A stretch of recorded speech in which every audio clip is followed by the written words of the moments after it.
Welcome to Madden NFL 26. Before you take your first snaps, stop by the accessibility settings. Tweak the game so it's the perfect experience for you, and hit continue when you're all set.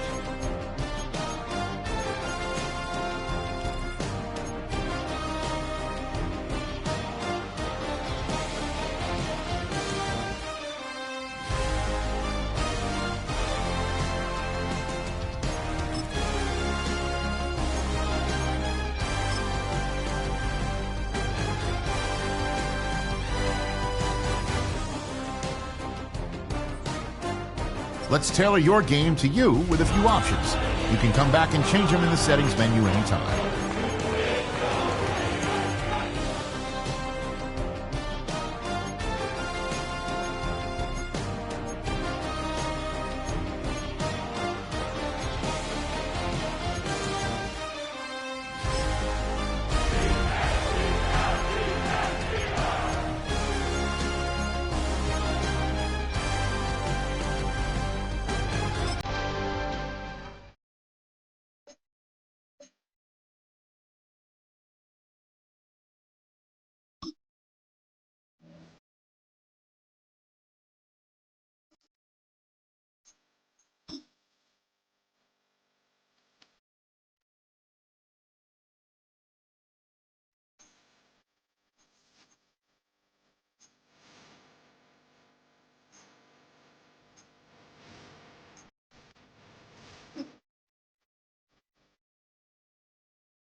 Grill. I'm nothing like that.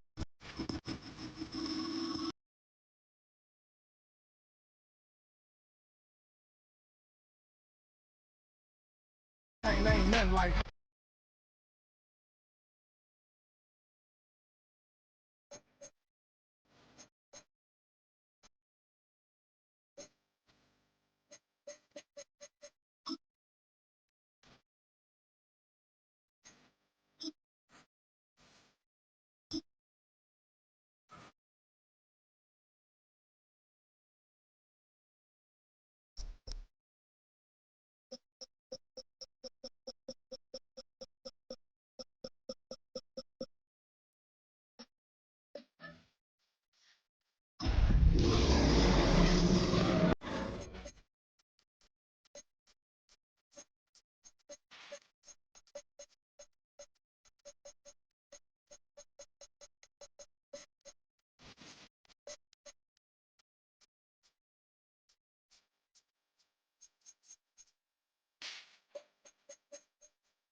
welcomes you to the following presentation of the National Football League.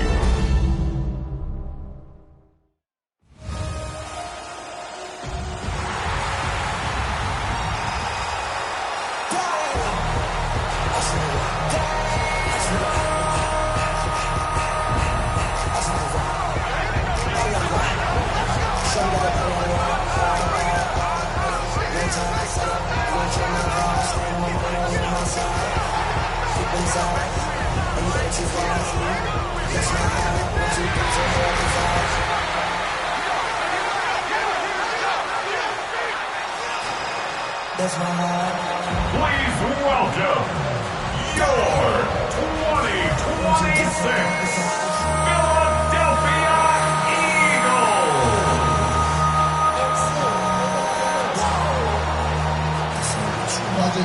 Mike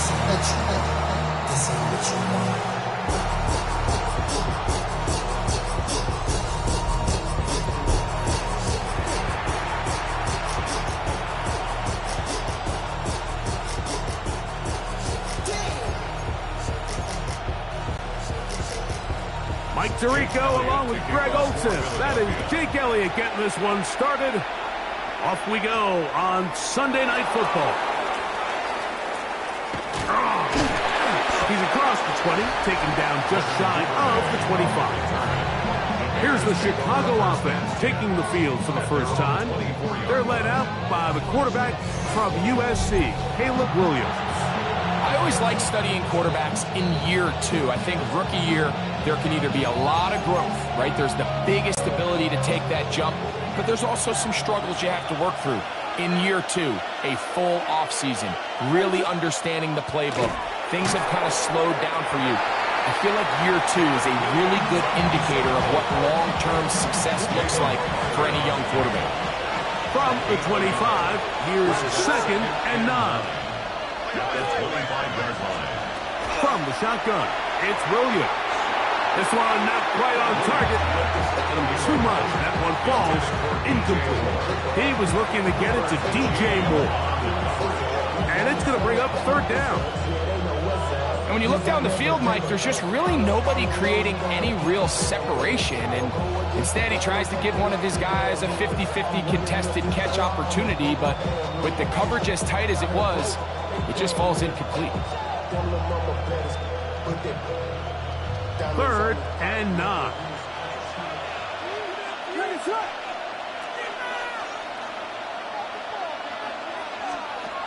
Operating from the shotgun, it's Williams.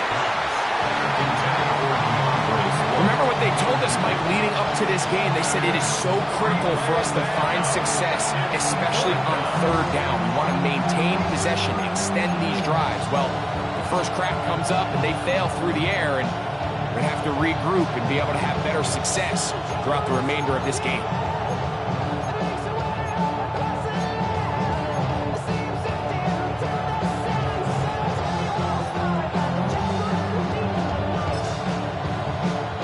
On 4th down, here's Torrey Taylor to punt. Oh, look at this! It's a fake! And the rush is going to get there. He goes down. They were taking a big risk going for it from their own territory. It does not pay off, and it's a turnover on down. So the Philadelphia offense set to take over for the first time. They're led out by the MVP of Super Bowl 59 at quarterback, Jalen Hurts. This is someone who just seems like every year they just get better and better, Mike, right? I mean, think back, whether it was Alabama to Oklahoma to being a Heisman finalist, going from a backup role to MVP candidate. His development has been fun to watch, and now he's universally considered one of the best all-around quarterbacks in the league, and if they want to leave here with a win, they're going to need him to be just that.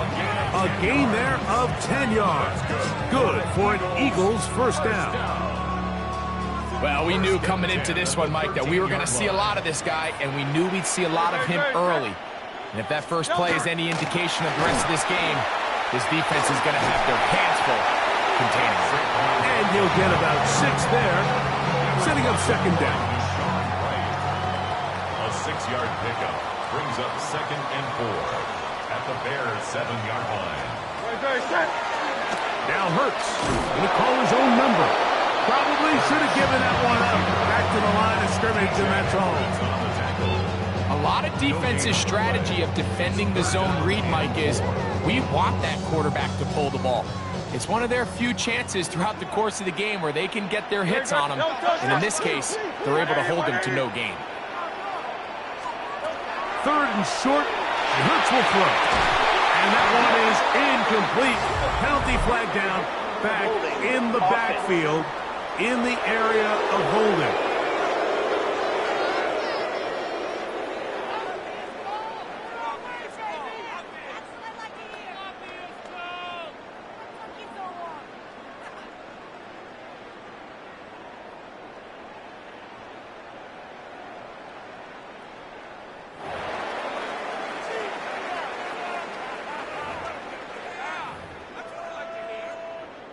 On fourth down, it's Jake Elliott time for the Eagles. This, about as short as you can get. Elliott's kick is good. And the Eagles will take a 3-0 lead. It's always a little bit of a letdown. Like you find yourself deep in the red zone and you have to settle for a short field goal like that. In this case, he's able to put it through, and they get 3. So after the field goal to open up the scoring, the kicker's back out for this kickoff. He fields it at the 8. He gets swarmed under. Doesn't even get to the 15. The Bears offense ready to get going with their second possession. This will begin at their own 13-yard line. So work to do starting with this 1st and 10.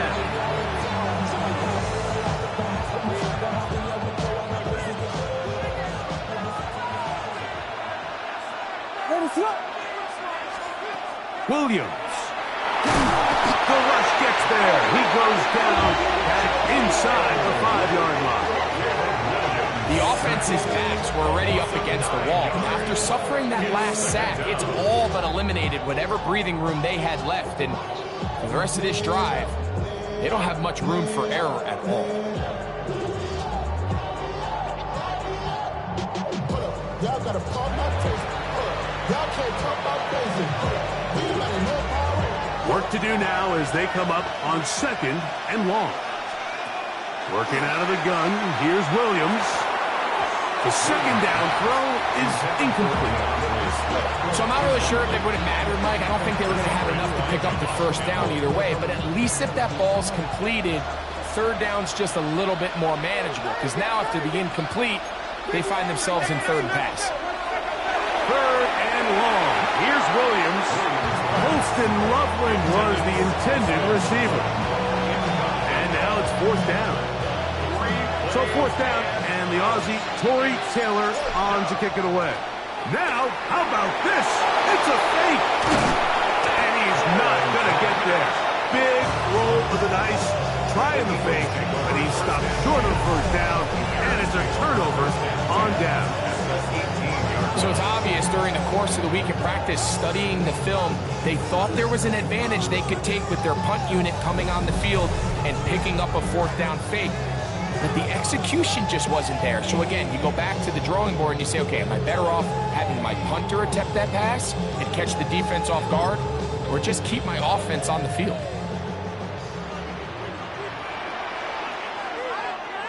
Great, set. On 1st and 10, it's Barkley. A gain of 4 as he's taken down.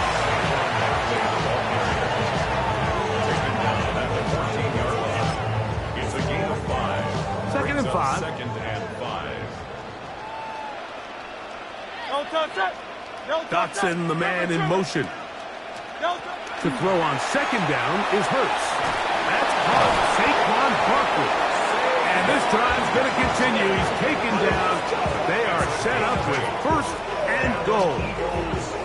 If you want to play running back in today's modern NFL, Mike, you have to be able to be a viable weapon in the passing game. It's all about touches. It's not just about handoffs anymore. It's how many different ways can we get the ball in your hands. Great, set. Here's Barkley. He'll get maybe a...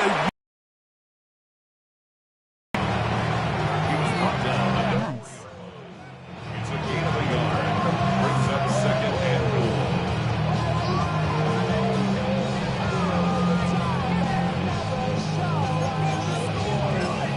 Hello, bro. Smiling face with smiling eyes. Inside the 5, it is 2nd and goal. Saquon. And Follow user, welcome to my live screen, smiling face with sunglasses. Give credit to this defense, Mike. Their back's against the wall, and they're standing tall. At Mohit Shaw on 1,789. Nothing on those first 2 runs. We'll see what the offense has in store now as they bring up 3rd down. last drive yielded 3. They'd like more. See what happens on. He slams it in there, and he is in. Saquon Barkley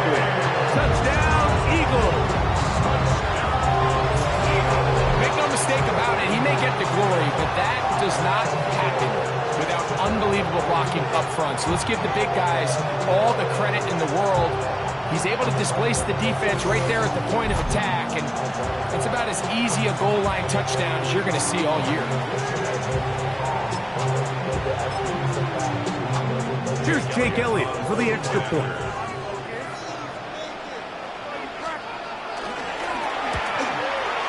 His kick is good, and the Eagles are out to a 10-0 lead.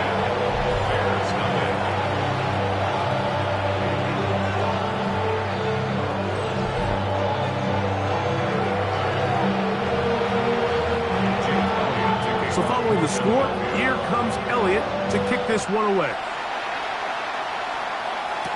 On the return, it's Devin Duvernay. He'll come across the 20 and taken down at the 21-yard line.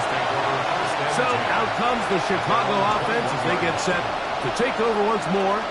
They'll start it here with a 1st and 10.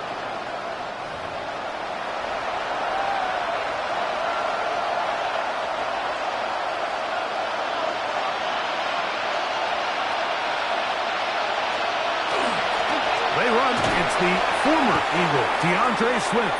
And he'll get back to the line of scrimmage at best. Might have even lost a yard there. Well, as been the case this entire first half, it's been the defense that's really carried the load for this team. Some offensive struggles, but they've done more than their part, coming through again with another big stop for a loss. They'll go again with Swift, and he's going to be swallowed up again. Back-to-back runs, back-to-back losses. Now it's 3rd down. Brings up 3rd down.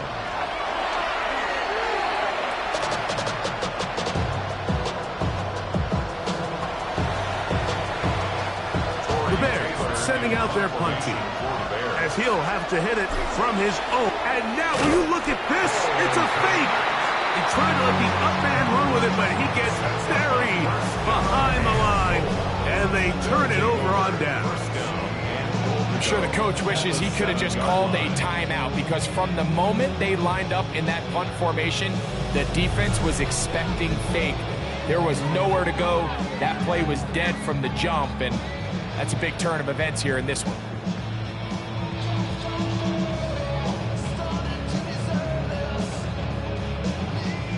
Wow, just like that, things change dramatically. It's 1st and goal. Here's a run.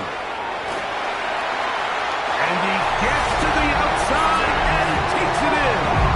Saquon Barkley, touchdown Philadelphia.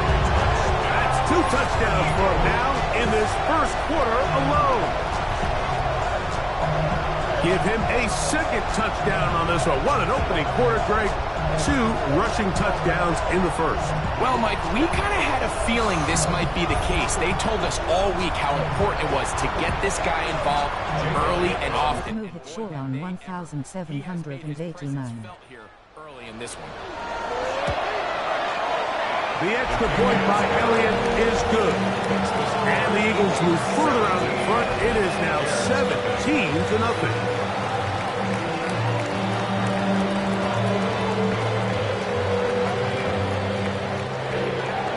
So following the score, here comes Elliott to kick this one away. We'll start at the 4. And the good kick pays off. They'll only be able to take this past the 10-yard line. The Bears offense headed back to take over once more.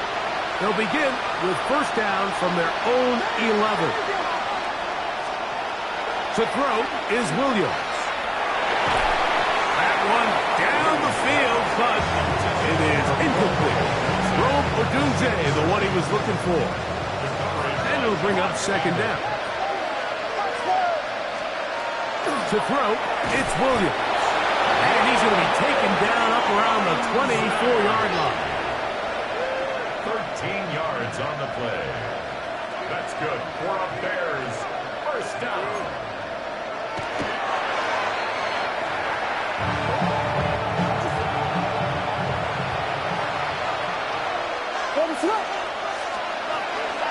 Out of the shotgun, it's a give to Swift. 35-yard line.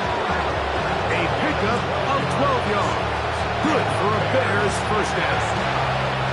Really nice explosive play there on the ground. And tell you what, for these fans sitting in the stadium, they're not used to seeing their home team pushed around. So continue to be physical at the line of scrimmage. Mix in the runs with the pass. And they can continue to generate these big explosive runs. I don't think they need to go away from it. And you don't earn the reputation this guy has, Mike, without having some really elite ball skills at your disposal. I mean, he's universally considered one of the best corners in the entire league, and when he makes plays like this, it's pretty easy to see why. And a good job rallying to the football, holding just a gain of a yard and sets up third down.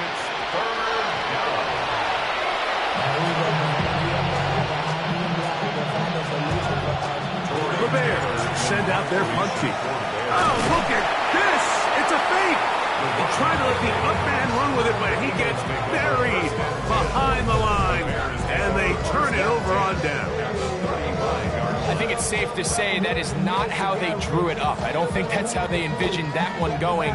I don't mind the aggressive play call, but if you're going to fake it, you better execute it a lot better than that.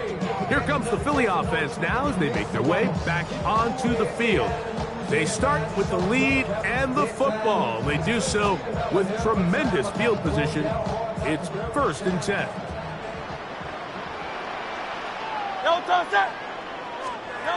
From the shotgun, it's Hurts.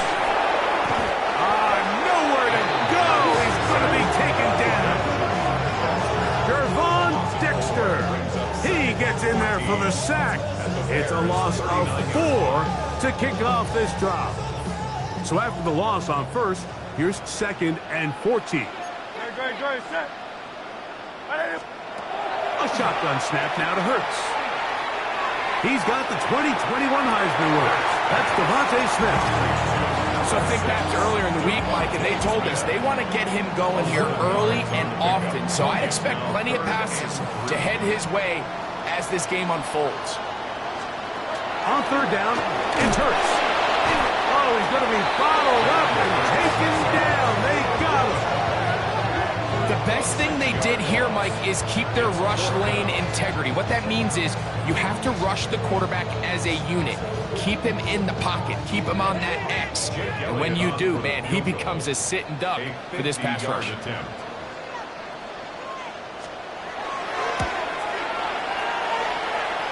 he missed it.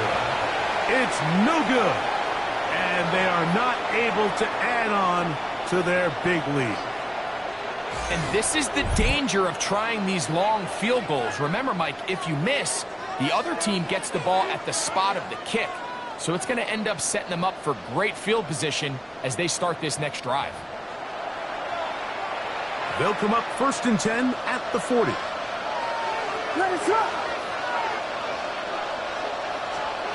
Throwing is Williams. And caught downfield by Odunze. And he's taken down inside the opponent's 35. They'll have a first down. It's a gain of 28. So the Eagles will use their first time out here. They'll be disappointed there after giving up the first down.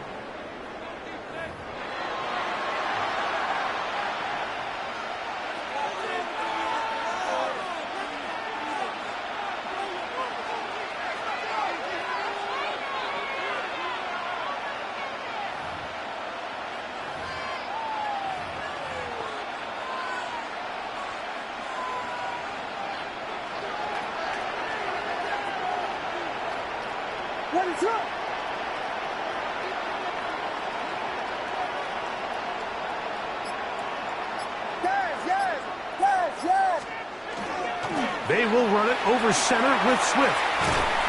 This defense all over this one. They get him down behind the line. It's a loss of a couple. Blankenship on the tackle. It's a loss of 2. Brings up 2nd and 12 at the 34-yard line. It is 3rd and long. Here's Williams now to throw. Escaping to his left. Looking back to the middle of the field. It is caught. And he'll gain some yardage here, but that is not nearly enough for the first down. So it's going to bring up 4th down.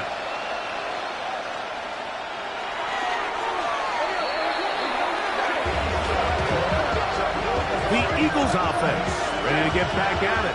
The lead is 17 as they try to maybe pull away in this one. It is 1st and 10.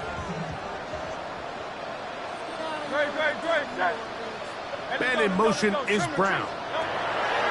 Hurts to the air on 1st down. If there's any silver lining for this drive, Mike, it's the fact that at least this sack occurred on an early down. So I guess technically they have a chance to claw themselves out of this hole, but that's the 3rd sack of the game. This defense doesn't show any signs of slowing down. On 2nd down, Hurts. And he got rid of that one quickly before the receiver knew what was going on. That's incomplete. He was looking for A.J. Brown that time. And now it's going to be 3rd down.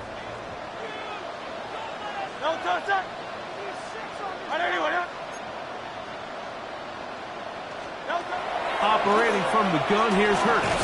The pressure gets home. He's lost the football. And no turnover here. One of the guards able to get the football and get on it to keep possession.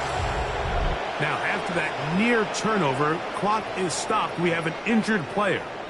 Athletic training staff looking at him, so we'll step aside. So on 4th down, they'll call on Braden Mann to punt. Devin Duvernay back deep for Chicago. This fielded inside the 35. And it'll be brought down. Short return. And they'll take over there. The Bears offense make their way out to take over once more. They'll start out 1st down and 10.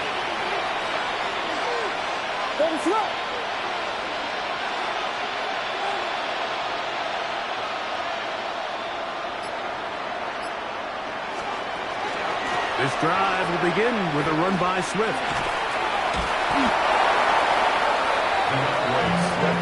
Well, they try to get the run game started here early on this drive, Mike, and they're just going to have to do a better job up front. There's really nowhere for this ball carrier to go. You never want to lose yards on 1st down, but that's exactly the case here.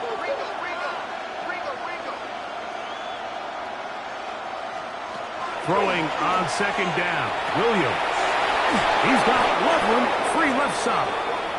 Well, that helps. It's going to be a much more manageable 3rd down, getting some good yardage on that 2nd down play. It's a gain of 13, but it's 3rd down. Here's Williams. He's got his tight end. It's Loveland. And he's going to have the 1st down. It is a gain of 6. Good conversion on 3rd down.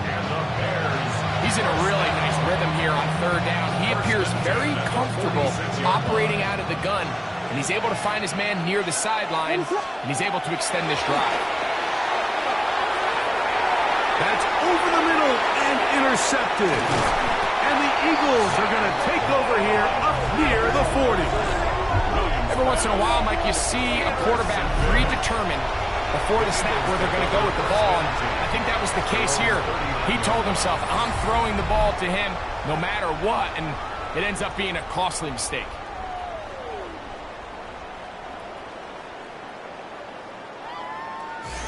The Eagles offense about ready to take over once more.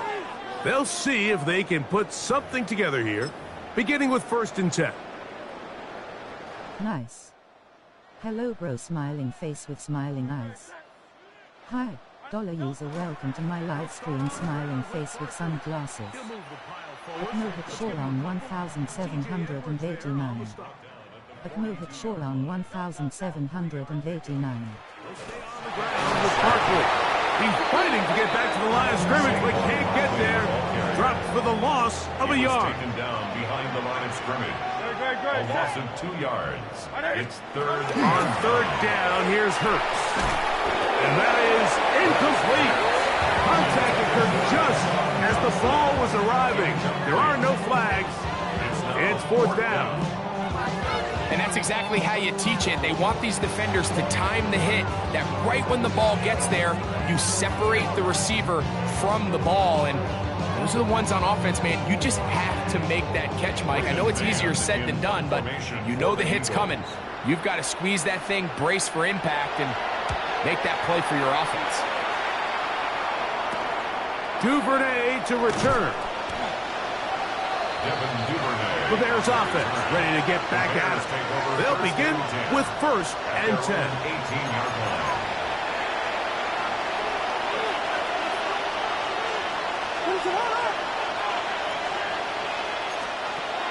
Now Williams. Throw here down the field. Will fall. Incomplete. 2nd and 10. Sidney Brown on the cover. Here comes Swift. They toss it right. And he is stopped in his tracks. Loss of a couple on the play. So much of what makes a toss play so good is it allows you to get the ball on the perimeter of the defense really quickly, and it doesn't stress all of your backside blocking. But on the downside, it does get your running back running east and west. They're running sideways for the first couple steps, and with a defense that can run to the ball, it gets you down for a loss. So they come to the line for 1st down and 10. Back to throw. Very quick throw there, but not on the same page with his target. That's incomplete. Well, it's pretty clear the main reason why they find themselves trailing in this game, Mike, has really just been the inefficiency of this offense and primarily out of the quarterback position. I mean, to complete less than half of your pass attempts, it just makes it very hard to compete at a high level consistently in the NFL. And they want to find themselves having any chance of getting back into this game and winning this one. He's going to have to get a lot better with the ball.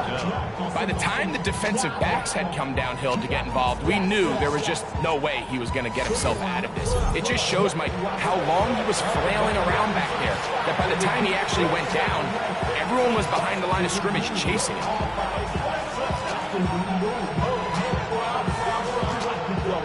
3rd and a long way to go. They'll look to throw. That's a short one caught by Loveland. And they were hoping for a little more on that one. Brought down well short of the first. It'll bring up 4th down. And this will not be a spike. He faked it. You know, I'm all for being aggressive. There are definitely times where you have to go for it on your side of the field. I'm just not sure if at this point in the game, this was one of them.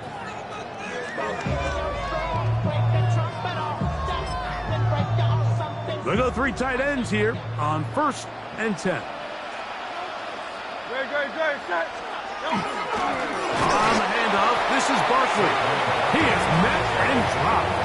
A couple of yards behind the line of scrimmage, too. Taken down back at the 23-yard line. So, we are through one here on Sunday Night Primetime. 17-0, the early score. And we're back in Philly in a moment.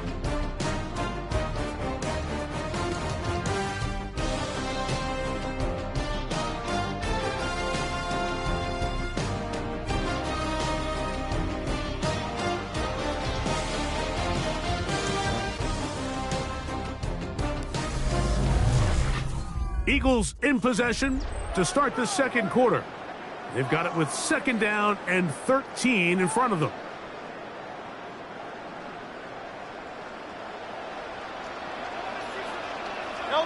That's Goddard in motion. 2nd down throw for Hurts. Nowhere to go. He is taken down. Andrew Billings getting in for the sack. That's going to lead to 3rd and very long. In this defense, they just continue to put in a great night's work. I mean, Mike, you think whether it's been blitz schemes, stunts, whatever you name it, this offensive line has had its hands full. They have allowed their quarterback to be hit way too many times. Work to do following the sack. It is 3rd and long. 180. To throw is Hurts. That's complete to his big tight end, Dallas Goedert. He's going to be out of bounds. He is well shy where he needed to get to. It'll bring up fourth down. A 40-yard attempt. Elliott's kick is good. And the Eagles open it up a bit further. They now lead 20-0. I think at this point in the game, Mike, when you have things under control, not only were they able to hold on to the ball for a while, they still were able to manage to add 3 points. And back to work goes Elliott after making the field goal. He'll send this one away. Duvernay on the return. And he will get cut down short, shy of the 20-yard line. The Bears offense ready to get back to work. They'll try to get this a bit more respectable before the break. It has not been their half to this point. Let's see what they do on this one. First down now.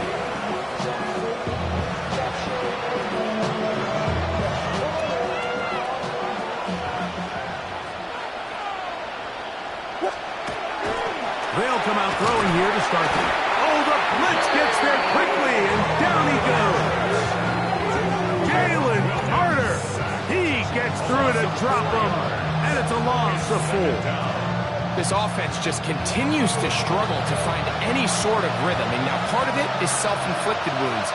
But the vast majority of their struggles has just been their inability to pass protect. You can't expect your quarterback to settle into the game and have any confidence operating out of the pocket. When the second he hits his back foot, the play's over. That's going to be incomplete. Good work by the defender. Bodied his man up. Wouldn't allow the catch. It'll force third down.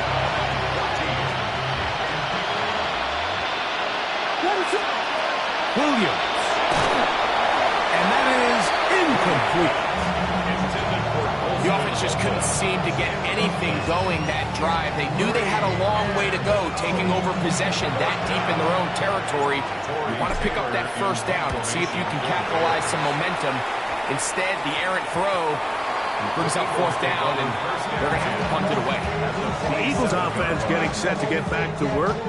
We'll have a short field in front of them as they try to extend this lead out further.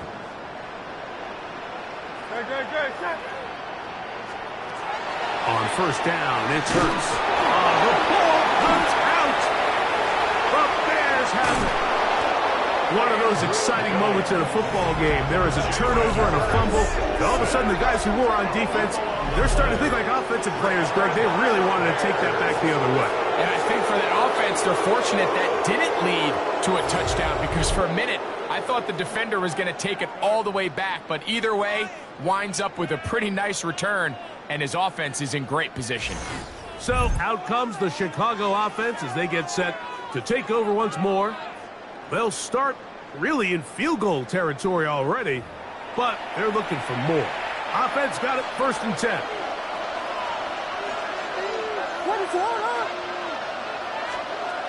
From the shotgun, it's Williams.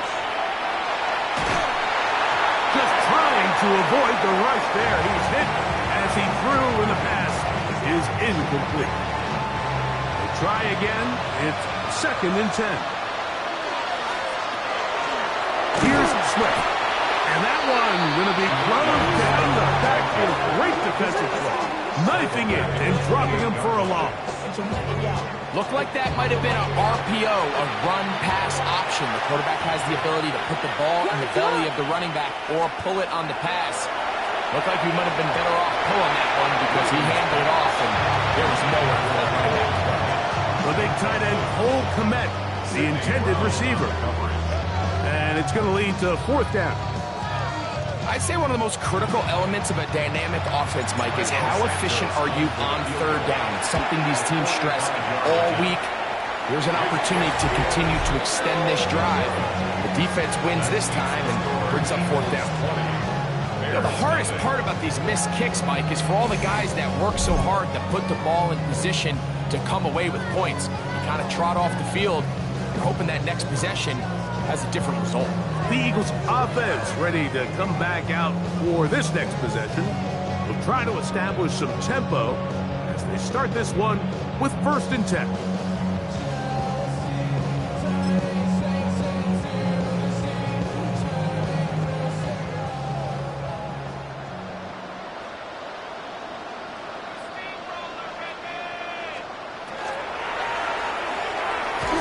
Slant into the hands of Smith.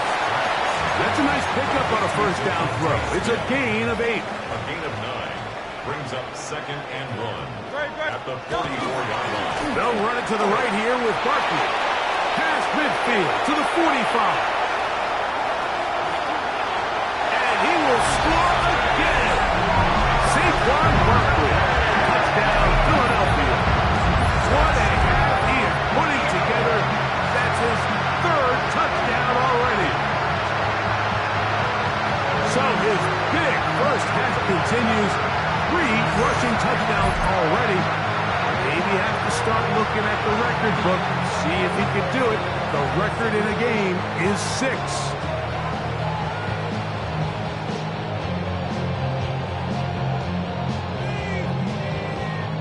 Elliott on now for the PAT. He's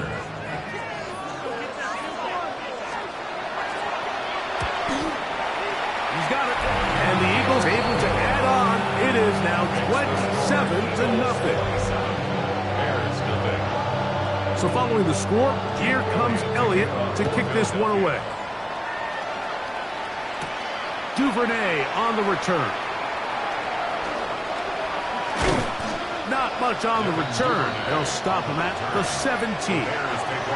The Bears offense ready to see what they can do with this next possession. They'll do so with 1st and 10.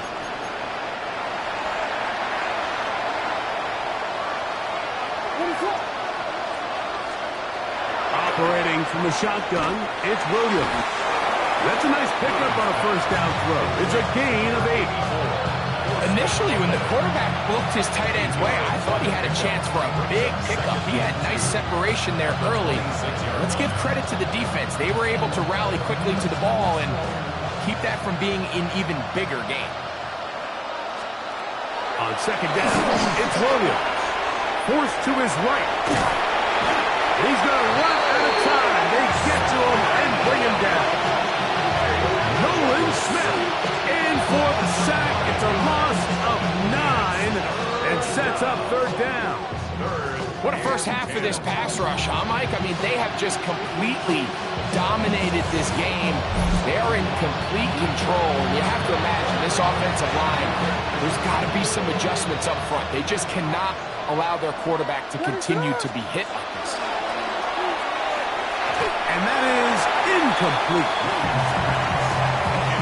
It's just so hard to be a good offense in the NFL, Mike, when you are not good on 3rd down. Your inability to extend drives, it either puts a lot of pressure on your coaches to be aggressive on 4th down or simply punt or take a field goal. You have to maintain possession and give you more cracks to score touchdowns. Saquon Barkley and this Eagle offense set to take over again.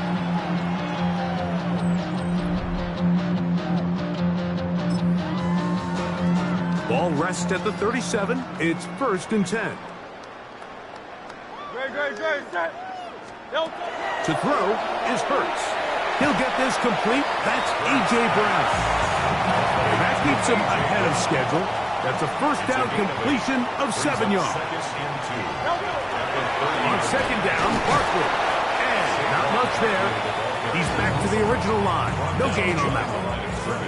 So there's multiple factors, Mike, that make blitzes successful. So, of course, there's the initial design. Can you attack the vulnerabilities of the offense's blocking scheme? And then in this case, the next phase is the timing. You can see this linebacker knew exactly when that ball was going to be snapped. The offensive line had... And he will get into the end zone. Devontae Smith, touchdown, Eagles. We're seeing this so much all across the NFL, Mike, is the value placed on a receiver being able to turn into a runner after they're able to secure the catch. And sometimes it's easier said than done. If you want to survive in this league as a wide receiver, you have to be able to make plays like this after the catch. And great job there by the quarterback being accurate. And great job by the receiver running after he makes the catch. Elliott, good on the extra point. And the Eagles will add one more onto their big lead.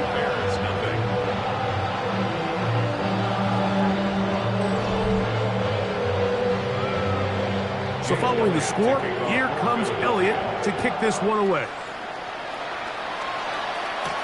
Duvernay on the return.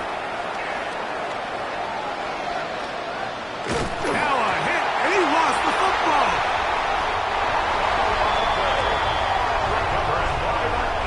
You talk about everything going wrong. A big deficit. All you want is the ball and a chance to get back in the game, and now, Greg, they hand the ball right back to him on this kickoff fumble.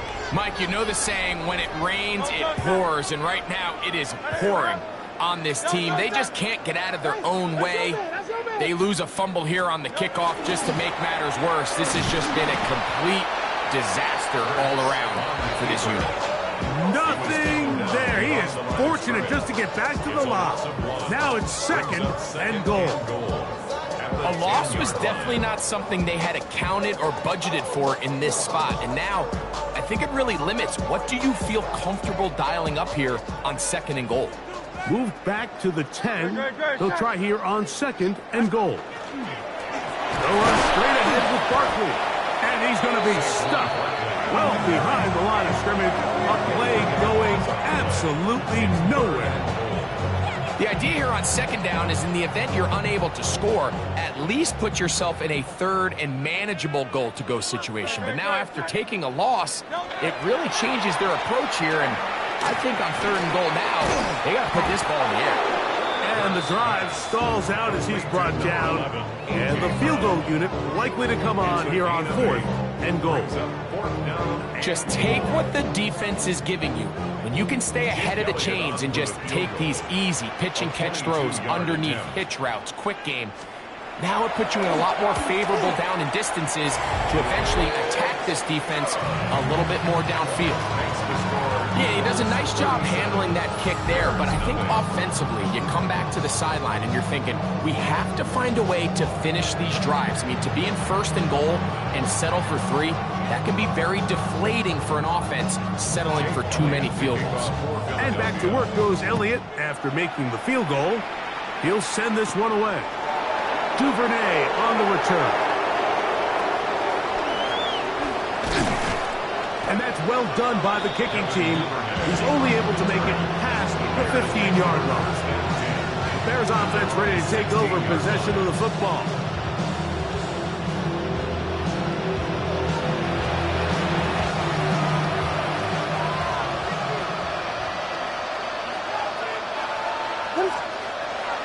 A play fake.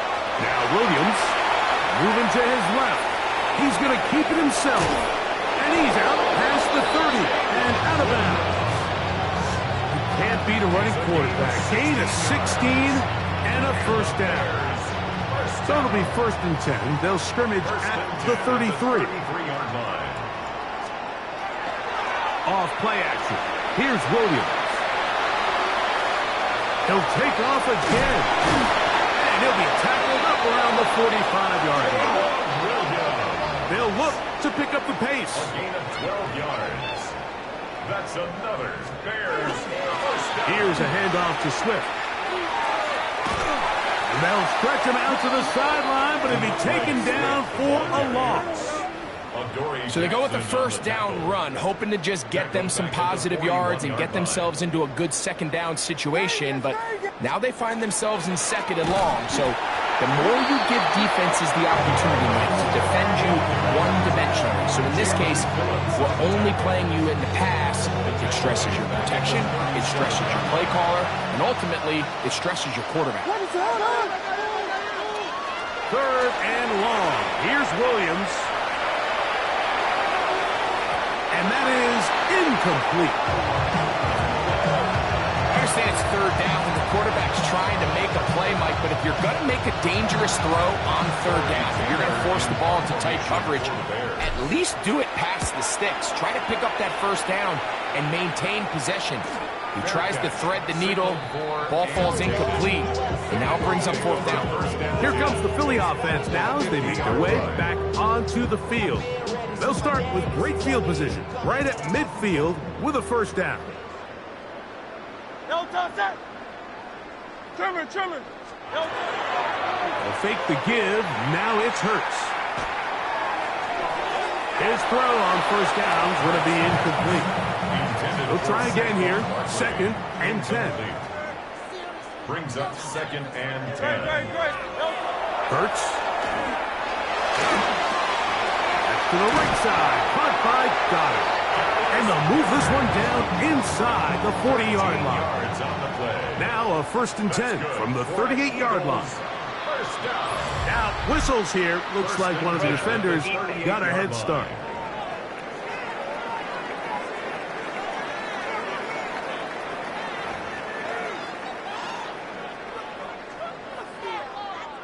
So a lot of options on the table now. It's 1st and 5. Contact up front. Did they get one of the defenders to jump?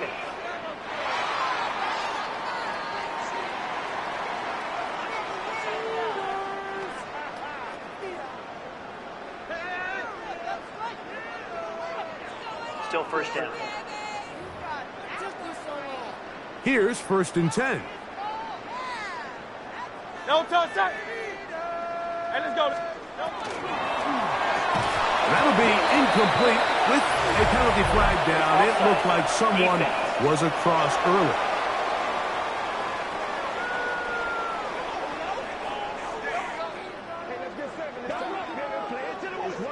Still 1st down.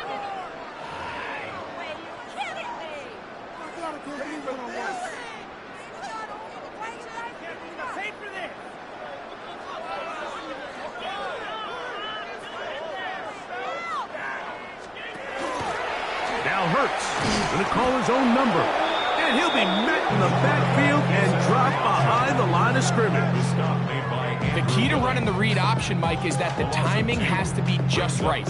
If it's too slow getting going, a lot of the times defenders can get in the backfield and cause havoc. And that's exactly what happened here. Now Jalen Hurts on 2nd down. A short throw taken in by Goddard. They'll get maybe 3 out of that one, and it's going to set up 3rd down. A bit of a quick hitter here, and what you're hoping for, Mike, is that the defense can't react quickly enough because the ball's coming out so hot, but they knew it was coming, and they end up holding them to just a short gain.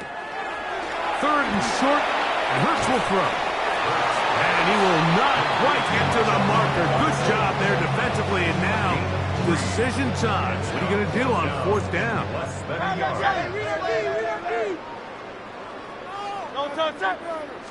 It's the quarterback with the sneak. And he's going to have the Eagles 1st down as he pushes forward for a couple on 4th and inches.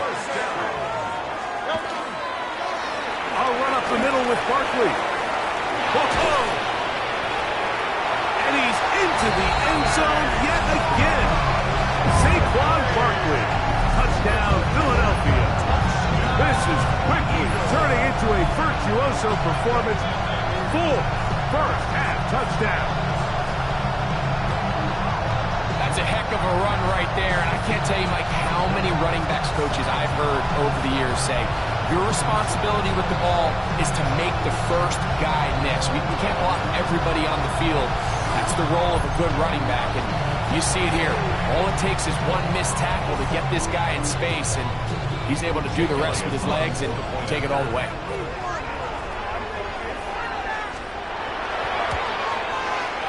The extra point by Elliott is good. And the Eagles add on to their already sizable lead.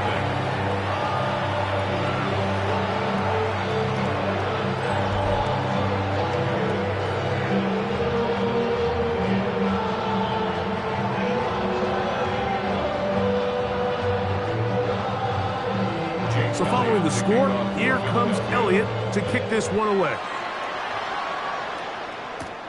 Here comes a return from the 5. And not the best of returns. He'll dive to the ground and just give himself up. Well, there's offense ready to take over once more. They'll begin inside their own 15-yard line. So a lot of real estate to cover. It's 1st and 10. Thrown quickly. That's more on the RPO. And they'll get about half of what they needed to pick up a 5 and sets up 2nd and 5. We hear the term RPO so often, Mike, and it continues to kind of trickle its way into the NFL. But remember, it's a lot different in the NFL than it is in the college game where it's a lot more prevalent. The lineman cannot go downfield. So that quarterback has to make a lot of really fast snapshot decisions, or else it's going to lead to a penalty or him holding on to the ball too long. So it's something that teams want to implement, but maybe not quite to the level that we see in the college game. On third down, here's Swift.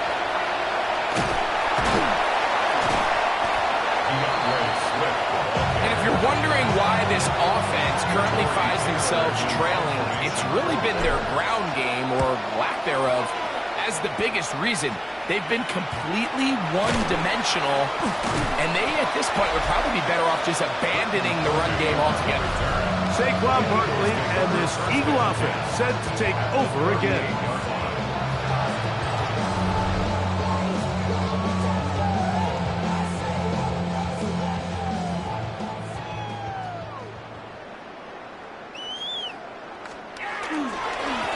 It's first down, and they'll run. He'll try to push forward. He'll wind up getting 3 yards with that one. Montez Sweat, they're on the tackle. They face second down and 7. Operating from the gun, here's Hurts. That one's incomplete. Good coverage there. Made it uncomfortable for the receiver. Couldn't hang with it, and it brings up third down. Following the play, we have an Eagle who is shaken up. Halftime is looming, so the athletic training staff going to get a chance to look him over during the break. Great. Hey, let's go. Trim it. Can't we score? On third down, it's Hurts. This one down the field, but will wind up incomplete. He was looking for A.J. Brown that time. And it's going to bring up fourth down. Here's Jake Elliott now to try the field goal. This one from 52 yards away. Elliott's kick is good. And the Eagles going to tack on 3 more, extending the lead here late in the first half. So it's not exactly what you're looking for when you set out on a drive, but at the same time, you don't want to come away empty-handed either. So in this case, they'll take those 3 points. This taken at the 5. And not the best of returns. He'll dive to the ground and just give himself up. The Bears offense ready to take over once again. This will start from the 12, trying to put a drive together here. It's first and 10. They'll start on the ground with Swift. And he'll be stacked up at the line of scrimmage. So this team finds themselves now in a little bit of a tricky situation here, Mike. If they don't find a way to start sustaining some of these drives and come away with points, all of a sudden you're trailing by double digits. And this offensive line just has no answers right now. It's another sack. Mike, this isn't real complicated. You're just not going to win a lot of NFL games when you continue to give up sacks at the rate that they are. I mean, this is just a complete disaster for this offensive line, and if they don't get it fixed, this game could be a runaway. On third down, it's Williams. He'll send this one deep for Odunze. And that is incomplete. And it was really the lack of production on first and second down that put them in this hole to begin with, Mike. So I think going forward, more execution on early downs, more efficiency. Don't wait till third down to convert for a new set of downs. Be aggressive on those first and seconds and take the fight to the defense. And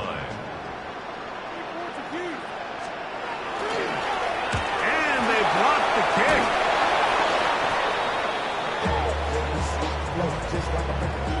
Yeah, it just felt like that one was out of rhythm from the start, Mike. So what you're looking for is the kicker, the holder, and the long snapper to be able to all work in unison. And it just seemed that half-second delay getting into the motion gave the defense all it needed to get through and block that kick. First and 10 now from the 36. Throwing is Williams. On the move. Oh, and he's going to go down. He could not get rid of it. And that's going to bring an end to this first half.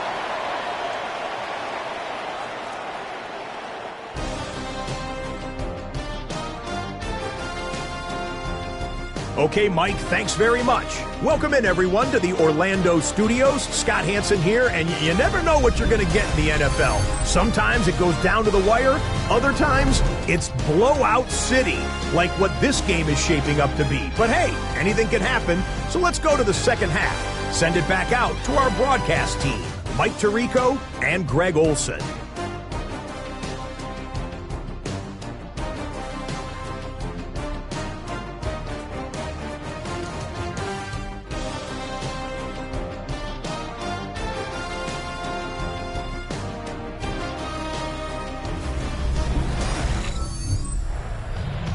Hey, Scott, thank you.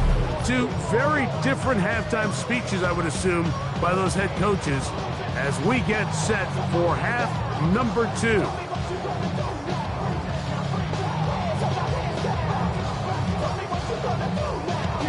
Very one-sided first half of action. Will we get a turnaround? Let's find out. The third quarter is underway. Free kick out of bounds. Kicking team.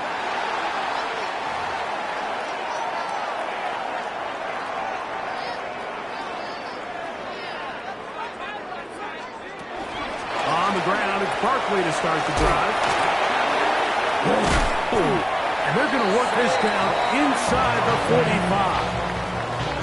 It's a gain of 16, and very quickly, a first down. And we're starting to see the fruits of their labor paying off here. I mean, they've used this run game to throw a bunch of body blows throughout the entire contest, and while some of the carries didn't result in much at the time, it's clear they're starting to take its toll on this defense. Take a look at his eyes. You can see the quarterback clearly going through all of his progressions, and he's quick to realize there's nowhere to go with this ball. He makes the right decision and gets out of there, picks up some good yardage, and gets down on the ground. The ball deflected at least a couple of times, but it'll fall to the ground. It's incomplete. Incomplete. Jalen Johnson on the 180, 180. A shotgun snap now to Hurts. He manages to get the throw away and completes it. Pick up on the 11 yards on that one. First down, Philadelphia. First and 10 at the 26-yard line. I know, I'm biased. But listen, you can't convince me, Mike, that there's a better option on the field, especially when you got a guy like this. Then on third down or critical moments, that's where the ball needs to go. The size, the speed, the matchup problems that he creates. If I was in a critical situation, there is no doubt where I'm going with the ball. On first down, it's Hurts. Under pressure, and he'll go down. They got him. Robinson. It's a loss of 8. Brings up second and 18. At the Bears' 35-yard To throw on second down is Hurts. To the left side, it's caught by Brown. Was brought down. That pass is going to pick up 4 and bring up third down. 14. From the shotgun, it's Hurts. He's going to air this one out, looking for Dobson. That one broken up in the end zone. It's incomplete. What great work just to get those hands up there. And now it's fourth down. Here's Jake Elliott now to try the field goal. This will be from 47 yards. Elliott's kick is good. And the Eagles will extend their third quarter lead. So anytime an offense comes off the field after settling for 3, you always have to take the good with the bad. In order to get down there in field goal range, you had to do something positive to move the ball. But at the same time, how are we going to be able to finish these drives and convert for 6 the next time we get down there? Now return coming from the 7. He gets swarmed under. Doesn't even get to the 15. The Bears offense trotting back out for their first involvement of this second half. They're in need of points in a big way as they set out on first and 10. A play fake, and they'll throw with Williams. That one broken up. It is incomplete. They tried the shot on first down, couldn't connect. It'll bring up second down. Solid rep there for this corner, Mike. I mean, to stay disciplined with his technique throughout the entire play. So often we see when the ball's put in the air, the defender can panic and they either get a pass interference or they misplay the ball. This time he times it perfectly and forces the incompletion. And you can see the quarterback, he's looking up at the Jumbotron after that throw, Mike. He knows he just got away with one, and he's thinking, all right, what do I got to do to make an adjustment that it's not so close the next time? And he'll be taken down up past the 40-yard line. Gain of 28 yards. That's good for a Bears first down. On the give, here's Swift. Back to the drawing board for this run game, Mike. The offensive coordinator and his staff, they have to do a better job giving plays, giving opportunities to their offense to find success on the ground. Right now, they have no answers for this defense. And this play, Mike, is really just the epitome of what we've seen this entire game. They have not been able to get anything going offensively. It almost seems like they've been operating going in reverse the entire day. In this case, another run, another loss. And another wasted drive here, Mike, and they start to add up. And coming out of halftime, you would think that they would make some adjustments to try to get some points on the scoreboard, but so far, looks like much of the same. The Eagles offense ready to see what they can do.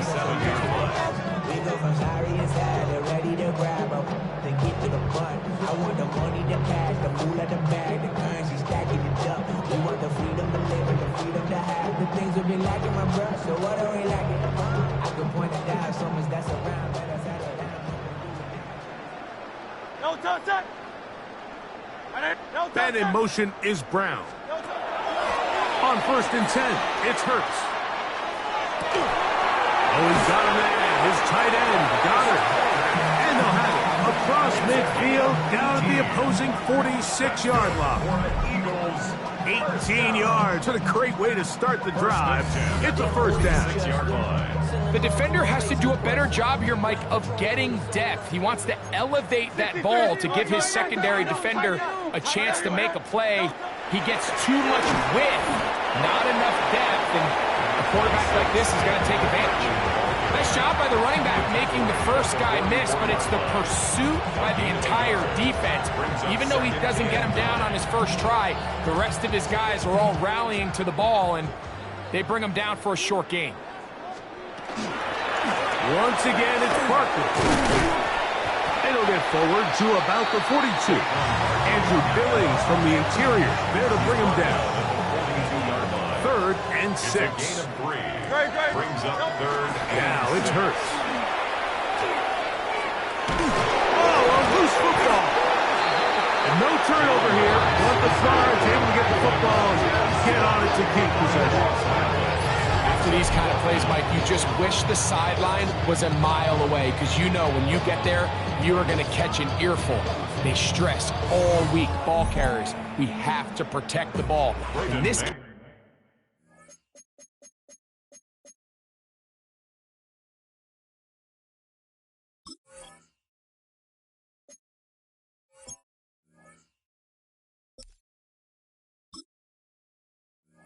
it doesn't result in a turnover, but the lost yardage now brings up 4th down. These are drive killers. And no chance of a run back here. This one's going to sail out of bounds. So out comes the Chicago offense as they get set to take over once more. It's a 3 tight end look as they have it 1st and 10. This drive will begin with a run by Swift. And some space opens as he's brought down following a gain of 6. It's a gain of 7. Brings up 2nd and 3 at the 30-yard line. Ball on the 30 now. Here's 2nd and 3. Working out of the gun. Here's Williams.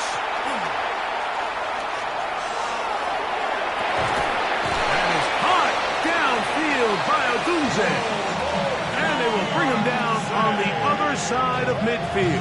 It's a gain of 22. That pass play good for 22. First down, Chicago. A gain of 22 yards. And the Bears first down. They'll go play action here with Williams. They'll get about 4 here as he is taken down. That quarterback called that play in the huddle. That ball was only going to one guy. He was the first read, the second read, and the check down. And it was called to perfection. They got the perfect look and led to a nice game. From the 43, here's 2nd and 5. From the shotgun, it's Williams. Open man, that's Luther Burden. And it'll be a short pickup. That's not enough for the first down. All right, so anytime you're facing the blitz, the best thing you can do as an offense is just get the ball out of your hand. Get into the hands of receiver, run after catch. In this case, nice job by the defense, rallying to the ball. Modest gain. On 3rd and a yard, it's Williams. He's got a man, that's DJ Moore.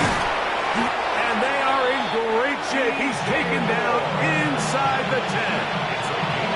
A big-time play for the Bears. And even 30 yards. If you want to score points at a high level in the NFL, you have to generate explosive plays. And after that big chunk pass play, they find themselves now down there in the red zone. And this is where you have to finish drives. They'll run with Swift. And he will score! DeAndre Swift. Touchdown, Chicago. Well, they get on the board. That pads the individual stats, makes mom and dad happy, but, Greg, we have seen stranger things. You never know. Yeah, and I think the biggest thing right now, Mike, aside from the scoreboard, oftentimes in the NFL, you learn more about your team in moments like this than you do when everything's going well. So I think this coach is paying real close attention to which one of his guys are going to continue to fight. Now Cairo Santos to add the point after. He gets it to go, and the Bears cut into the lead a little bit. Bears 7.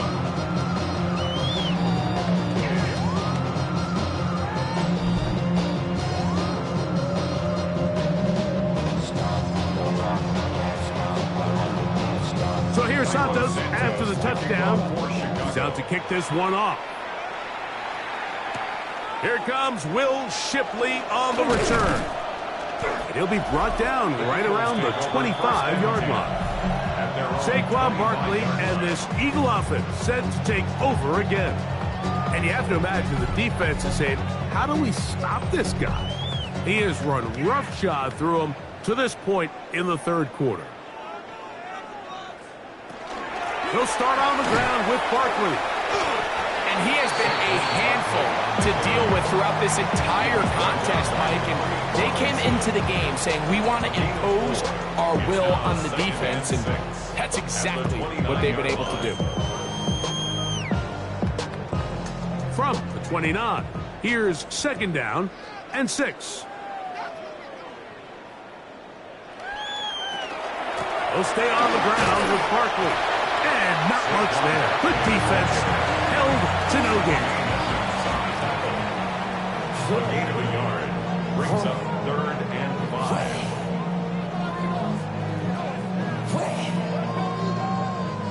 5. Backfield empties. 5 receivers in the formation for 3rd down and 5. Now Hurts. He'll try and get there on the ground.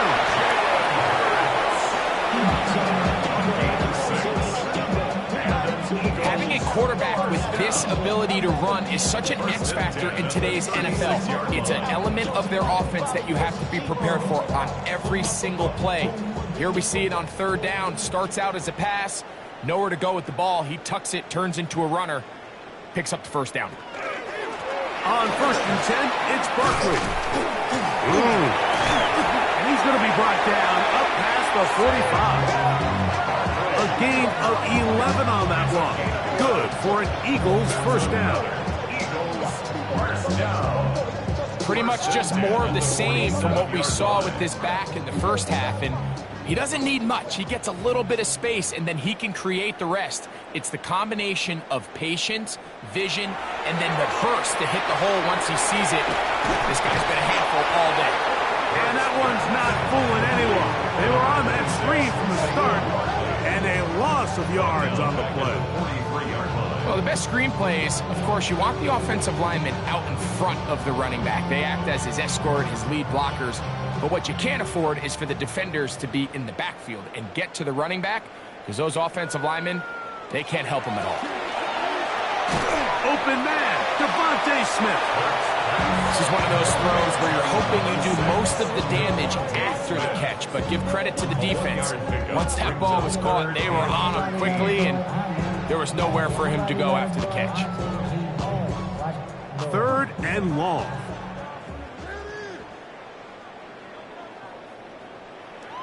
That's Goddard in motion. 3rd and long for Hurts. Oh, he's got this one complete to Goddard. And he's taken down inside the opponent's 35. That's well done as they get the conversion on 3rd and 13. What a luxury. There's certain teams, when they have a guy like this, I mean, not only is he the big target, but then to have that size and speed to run away from these linebackers and do so much of his damage after the catch.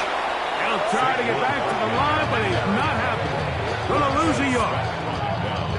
The key to great defensive line play is the get-off. When that ball moves, how fast can you get off the ball and get into the backfield? That's exactly what we saw here. Quick read, react, get off the block, take him down for a loss. On 2nd down, Hurts. That's a short one, caught by Goddard. They'll get maybe 3 out of that one, and it's going to set up 3rd down. And this is where the versatility of the tight end position really starts coming into play. Not only do they have to line up with their hand on the ground, but they can occasionally split out in the slot. And man, they're too fast for linebackers, and a lot of times they're too big for defensive backs. He'll let this go towards the end zone. That one broken up in the end zone. It's incomplete. What great work just to get those hands up there. And now it's 4th down. I like the idea of taking your shot there on 3rd down, pushing the ball downfield, looking for the touchdown. But now as it brings up 4th down, you're already this close. You're in field goal range, but do you keep that offense on the field and try to maintain possession and see if you can come away with 6?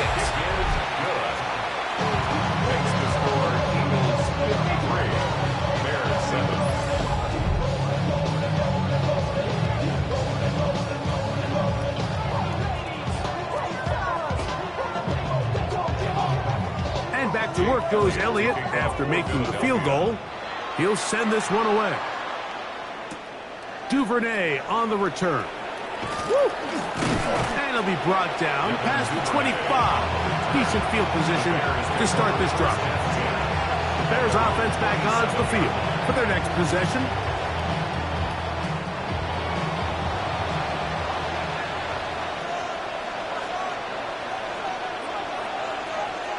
Williams going to look to throw it on 1st down.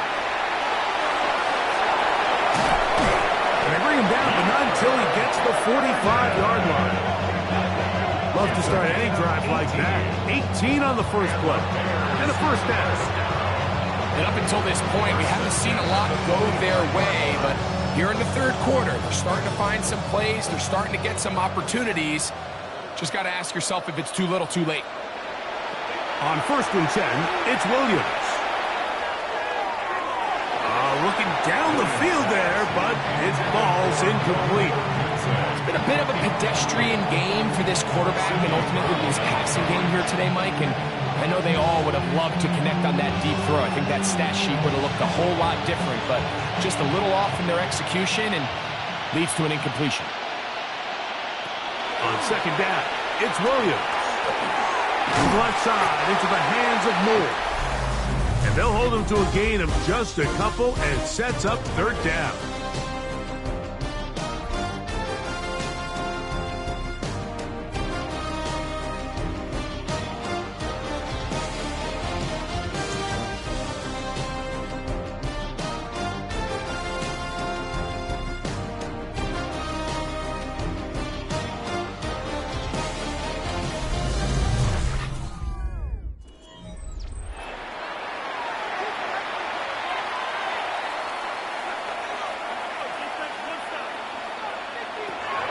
Throw it again. It's Williams. Got the hook up there to Odunze. And they'll move this ball way down into the red zone, inside the 20-yard line. A big-time play for the Bears. 35 yards. First and 10 at the 18-yard line. So they move inside the 20, first and 10 at the 18. Give up the middle with Swift. He's able to get away from one man, but the reinforcements were there fast. He's taken down for a loss on the play. Just feels like this has been the story of the day for this offense. Just unable to get anything going on the ground, and a big reason they find themselves trailing and another loss of yards. So after the loss on first, here's second and 14. Operating from the shotgun, it's Williams. And a nice game there. He's out of bounds, and that will bring up third down.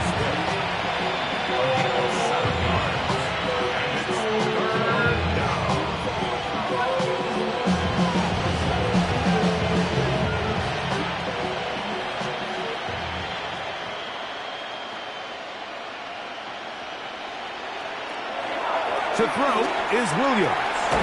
That'll be taken in by Moore. And he's got the first down. A great job looking at engaging where the marker is and getting there to set up first and goal. What an impressive drive this has really been, and it's a combination of big plays and third down conversions. Now after that last third down pickup, it's first and goal. They got a chance to finish this real. That is caught by the tight end. Cole Kmet, touchdown Bears. Well, it's not going to be enough, but at least they find the end zone at the end of a hard week's work. At least a little payoff with a touchdown, Greg. Mike, you can just chalk this one up in the column of too little, too late. Give credit to this offense for not going down without a fight, but they're not going to have enough time to find themselves back in this one.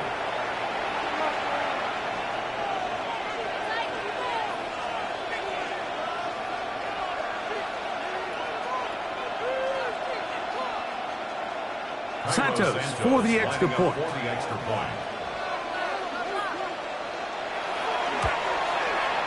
The kick is good, and the Bears will get just a bit closer. Bears 14.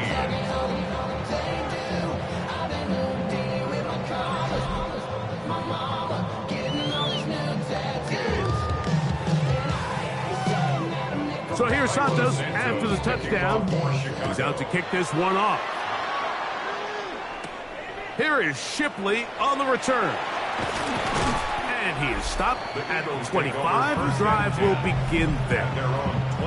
Saquon Barkley and this Eagle offense set to take over again. And it's hard to believe you could run the ball a whole lot better than he has. The vision, the cutback ability, the acceleration, the stats. It has all been on display throughout. And some good running there. He'll fall forward for about 7. C.J. Gardner-Johnson on the tackle. A 7-yard pickup brings up second and 3 at the 32-yard line. From the 32-yard line now, here's second down and 3.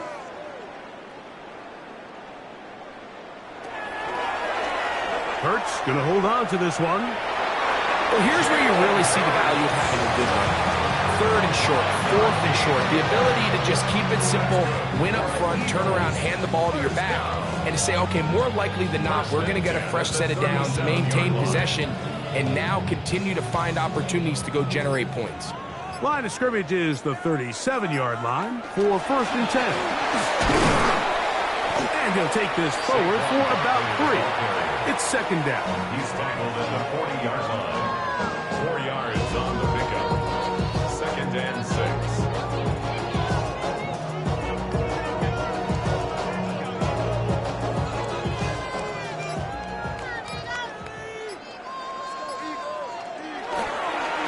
On the handoff, this is Barkley. And he'll get nothing here. Back to the line of scrimmage, and that's all. And up until this point, this is not something that we've seen a lot of. His running backs had a really nice day, so in this case, This rep goes to the defense. Here comes 3rd and 6. A shotgun snap now to Hurts. Now a deep ball looking for Brown. And this ball incomplete on 3rd down. He was looking for A.J. Brown that time. And that'll set up 4th down. I think he predetermined that 3rd down throw, and even though the coverage was tight, he still tried to fit the ball in there anyway, and it ended up falling incomplete. I think if he goes through his progressions and has a little bit more trust in his protection, I think there's an easier throw to make out there. Out comes Caleb Williams and the rest of this Bears offense. And this defense might be about ready to wave the white flag. Nothing they have tried to throw at him has been successful. He just processes things so quickly, making the right read seemingly every time. And he'll get forward for a couple. It's 2nd down. Yeah, so I think as you look back over the course of this game, it's really been the inability of this offense, Mike, to create any sort of balanced attack to get anything going. And whether you look at the rushing yards, whether you look at just the points scored, this offense has to find a way going forward to generate more big plays and more balance, both run and pass. Toward the middle, that's caught by Moore. And he'll be taken down up past the 40-yard line. They get 22 yards there. Good for a Bears 1st down. A gain of 22 yards. 1st down, Bears. And this completion certainly won't be changing the outcome of the game by any means, but I do think there is something to be said for teams that continue to fight, they continue to try to at least finish this game and have something to build off of going into next week. They will run it over center with Swift. Not much to speak of on that one, maybe a gain of a yard.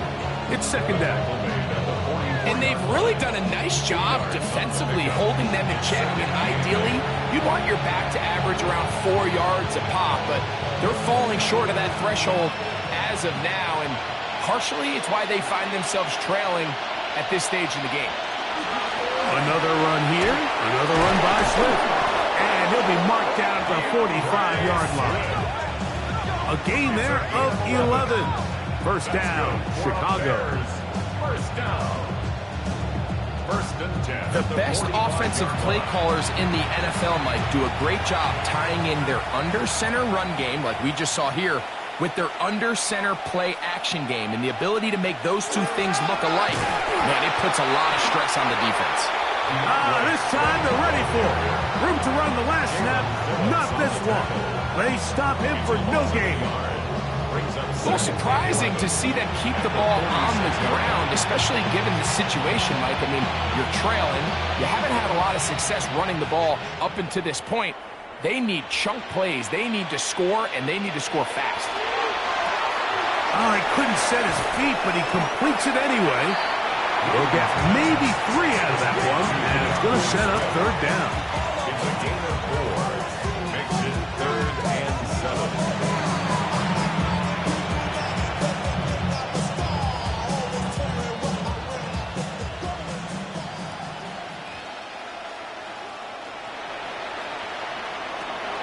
Here's Williams. And he's going to go down yet again. He has been under fire all game long. This pass rush, it just won't quit, Mike. I mean, they had success early in the game, and I don't blame them. The defensive coordinator saying, until you can prove you can block us, I'm just going to keep coming after your quarterback.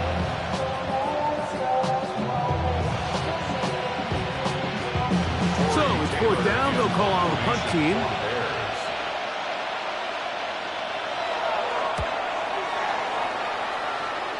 And we will not have a return here. This one angled out of bounds.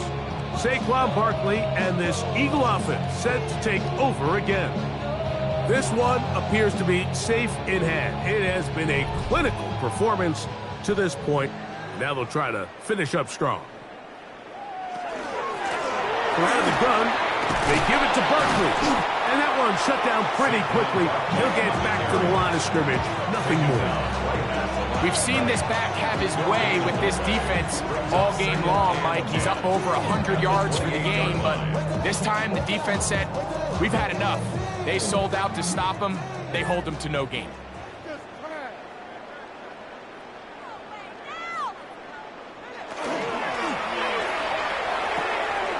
The RPO, that one is complete. And nice work there after the catch. He's a little short of the first down after a gain of 7. Brings up 3rd and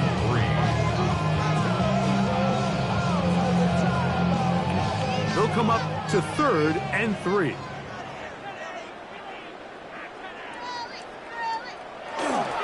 We'll try to run here with Barkley. And that one shut down pretty quickly. He'll get back to the line of scrimmage. And that's it. Now a stoppage for an injured player, and it's Saquon Barkley who appears to be shaken up. That not a welcome development here late in a one-sided game.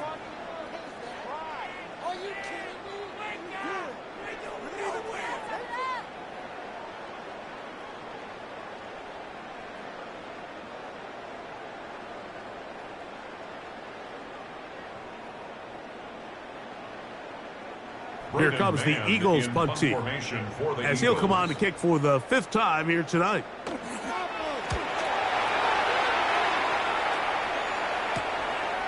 This brought in out past the 20.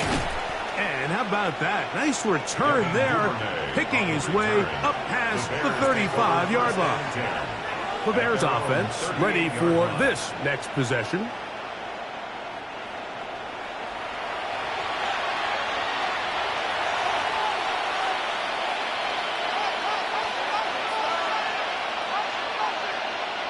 Here's Williams on 1st and 10.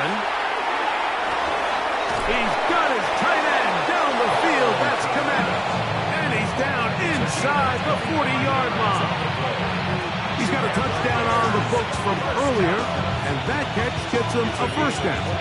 It's really been a one-sided game, but how often do we see in the 4th quarter the team that finds themselves down by a lot, they start to come alive? I think it's a combination of trying to end the game on a positive note, but also sometimes that defense get a little lackadaisical. And he's brought down after a gain of 6 on 1st down. At the Eagles' 31-yard line. From the 31, here's 2nd and 3.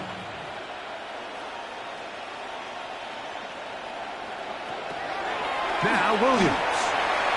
And he got rid of that one quickly before the receiver even knew what was going on. That's incomplete. Luther Burden, the intended target. 3rd down coming up. And this is where the timing of these passing games, you see guys, they call it routes on air, Mike. During the course of the week, there's no defense, nobody playing on coverage, but it's the timing. It's be on time, get your depth, be where the quarterback expects you to be, because then when the game starts, things get sped up just a little bit more for the quarterback. And in this case, it's a perfect example. He's open, he tries to lead his guy, just puts a little too much in front. You can see that he was trying to find something downfield, trying to take a shot there on 3rd and short, but really nice job understanding there was nothing downfield, no need to force it. Get the ball underneath, get a fresh set of downs, and start over again. Throwing again, Williams. That is caught at the 3. And he's in. DJ Moore. Touchdown, Chicago. Mike, we used to have a saying that it was the responsibility of the receiver to run the route through the eyes of the quarterback. And I think this is a great example here. 2 guys clearly on the same page. Quarterback expected his target to be in a certain place at a certain time. He's there, ball's delivered accurately. He's able to pick up the rest with his legs, and that's a big-time connection for the touchdown.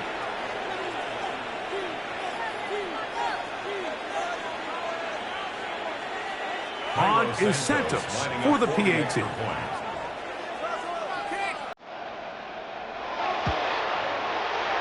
up and good. And the Bears cut into the lead a little bit. Bears 21.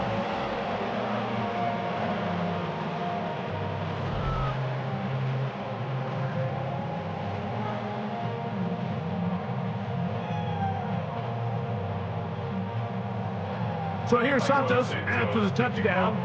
He's out to kick this one off. Here is Shipley on the return.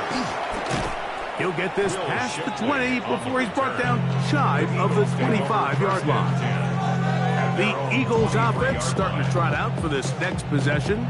Well, the goal here is to run some time off the clock. The game is well in hand as they get it back on offense for 1st and 10. They run out of the gun with Barkley. And not much there. He's back to the original line. No gain on that. You want to see linebackers play downhill, Mike, meaning there's not a lot of side-to-side pursuit. They're attacking the line of scrimmage, attacking the ball carrier. That's exactly what we saw out of this guy here. He's able to make the stop at the line of scrimmage and keep it to no gain. Man in motion is Brown. On play action, here's Hurts. The pass rush gets home, and he goes down. Montez Sweat that time fights his way in to record the sack. You know, we can sit up here all day long and critique the quarterback, and you can see his eyes are downfield. He's a little jittery in the pocket. But with the amount he's been sacked and hit today, Mike, I can't say I really blame him.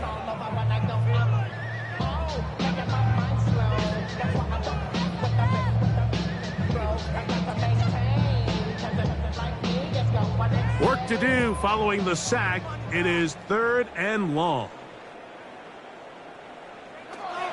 To throw is Hurts. Now a screen set up for Bigsby. And he'll gain some yardage here, but that is not nearly enough for the 1st down. It's going to bring up 4th down. Anytime you call a running back screen, the key is the relationship between the offensive line and the running back. They have to be in sync perfectly to set up the big play. That wasn't the case here on 3rd down. He gets tackled short of the sticks. And he's going to be hit and dropped right away. That's great coverage there. Winds up with nothing on the return. LeBear's offense and DJ Moore heading back onto the field. And he's had some kind of game. They made it a point to get him involved early. Boy, did that pay great dividends to this point. He'll send this one deep for Odunze. That is going to be all in. He's got it. Roll, Odunze. Touchdown, Bears. This is when you're very fortunate as an offensive play caller, Mike, that you not only have the speed on the outside, but you got the big arm behind center, because it doesn't get real fancy. If you can hold up in the protection, you're saying run as fast and as far as you can. I'm going to throw it as far as I can, and when you connect, it is a thing of beauty, and in this case, it results in a touchdown.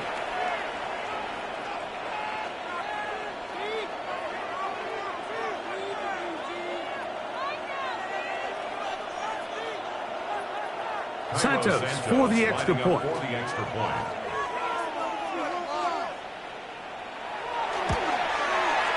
He's got it, and the Bears will get just a bit closer. Bears 28.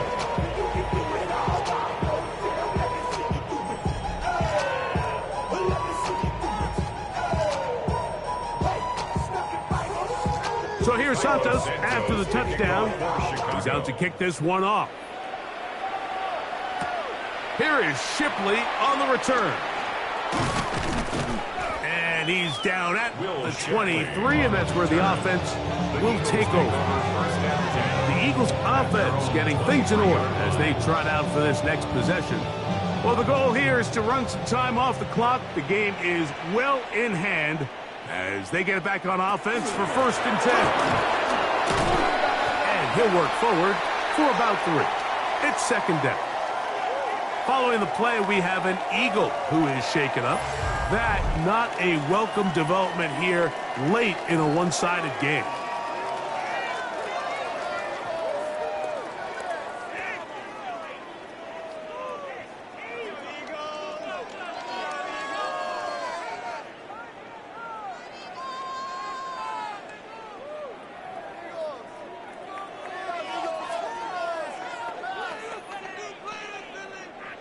So, from the 26-yard line, here's 2nd down and 7.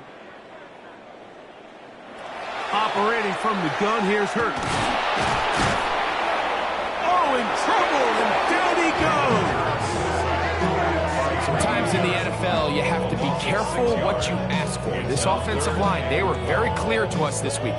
They wanted to take on this group. They loved the ability to be challenged. Well, they might have poked the bear a little bit too much because they've now surrendered a whopping 10 sacks in a single game. And I don't think there's been any signs of this pass rush slowing down.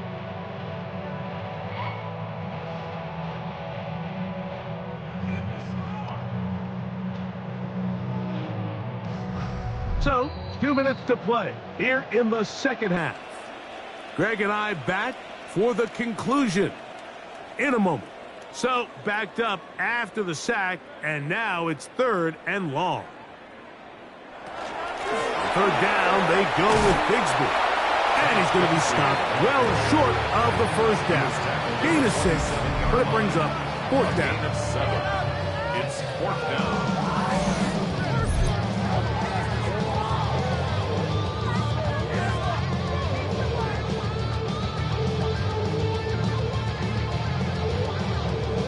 Here comes the Eagles punt team. Formation for the Eagles.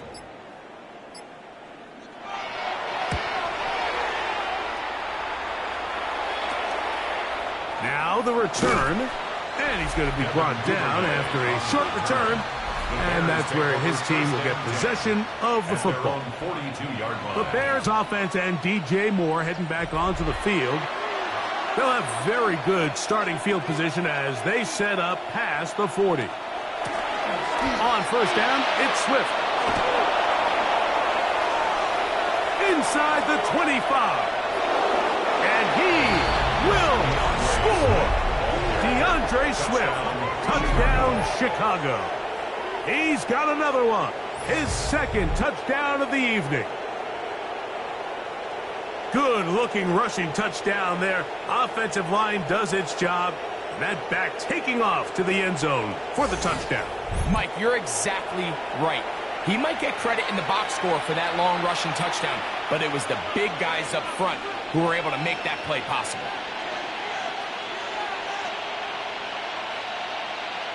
On is Santos for the PAT.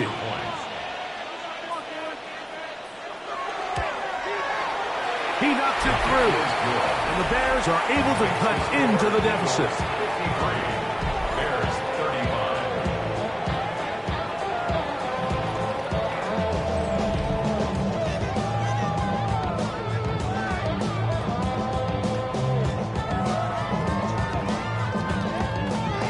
So the late score gets them a bit closer to respectability.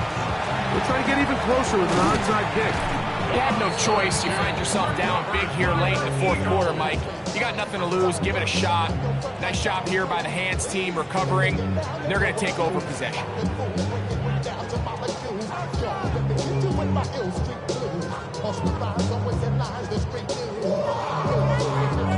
The Eagles offense getting their final instructions before heading back onto the field. And a few kneel downs should do it here. Defensively, they do still have those 3 timeouts, but very little reason to use them at this point. From the gun, here's Bigsby. And he's going to have the 1st down. And that will not officially end it, but for all intents and purposes, they're going to be able to run the clock down from here. 1st down. Here's a case of an offense just piling on. You're really imposing your will on the defense. Everyone in the stadium knows you're going to run it. The defense knows it, you know it. And no matter what they do, they have no answers whatsoever. They'll stay on the ground and stay with Bigsby.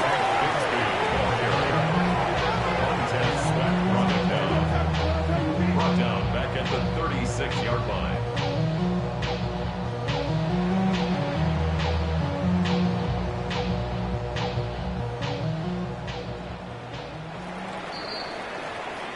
So it's a win here for the Eagles. This was a game where both offenses were up and down the field, marching the ball at will, matching each other point for point. In the end, got a few more defensive stops than their opponents did. That is the difference in this one. So that'll do it for us. For Greg Olson and our terrific team behind the scenes, I'm Mike Tirico. You've been watching the NFL on EA Sports. Follow us on X at EA Madden NFL. The Eagles are winners, as we say, so long from South Philly.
following presentation of the National Football League.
Ready to get this one going.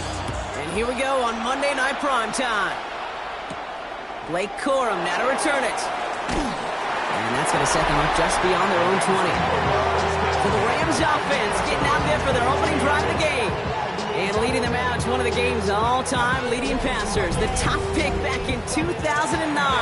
Still going strong. It's Matthew Stafford. Stafford just continues to fight off injuries, and he continues to battle Father Time. And it is remarkable. There's a lot of quarterbacks as we see him age. We see the arm fall apart. We see the wear and the tear and the velocity disappear. You're just not seeing that with Stafford. You can question how long the journey may continue, but you cannot question how productive he is when he's on that field. After a good pickup, they've got 2nd and 4.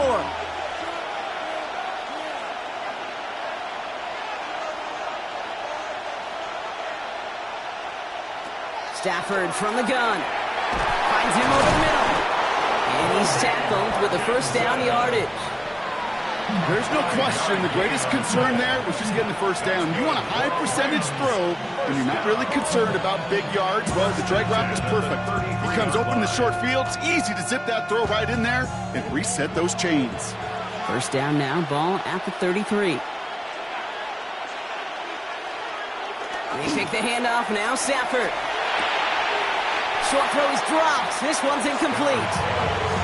Gonna have to wait a little longer for his first catch of the game.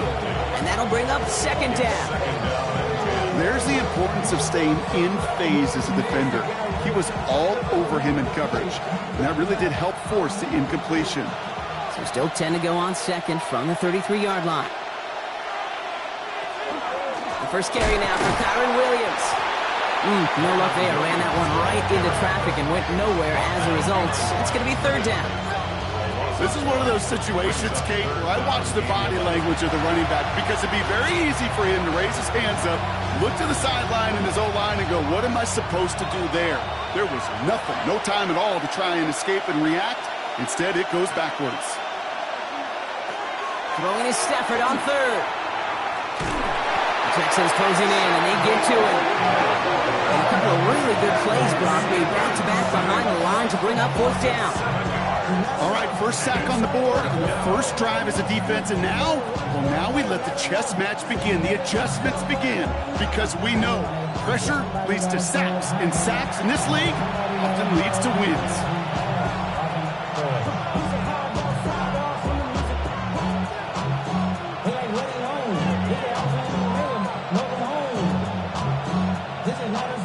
Rams going to punt on 4th down, and they're calling Ethan Evans to the field.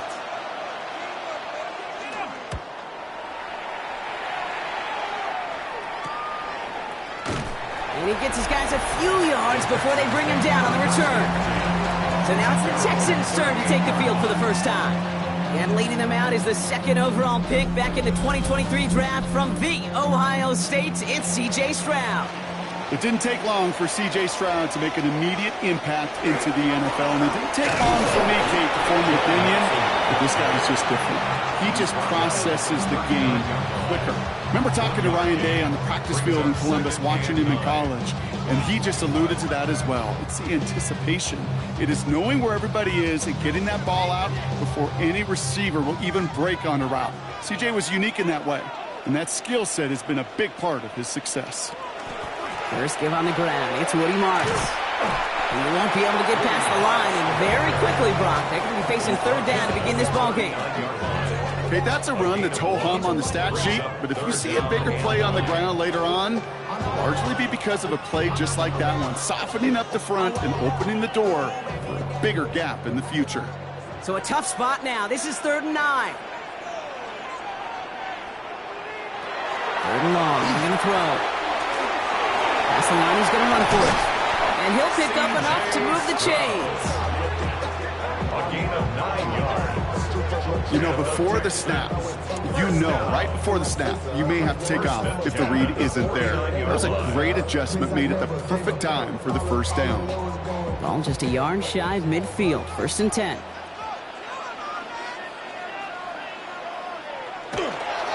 A give to Mixon up the middle. Dropped by the first guy he met. No gain on that first down run. Job one of so many D tackles in this league is eat up space. Don't get moved off your spot. But the difference makers, they just not only eat the space, they eat those runners too. Now nothing doing on the last run. It's 2nd and 10. They'll motion him out of the backfield. Shotgun now for Stroud. Quick slant here to Kirk. And he'll have it down to the 44-yard line. Good luck defending that short yardage slant. Just not going to happen. There's a reason. This is a go-to play for just about any quarterback in every situation. To the line. Here's 3rd and 3.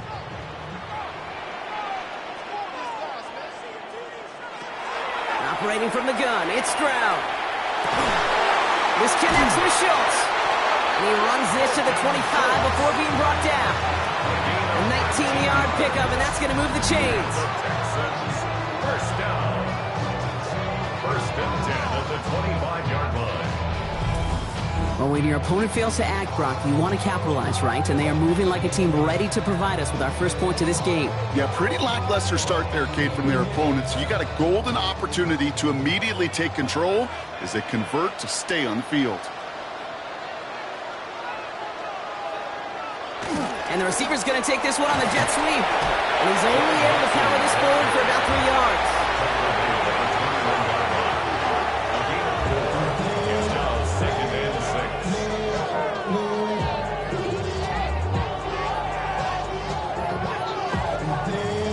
They'll come up after that 4-yard gain. It's 2nd and 6.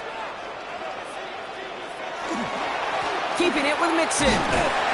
He'll scrape together a few yards, but not much. 3rd down coming up. It's a 3-yard pickup on that run, and that takes us to the end of the first quarter. We're through one on Monday Night Primetime.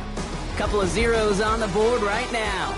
We'll make our return to NRG Stadium after this.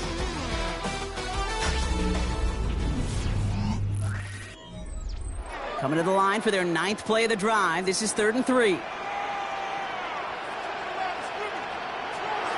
From the gun, Stroud.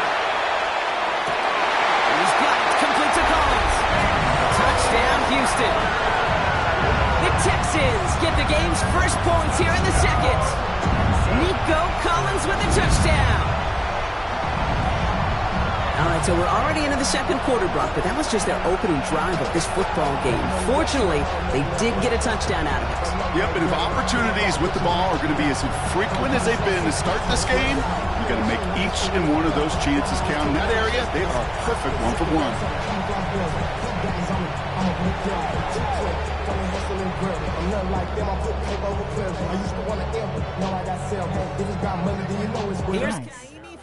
Hello bro, smiling face with smiling eyes.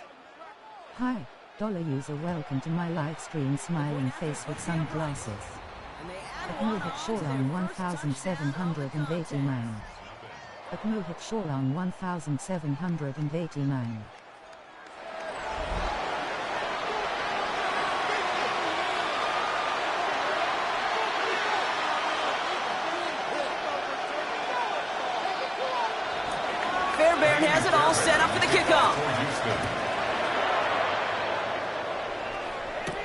Corum now on the return.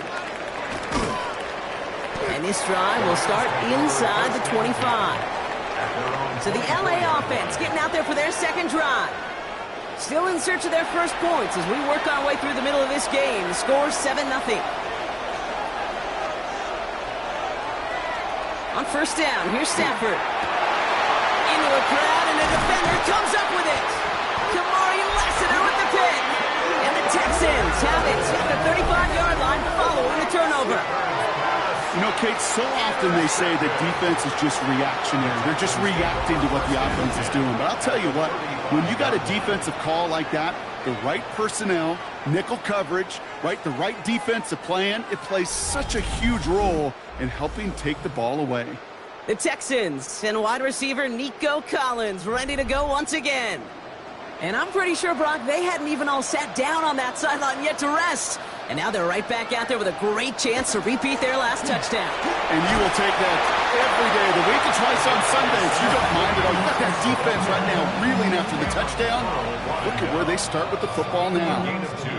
Only 2 yards, and it brings up 2nd and 8. I don't think that's the amount that they were looking for there, Kate. Going to lead to some shuffling around here in the playbook. Find a more aggressive call on second. They go play action with Stroud. Pocket isn't holding up. They're able to drop it. And that pushes them back. 3rd down coming up. When they were in their defensive meetings this week, that's exactly how you draw it up. Play sound zone defense. Give that quarterback nowhere to go. Let that pass rush get home.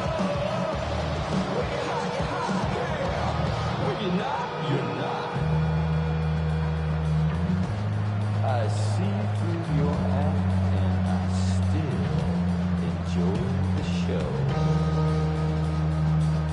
Yeah. Let's see what they went with. 3rd down.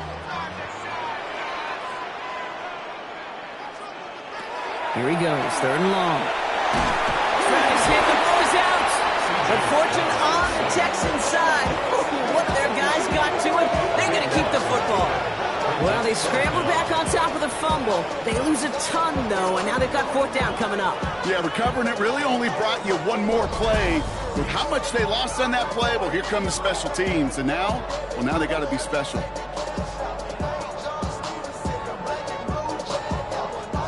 The Texans set to punt. Back deep for the Rams. It's Xavier Smith. And this one skips out of bounds and will be marked inside the 30. The Rams set to go on offense once more. And it's far from the first time we're seeing this unit head out, Brock. But what we haven't seen so far in this opening half, well, we haven't seen much in terms of yardage. No, it's like they've written a few lyrics, but nowhere close to a song yet. Throwing now on 1st down, Stafford. He's got the hook up to Devontae Adams. And they will finally catch up to him just a second before he could reach that 40. 12 yards on that play, and a good call nets him the first. Nice to see that connection, that chemistry working between the two of them. So fresh set of downs now from the 39.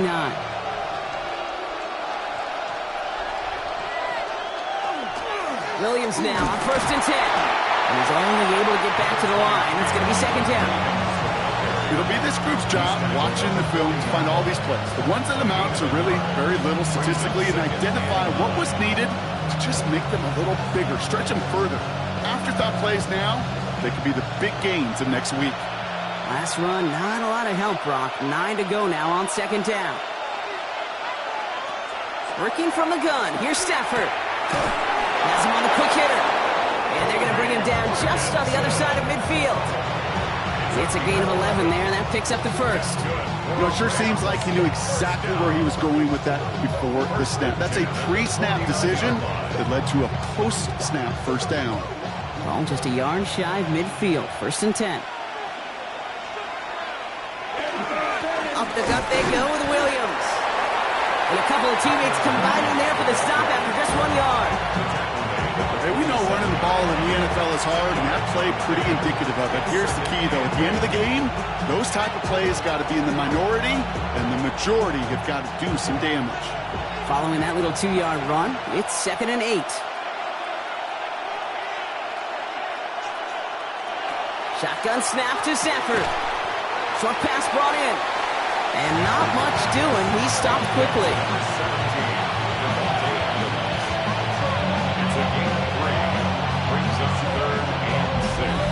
Not much scoring to this point as we've reached our 2-minute warning. More on Monday Night Primetime in just a moment. The Texans are in the nickel, 3rd down.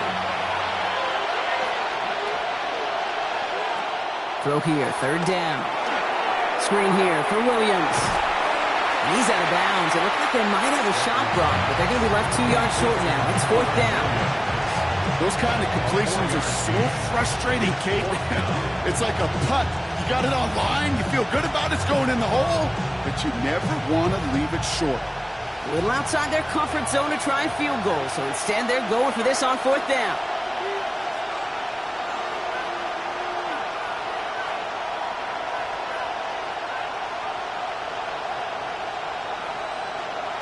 Stafford gonna go on 4th. And they'll turn it over on downs as that pass comes up empty and off the field they go. Yeah, I don't care that they didn't get it. It's still the right call in that situation. It's a little too long for a field goal, and a punt really nets you very few yards. The decision-making was sound. It was the execution that let them down. The Texans set up nicely as they come up to the line, 1st and 10. To the air, Stroud. Big trouble now, and the ball is out. And it looks like that'll be Rams football. You know, this just can't happen on 1st down. It really can't. I mean, ball security's at a premium on every down, every distance. But on 1st down, it is especially a killer.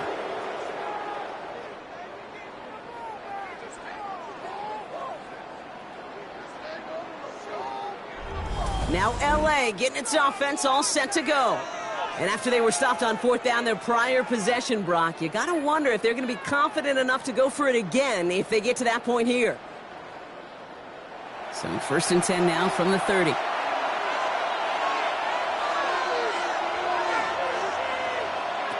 Throwing from the pistol, Stafford. Pass complete, Tutu Atwell.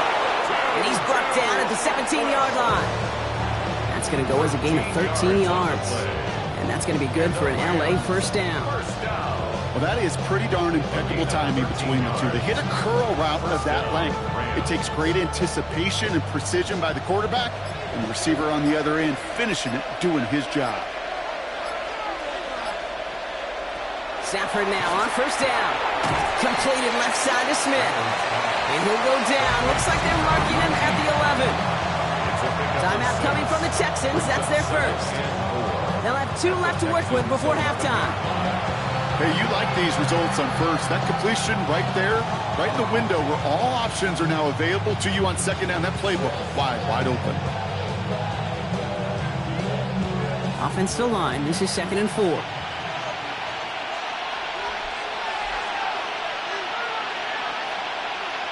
Stafford now.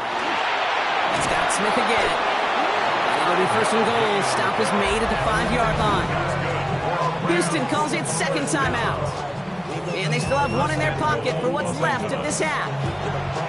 That pitch and catch won't show up as a big play on the stat sheet, but it gives his own defense a little time to rest.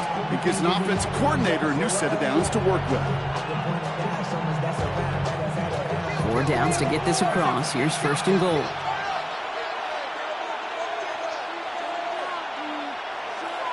Now Stafford again. And this is going to be good for a Los Angeles touchdown. The Rams earn the chance to tie before halftime. It's a Puka Nacua touchdown. It's plays like this that make him so well regarded across this league, Brock. Yeah, such just a difference-making receiver, Kate. Yep. You expect him to be the target down here. You did, I did, the defenders did. But what makes him a star is even when people know his number's being called, he still finds a way to deliver.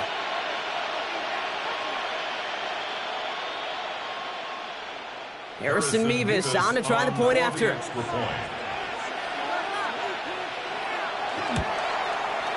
Right down the middle, it's good. And the Rams tie this game 7-7.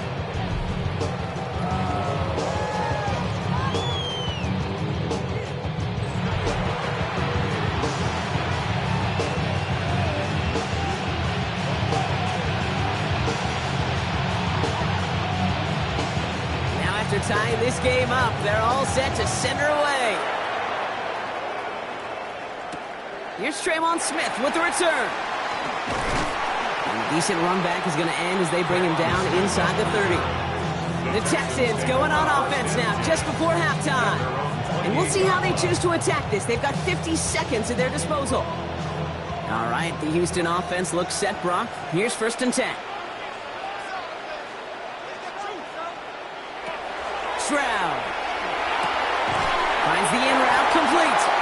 And he's going to have this out near the 40, just a little bit short of it. Final timeout called by the Texans. And that's all they've got for what little remains of this half.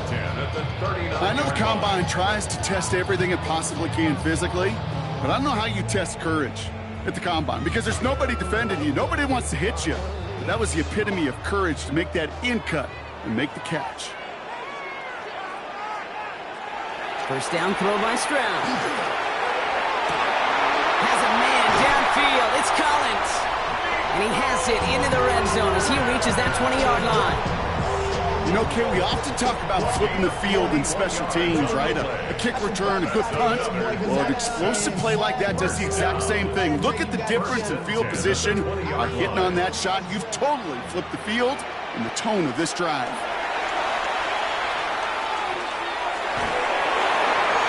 And that's going to be incomplete. Still time for a couple of plays, though. 15 seconds left. Fairly safe to say as that one falls incomplete this first half so far, it's not met the standard they set for themselves. After the incompletion, they come up on 2nd and 10. Again, Stroud. Passing struggles, bleeding over from that last play. He's forced to get rid of this one.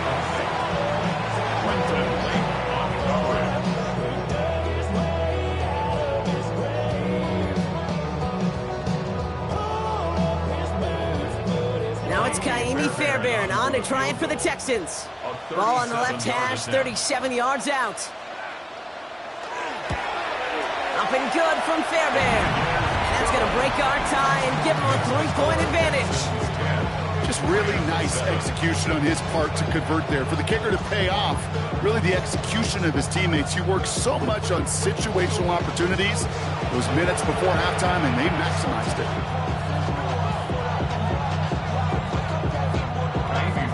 Time left for maybe a return plus a play here as they send this away.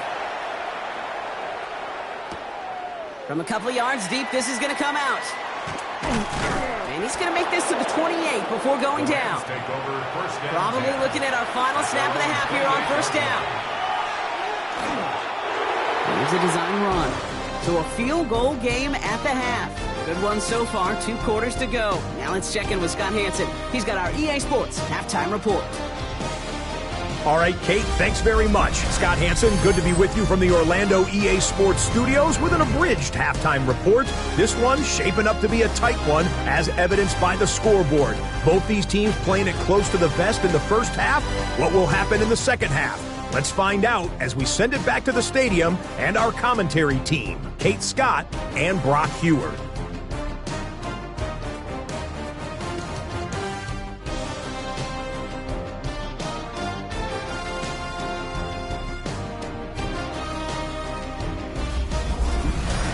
Excellent work as always, Scott. Love that halftime report. Just a field goal game for us here as we start quarter number 3. Here's Evans set to kick this away. Here's Smith on the return.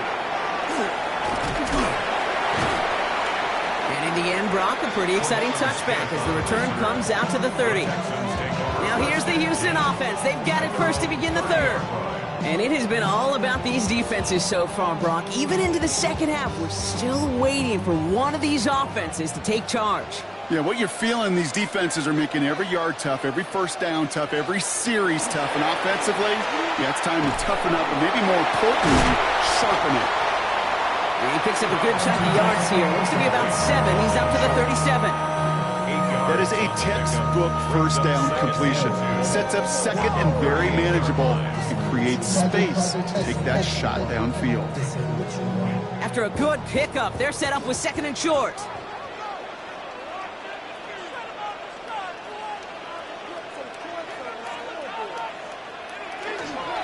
A give left side. Here's Mixon. And that's not what the offense dialed up. They stick him for a long, so it's going to be third down. Their dominance against his ground game rolls on, Brock. Add another stop to what's going to be some real nice film for them to watch. How many times do you think in your lifetime, Kate, you've heard from a defensive coordinator, job number one is? Stop the run. And they've been doing it.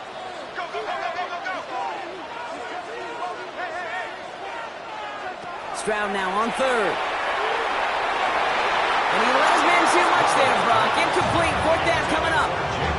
The numbers tell us pretty clearly, you get to third and long, extra long, it's really hard to stay on the field.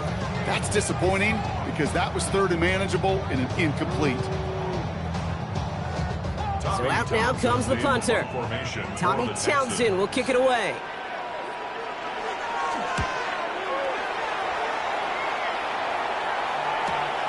He has it at the 13.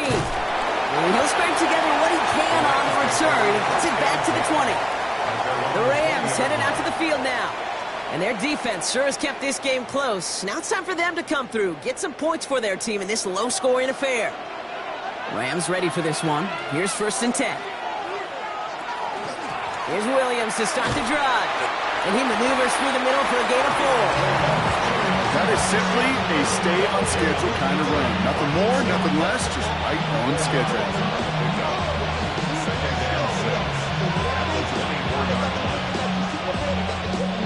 4 yards on that first down run. Here's 2nd and 6. Stafford from the gun. Into the crowd, and that pass is intercepted. Jalen Reed with the INT. Well, no doubt they envision that as the start of a second-half push for the lead. But the defense, well, defense had other ideas, Brock, protecting their team's advantage and taking possession back on the first play of the series. Not the way you needed to start the half if you were thinking comeback, but exactly the way to start the half if you're trying to take this lead and step on it. That's a defender who sensed the need for a splash play and delivers. All set to go now from the 35.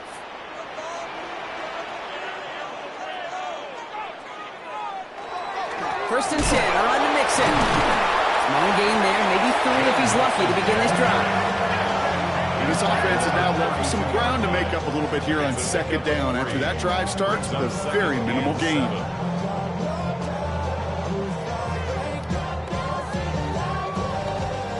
Last run got him 3. Here's 2nd and 7. From the gun, Marks gets it. They're going to be set up just outside that red zone. They gain 11 on that play, and it'll be 1st down Houston. I think anytime these offensive coordinators in the NFL call a run play, they're just hoping for something positive. To get a 1st down, that's a bonus. To the line and set. Here we go, 1st down.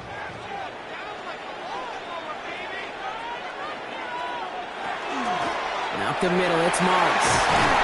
And there's the stop, but he's got 9 yards on 1st down. I'm not kidding you, Kate. A run of that length at the NFL level, honestly, is the equivalent of a run of 15-plus at the high school level. It's hard in the run game to make yards, and they just got a very successful one. 1st down carry got him 9 yards. Here comes 2nd and 1. Running from the pistol, it's Mixon. And they're going to have 1st and goal as he gets this down to the 4. Most of the people watching will forget about that play in a couple minutes, but the coaches won't forget. He has that filed away the next time he really needs to pick up a few yards. They'll break the huddle and come up on 1st and goal.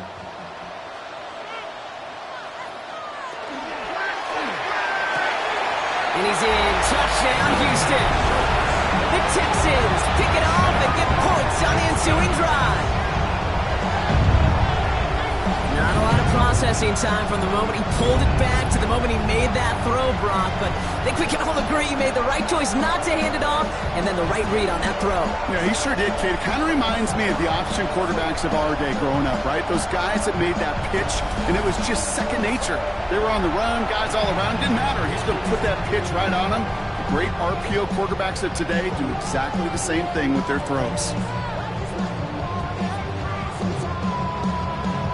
Fairbairn now for the PAT.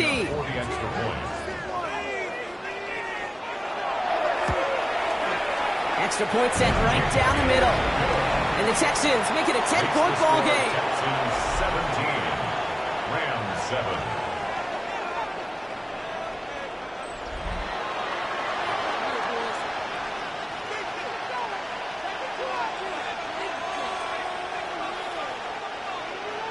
Fairbairn has it all set up for the kickoff. Here's Jordan Whittington on the return. And he's brought down just inside the 25. Out come the Rams on offense. And what's really been simply stunning, Brock, is how far we've made it into the game, and their passing game, it is still grounded. Yeah, so as they're sitting here losing right now, what I hear you saying, Kate, is it's time for this offense to take flight. This defense, they had a plan, and they've done an excellent job executing it. Instead of a main character, they've reduced this receiver to a footnote. Kudos to the job collectively on defense. On the 24 once again, it's 2nd and 10.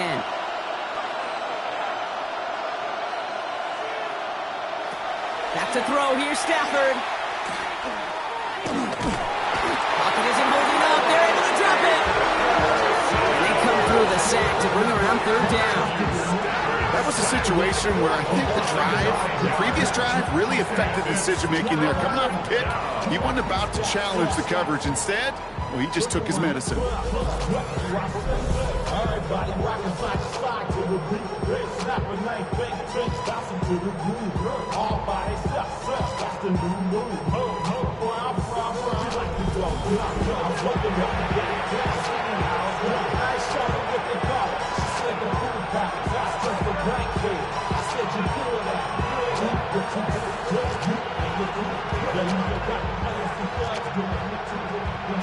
Offense looking to convert as they come up to the line, 3rd down.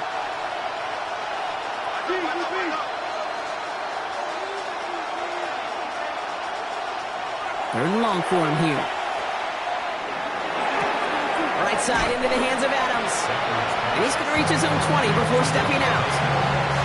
You know, I like the completion. You never turn down a completion. That's just not the right throw to make in that spot to move the chains. The Rams are set to punt. And he's only a handful of yards from his own goal line.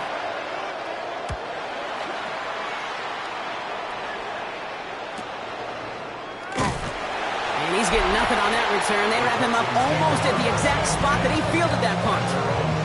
The Texans and wide receiver Nico Collins ready to go once again. And he's been reading the coverage, dare I say, Brock, even better than his quarterback has all game. I mean, he just continues to find openings and make plays in this second half. Now begin with a run by Mixon. And he'll be stopped after just about a yard. 2nd and 9 coming up. That's the kind of yardage that's not going to kill this drive on the first play. But it does put you a little bit behind schedule. And that 2nd down becomes critical because nobody wants a 3 and out. Last run only gained a yard. That means it's 2nd and 9. On the ground again with Mixon. And once again, he doesn't manage much before getting brought down. A gain of 2 follows up a gain of 1. And now they're left with 3rd and 7. 3rd and 7.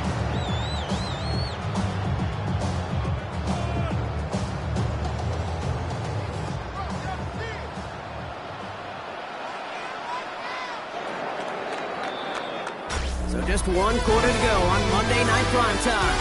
It's the Texans in possession of it, needing to preserve that lead over one final quarter.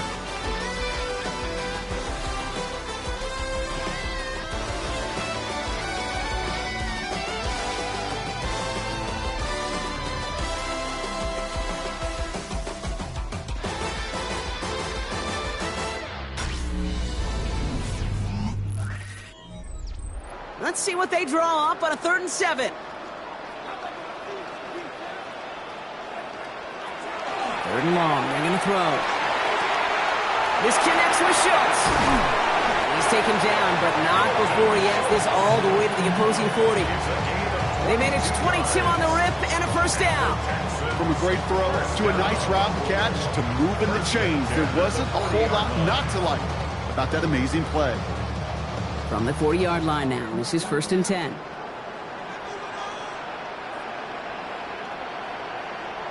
Stroud off the play fake. This one's to Kirk out left side. Well, they're going to be working from the red zone as he reaches the 16. It's a 24-yard gash, and it gives them the first down. First down. First and 10 at the 16-yard line. I may love watching a great thrower, but I love watching a well-done route too, Kate. Make that guy think you're trying to stack him only to drop your hips and cut right inside. Some good work to help reset those chains.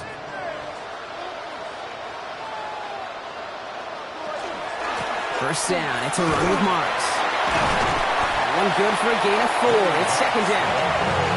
That result right there is why coaches all across all levels of football on defense talk about good, solid tackling, Kate. It's not just to hear themselves talk. It's to make sure that when you can bring a guy down, you're able to, and keep them from piling on those yards.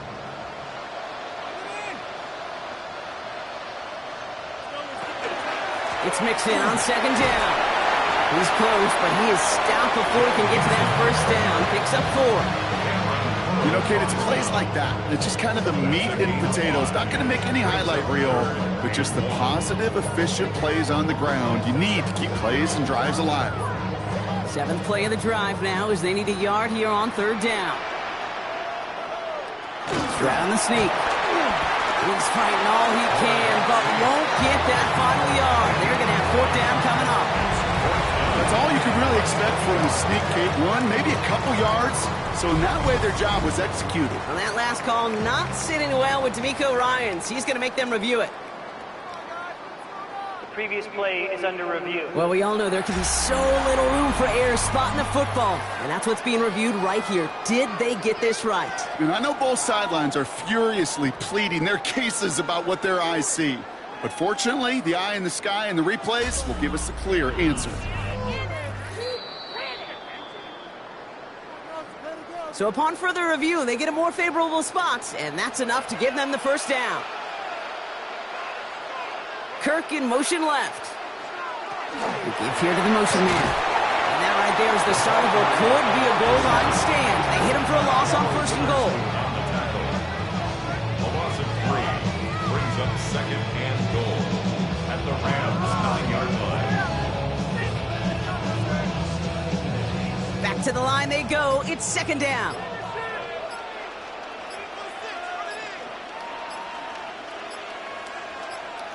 From the gun, Stroud. And the cover just too good there. Didn't find the throw that he was confident in, so just throws it away. Third down coming up. And this is why scouts talk about a player's closing speed, Kate. You know, once he senses the pressure, he's getting rid of that ball. It takes a player who can close quickly to get to him before it's released. And that sure altered the throw. Now Stroud on third and goal. Catch is made in close. And he's in. Touchdown, Houston. The Texans can put this out of reach as they make it a 16-point lead. Nico Collins with the touchdown. His second scoring catch of the game. Well, as they drive forward to what right now looks like it should be a win, Brock. He sure has taken advantage of a nice little chance to boost his stat line. His second touchdown of the game. Yeah, you just kind of feel these two building some trust, right? Just more and more equity. Certainly paying dividends in this one, but more than likely for more games to come. Fairbairn now for the PAT.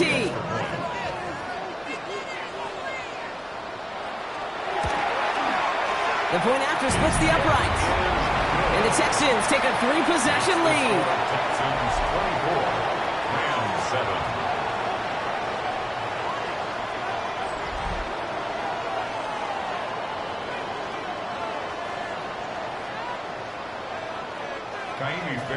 Fairbairn has it all set up for the kickoff. Whittington now on the return. The decent run back is going to end as they bring him down inside the 30. Possession switching back to the LA offense as they head out. They were only on the field for 3 plays their prior series, Brock. Let's see what changes they make to take over here. LA offense all set. Here's first and 10.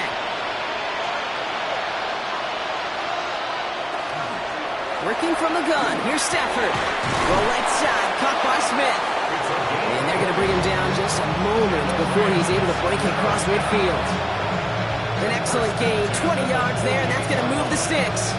And for somebody who's been picked off like he has, Brock, you got to admire his determination to keep attacking these coverages. Yeah, that is risk. Right into double coverage yet again. But this guy's got what I call a high belief factor in himself. Has him on the quick hitter. And they're going to hold him down just shy of the 40. And that one goes for a gain of 11. And the Rams have the first down. It sure seemed like he knew exactly where he was going with that right off the snap. That takes us to the 2-minute warning in Houston. Rams hoping to make it look a little better before time runs out. So first down from the 41.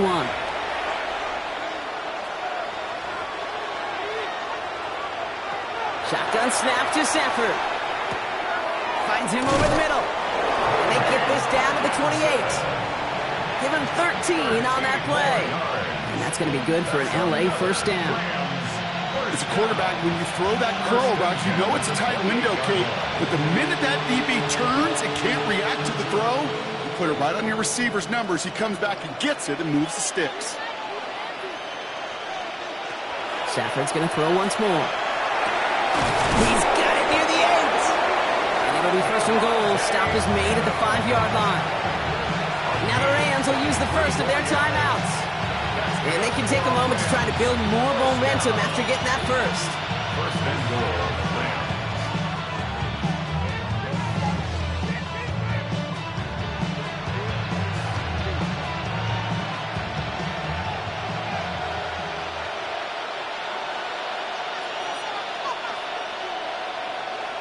From the red zone on first. And that is caught in the end zone for the LA touchdown. The Rams get it back to within 2 possessions.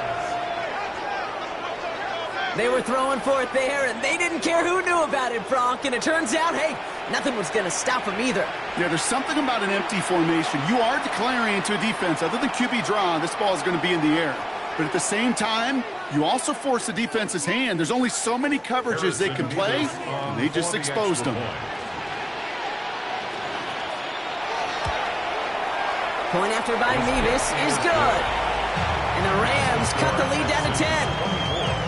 Rams 14. So even after the score, they're still down 2 possessions. Time not exactly on their side as they try this onside kick. And he has it to the 42 before they make the stop.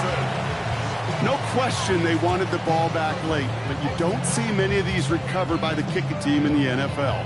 You see even fewer recovered when they're actually expecting it, like they certainly were right there. Here come the Texans as they get set to take over on offense. And even after giving up the late touchdown, Brock, still a 2-score game, so you should expect them to be in that victory formation in just a few moments. You should, but, you know, I just picture Tom Brady, Peyton Manning, the greats in this game, right, over the last few decades. You know, they grinded down every second, never took anything for granted. And finish it all the way down to double zeros. He will have the Texans first down there, and the celebrations can begin now down on that sideline. Timeout taken by Los Angeles. It's second. And they are quite frustrated having to call that after giving up the first.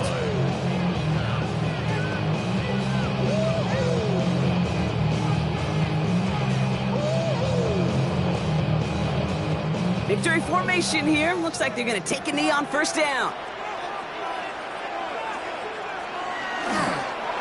Line up the design keeper.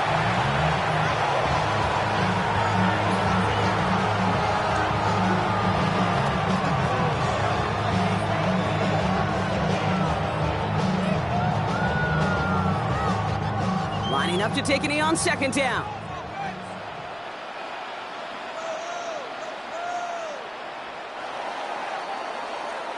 So it's the Texans who defend their building and take the win. Well, we know they had high hopes when they entered the stadium earlier today, Brock. We saw it, but it can be so tough to win on the road.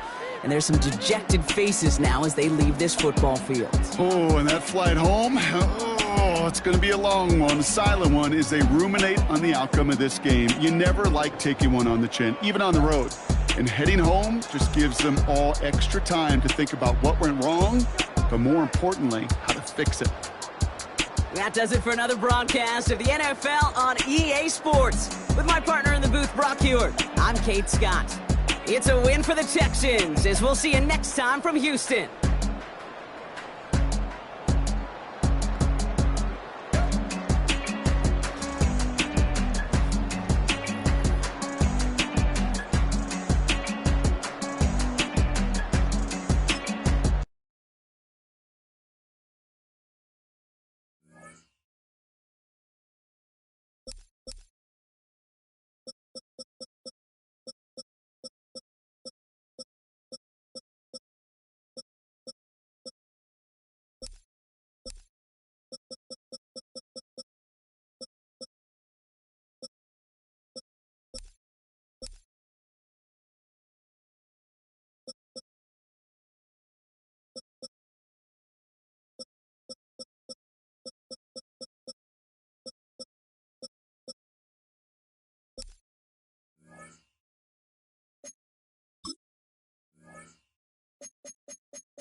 EA Sports welcomes you to the following presentation of the National Football League. Now, if there's a city that knows the proper way to smash a guitar, yeah, it is this city of rock and roll. Man, in the footsteps of Hendrix, Cobain, and so many others. Another one has been shattered to pieces before kickoff here at Huntington Bank Field in Cleveland. Straight ahead with a nationwide audience tuning in. It's a Monday night primetime showdown between the New Orleans Saints and the Cleveland Browns.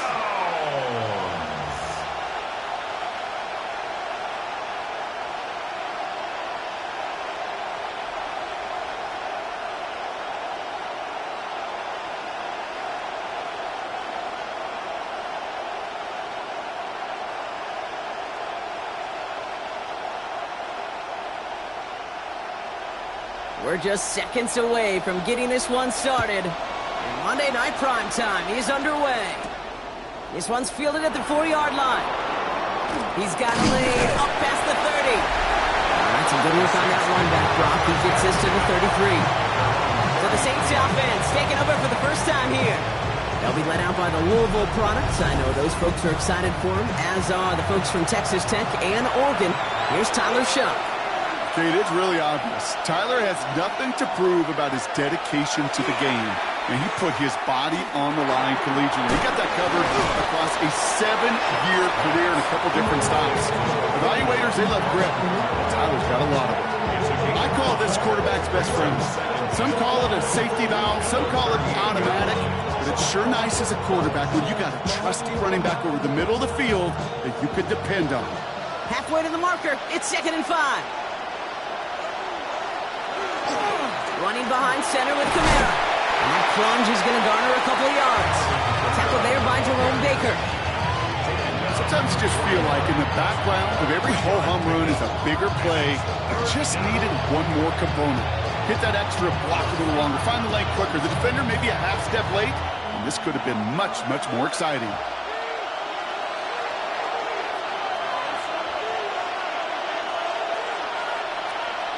Shuck on 3rd down.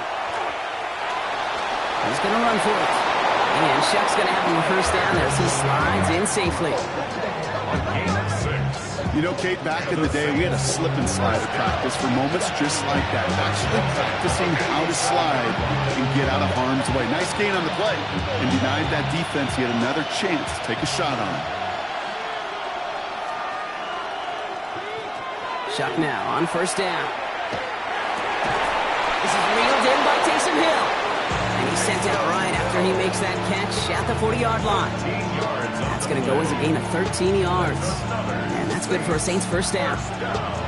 Sure seems like he knew exactly what he wanted, and he got it, going right where he wanted to with the ball off the snap. From the 40-yard line now, this is 1st and 10. They put a receiver in motion left.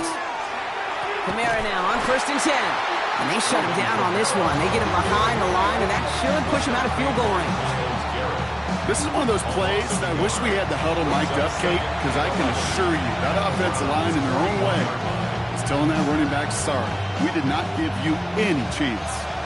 All right, here we go. 2nd down.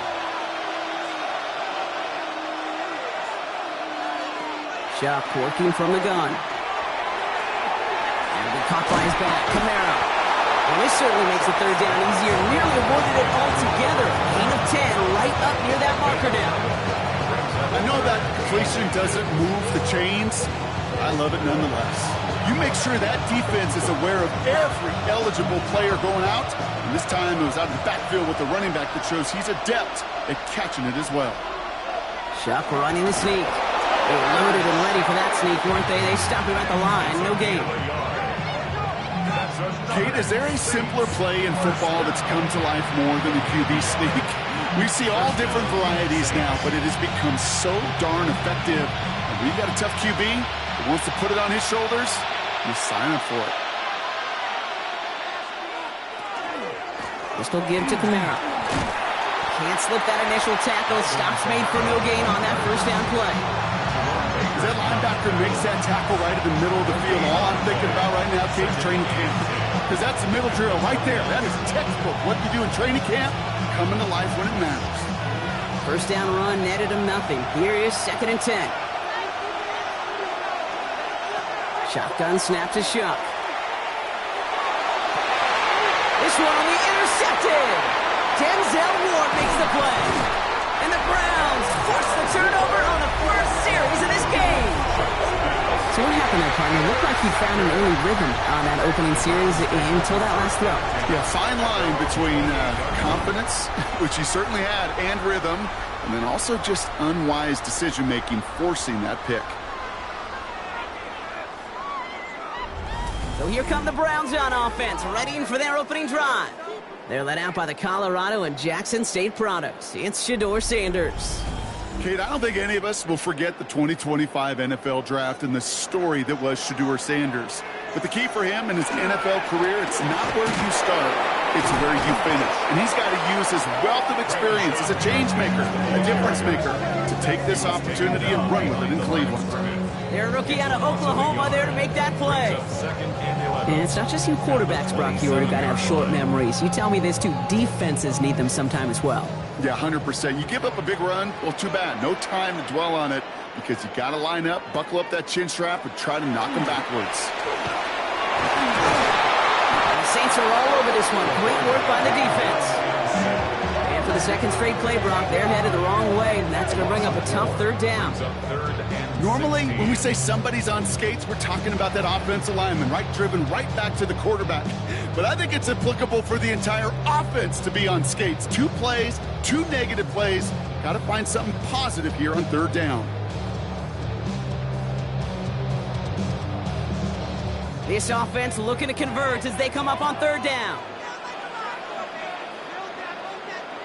Here he goes, 3rd and long. Throw right side, caught by Njoku. And a nice gain here, but it stopped short of the 1st. Awareness. You've got to be aware. Play caller, quarterback, receiver have to be aware of where the sticks are. That route just not enough, not deep enough to extend the drive and move the chains. The Browns looking to punt on 4th down, so on comes their southpaw, Corey Bojorquez, to handle it.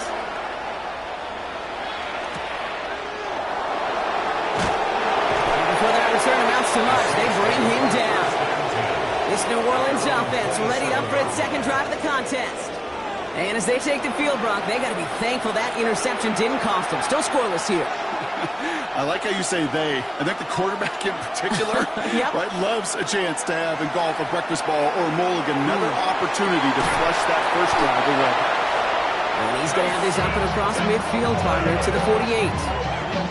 That goes as a gain of 25 yards and picks up the 1st. That's good for a Saints 1st down.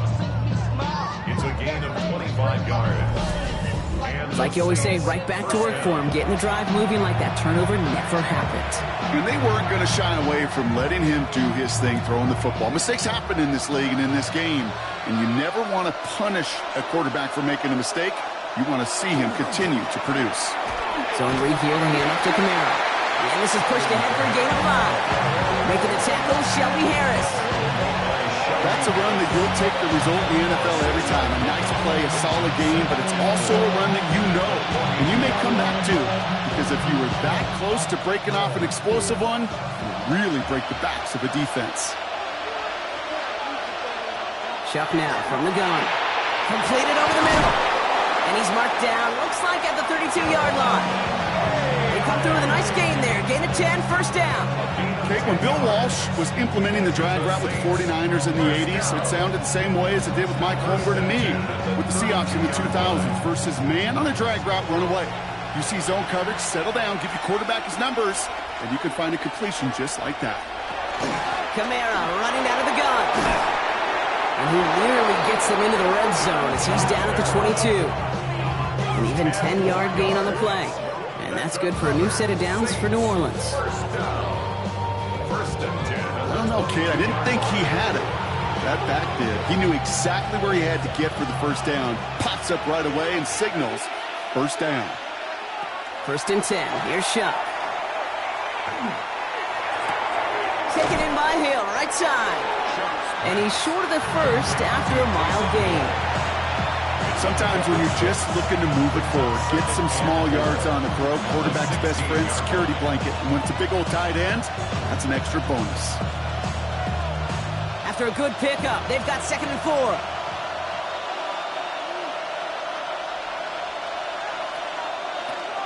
They run it from the gun with Kamara. And he's tackled with the first down yardage. Looky here, you don't even have to worry now about a third down call as that run moves the sticks. Now that call you had ready, though, you can recycle it, save it for later for that next third down coming. Coming to the line for another 1st and 10.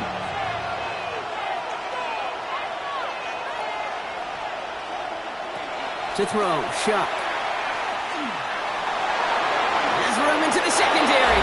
And they take this in for the score. The Saints take a 6-0 lead in the first quarter.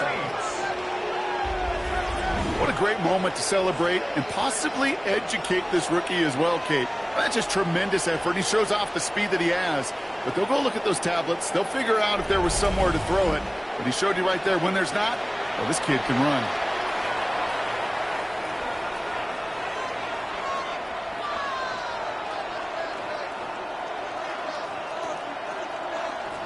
For the extra point, here's Smith.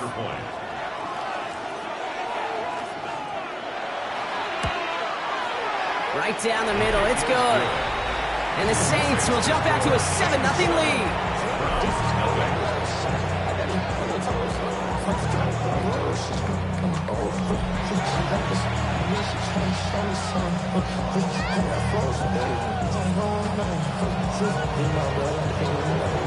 Smith has it on the tee and is ready to send it flying.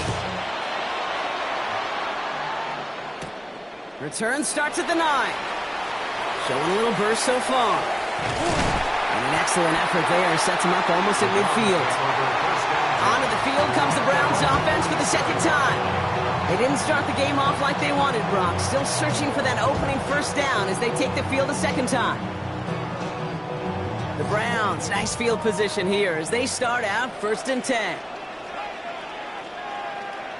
Into the gun, here's Sanders. And no look there, and that throw falls to the ground.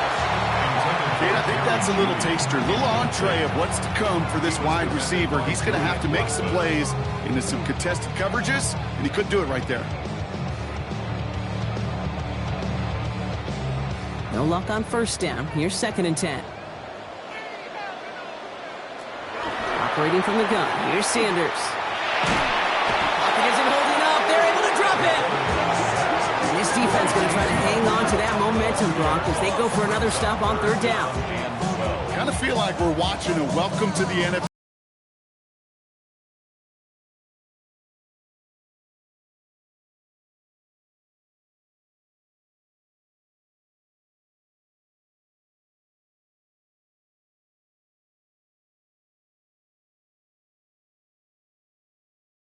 Got to figure out 3rd and 12. Free play here. Let's see what he does. He's going to try to drop it in deep right. And that one's incomplete. For now, he brings up 4th. Let's see what this penalty flag is all about. Defense. Pretty easy call to make. He lined up offsides, and now he gets a talking to from his coach. Sanders now on 3rd down. And that's a win for the pass rush. Hit as he threw it, leads to the incompletion. 4th down coming up. Well, that's one you chalk up to the pressure earning that incompletion.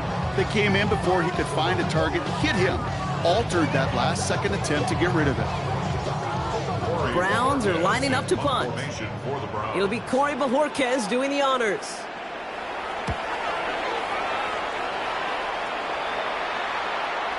And this is the punt you want every time. He bounces out of bounds and sticks them inside their own 10. Offense to the line. Here we go. The Saints ready to return their offense to the field. They're looking at the entire field in front of them. A long drive ahead, Brock, as they start out very close to their own goal line. And he's going to have this one up to about the 21. So 20 yards on that play. And that's good for a Saints first down. First down. 1st and 10 at the 21-yard line. I'll tell you what, Kate, one of the things I'm most proud of coming out of broadcast are my O-line buddies that will hit me up during the game and say thank you. Thank you for finally showing some love and giving some light to what those big boys are doing up front. I got to play with some of the best to do it. I got to see it up close and personal. Because of it, I'll never forget it. And they just showed up on that run. The line between safeties and linebackers gets real blurred on plays like that, Brock. He handled that one just like a Mike would have. Yeah, if the injuries were to ever crop up, Kate, I bet he could handle the linebacker spot for them as well. Just tremendous diagnosis in that run support. Shuck's going to throw here. Hits his running back. And some excellent work to drive them all the way up past the 30-yard line. Now after making that catch, we see he's shaken up. Trainer's heading out to take a look.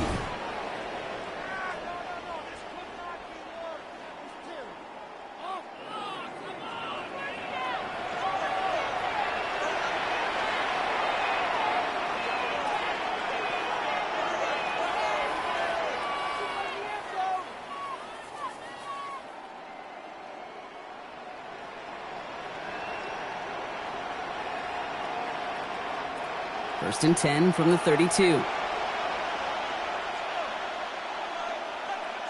Man in motion, out of the slot. That's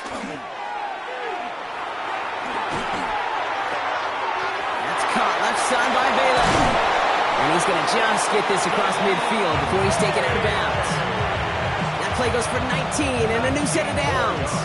The analytics will tell you a handful of these kind of plays per game, and your odds per drive of scoring go way up. All just a yard shy of midfield. First and 10.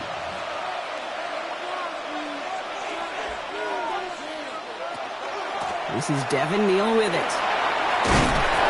This great effort winds up getting him well into enemy territory before he's brought down. That's an 11-yard pickup, and it gives them the first down. You know what I call that play, Kate? I call that a confidence injector. It just injects belief in that O-line, that running back, and most importantly, that play caller knowing he can call a run and he can get a first down too. Here's Shuck, first and 10. And they get to him as he was trying to make something happen. And the big play drives them backwards. Second down coming up. And right there's the danger, Kate, when you put the ball in the air. How many times do we see these coordinators, when you get a nice run, right, you gain some steam on the ground, you stick with the ground game. They don't, they call the pass, and the defense reacts, and reacts well with a sack. They give on second to Kamara. And a decent one gets about 4. It's going to be third down. When you don't have great success on first down, Kate, it's a little bit like a hitter in baseball falling behind in the count. And all you want to do as a hitter is get back to a fighting chance. Give yourself a better count. That play, well, it does the same here. Now a much more manageable and opportune third down situation. Third down, here's Shuck. And that's incomplete. He had the touchdown, but just couldn't finish off the catch, and a potential 6 points comes off the board. You know, Kate, you get a little bit of grace for a drop in the first frame. That's one, as this game goes on, he's got to have. It's hard on third down to execute. With the ball in your hands, you got to find a way to catch it. And this kick is good. He needed to get all of it there, and he did. And they come away with some points on that series. A lot of them may make it look automatic, but you get this deep, and those field goals are far from a certainty. It took all his concentration, every bit of his strength, to send that puppy through. Smith has it on the tee, and it's ready to send it flying. Here's DeAndre Carter with the return. He's brought down at what looks like the 24-yard line. Now we see the Browns offense headed out. And Brock, these guys are still searching. They are still searching for their first points, but beyond that, they don't even have a first down yet. Not even one? No, they're still searching. I know. Sanders going to throw here on first. Pocket isn't holding up. They're able to drop it. And the drive begins with a rough first step there. That's going to bring up second down. Hey, I understand that call. You try to get play action to get away from the rush. The problem is this defense has just been relentless.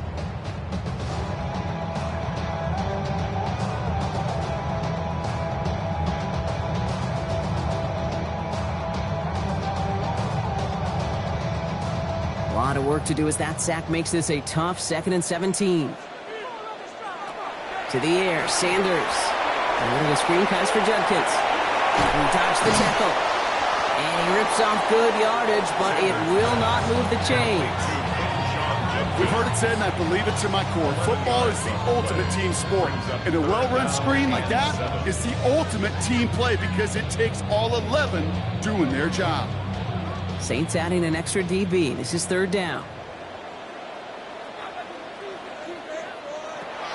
Third and long. They're going to throw. Just got it away before the hit, but it doesn't matter. It's incomplete. Fourth down coming up. In real estate, Kate, it's location, location, location. In football, it's rhythm, rhythm, rhythm. And you don't get third down conversions, you get no rhythm. Corey Bajorquez on to punt. And he's going to try to give his defense a long field to defend. And he's had a very busy game already, Brock. Third time they've called on him as he gets this away. And the coverage team is there as he fields it, so almost nothing on that return before he stopped. The New Orleans offense set to go now. And they'll have a little momentum as they take the field here after their kicker drilled a deep one to end their last drive with points.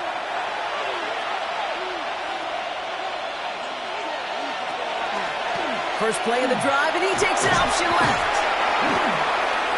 This drive is going to start out with a gain of 5 before they bring him down. You know, Kate, that might be a little bit of a disappointing run to him. He wanted more. They always do. That's exactly what they were after offensively to get this drive moving. First down run, nabs him 5. Now 2nd and 5.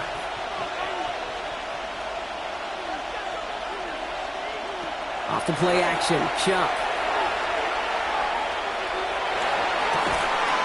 That's caught by Chris Olave. And he's out of bounds on the final play of our opening quarter. And that's going to do it for our first quarter here on Monday Night Primetime. It's a 10-0 ball game. We'll return to Huntington Bank Field after this.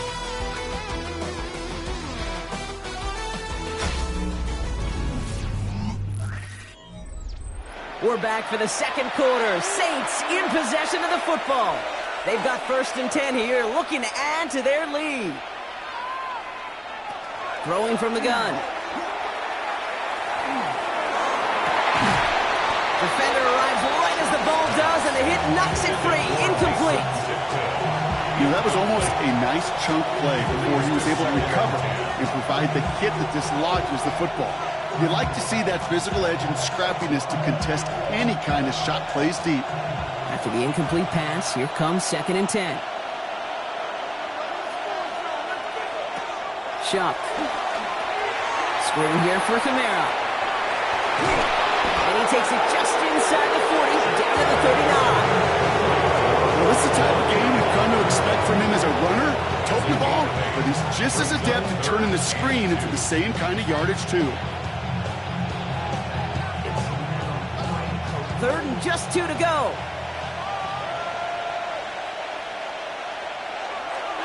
Trying to run for it, Kamara. And he'll pick up enough to move the chains. A gain of 6. And the Saints, first down.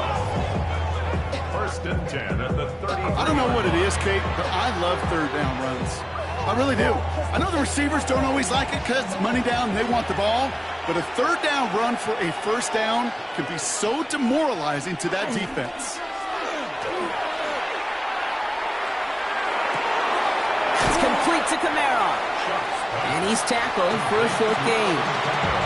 Kate, I don't know why every once in a while I'll get these little flashbacks, but a little play like that just flashes me back to the preseason, my first preseason. And one of the veteran QBs said, hey, Brock, whatever you do, just find completions. You will never go broke taking a profit. Go get a completion. They're at a premium in this league.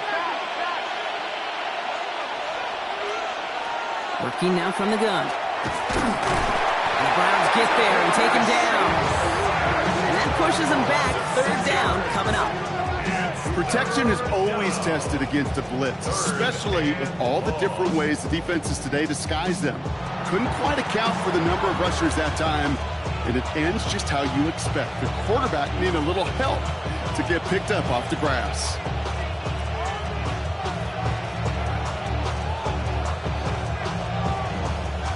He's driving some serious trouble. It's 3rd and 12.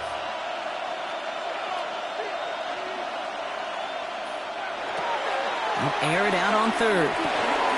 Has him on the quick hitter. And they stop him. He's marked down along that 18-yard line. That play good for 17 and a 1st down. First and 10 at the 18-yard line.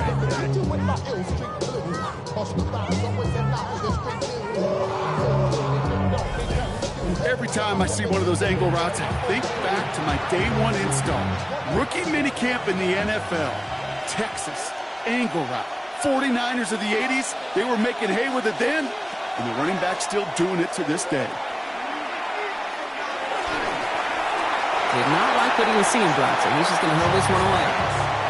That's a veteran move right there by a rookie quarterback. You see so many rookies, we do, Kate, who try to play hero ball and force things in every single spot. He's already wise enough to know how to throw it away. 2nd down, still 10 to go after that incomplete pass.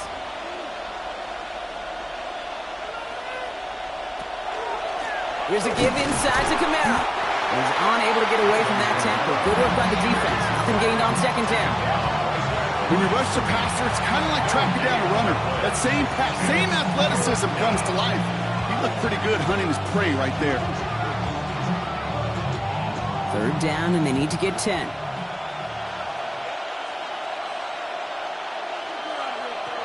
3rd and long for him here. Coverage holds up, and he just had to get rid of it. No luck finding his receiver that time. So that brings up 4th and long. There's not a quarterback alive that enjoys throwing it away on 3rd down. But that's a good case right there of live to play another day. Live to play another series and don't put the ball in harm's way. Smith able to put it through. And that will add to their score. Okay, one of the areas that kickers and quarterbacks are similar, they want to get into rhythm. And no better way to feel good and get into that rhythm than start a game 2 for 2 as a kicker.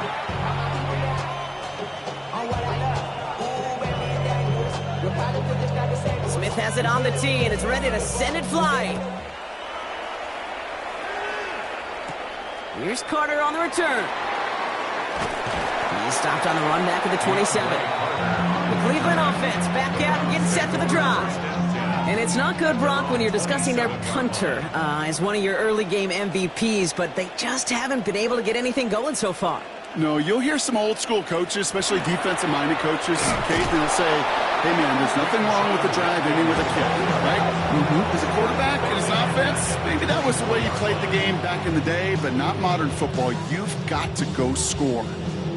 He is quickly making a habit out of wrecking plays, Brock, and it doesn't seem to matter what type of play that is. It's what the best of them do. We talk about just the versatility of offensive players being dual threats. This guy's a dual threat against the pass, and that time stuffing the run. And they will finally catch up to him just a second before he can reach that 40. That play gains 15, and it moves the sticks. I think my favorite part was the magic he worked after the catch. The way he took the completion and made so much more out of it by adding all the extra yardage. So fresh set of downs now from the 39. To the air on first down, Sanders. And this time they're going to get to him before he can get that pass away as he goes down. And their fourth sack of the game right there brings up second down. I think we've reached the point of the game, Kate, where I got to make my PSA. Protect the quarterback, and quarterback, protect yourself. No ties, set up, you gon' kill my vibe. Stand on my money, all on my side. Pick them sides, and you better choose wisely. That's my high. 1, 2, 3, 4, 5. After the sack, let's see what the offense does here. 2nd and 18 coming up. Back to throw. Here's Sanders. Catch made left side by Judy. And he rips off good yardage, but it will not move the chains. Jerry Judy. It's a pickup of 12 yards. Brings up 3rd and 6.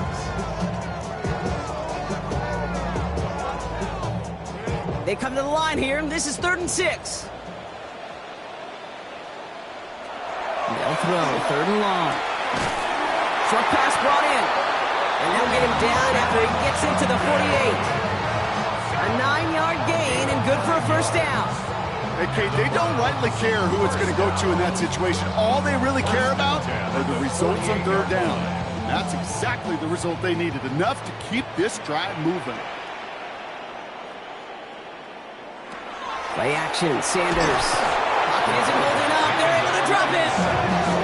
And the big play drives them backwards. 2nd down coming up.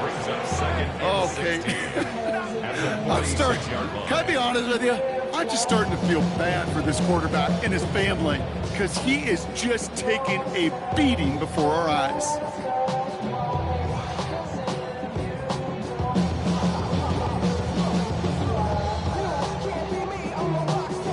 Defense sent him packing back to their own side last play. Time to build on that with 2nd down. Working out of the gun, Sanders. Finds the in route, complete. And he's brought down after pushing to that 35-yard line. A 19-yard pickup, and that's going to move the chains. First and 10 at the 35-yard line. They like to say it's about the Jimmies and the Joes. I think that's about the X's and the O's. That's a well-drawn-up completion that nets them a first down. All set to go now from the 35. Handoff now to Judkins. He has room past the 25. And they bring him down, but not before he advances it all the way to the 20. The end result there, 15 yards and a first. Offensive coordinators tell us all the time, big runs only happen with coordinated efforts. Great block in the spring of guys hitting blocks downfield and a back who can show off his wheels. Working inside the red zone. Throws off the rip, but it's incomplete. His first target doesn't lead to his first catch. And now they face 2nd down. Those windows over the middle, the congestion, just the mass of people. If you're not on time and on target, you're not going to find a completion, especially on that down and distance. After the incompletion, they come up on 2nd and 10. Shotgun handoff here for Judkins. And he's going to be bottled up just a few yards into that 2nd down run. I think one thing you learn, Kate, when you transition from college to the NFL, not every run is going to be a big play. Some of them, well, they're just destined to end in a minimal gain, and some of them will set up that critical play action for later. Let's see what they draw up on this 3rd and 7. Throw here, 3rd down. Looking, pocket isn't holding up. They're able to drop it. And the defense comes through. That's going to back them up and bring up 4th down. Goodness gracious, this quarterback is taking an absolute beating in this first half. You better have some ice for him ready at halftime. I'll tell you this, Kate. It has been a brutal couple quarters, and if you don't start protecting the quarterback, this guy may not make it and even finish this game. So the Browns sending out Andre Schmidt on this 4th down. From 37 yards in the right hash. Schmidt connects. And that makes things a little closer. It's now a 10-point game. That's the type of long, sustained drive that takes some of the starch out of your opponent. The only negative is that the kicking team was out there for a field goal and not an extra point. But they do come away with 3. That lead trimmed just a bit. Down to 10 points now as the kick is up and away. Brings in the kick at the 9. And in the end, he's able to get it to what used to be a touchback. It's at the 25-yard line. The Saints and running back Alvin Kamara trotting back out to the field. And the last drive did end in points. Not as many as they wanted, though. They had to settle for that field goal despite advancing the football pretty well.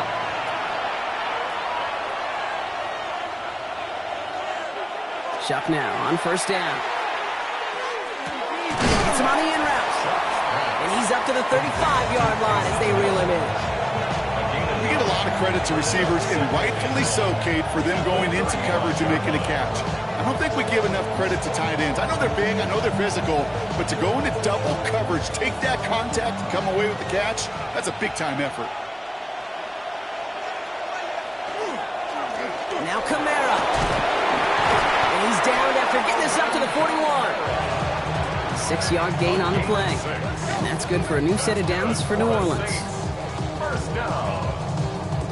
It's a gain of 6. It's got to be so demoralizing as a defense when you go up against a running back who just keeps those legs churning like a piston in an engine. And that effort's contagious. This entire offense is getting a boost, and he busts those tackles. Good right downfield to Olave. And he's brought down right in the neighborhood of that 40-yard line. It's a gain of 19 on the play. And that's good for a Saints first down. A gain of 19 yards. First down, Saints. Move the chains! Gotta move them chains! Build momentum and keep that defense on its heels. So fresh set of downs now from the 39.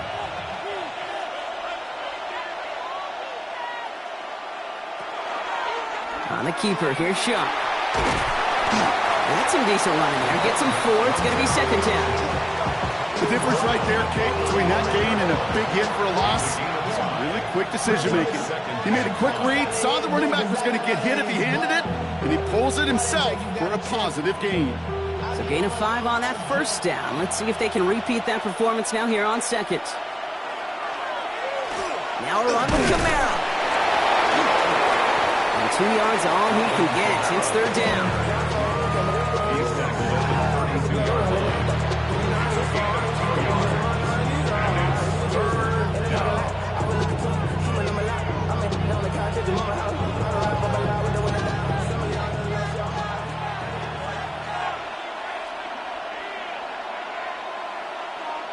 They kick the running back in motion.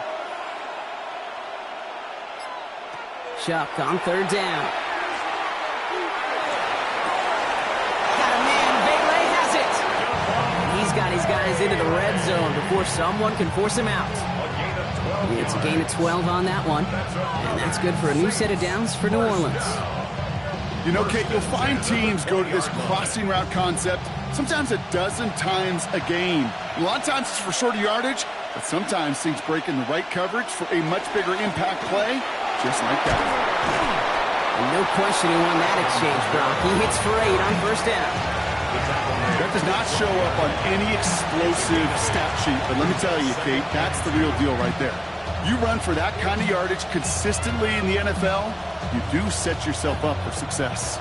After that little 8-yard scoot, here comes 2nd and 2.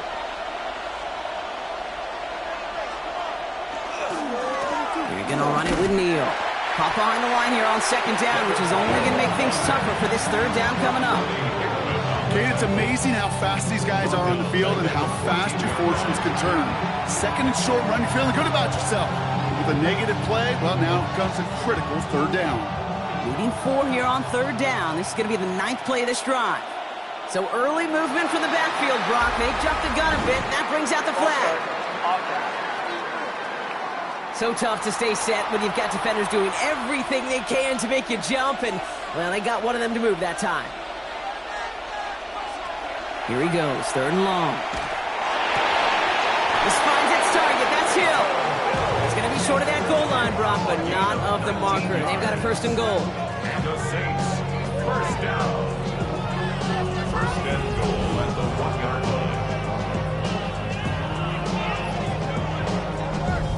I'm not sure how this defense let that guy slip through him like that. On 3rd down, nonetheless, he took that snap as an opportunity, and man, did he make an impact play.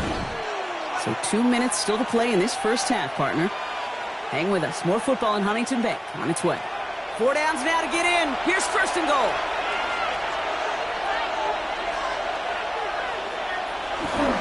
Kamara goes up and over for the touchdown. The Saints grow their lead just before halftime. Alvin Kamara, the touchdown.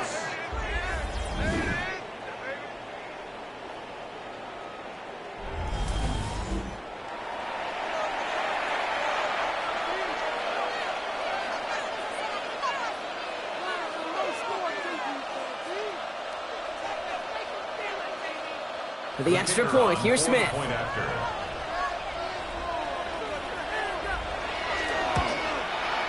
Extra point set right down the middle.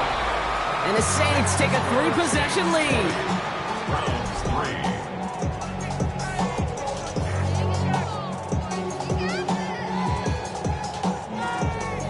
Smith has it on the tee and is ready to send it flying.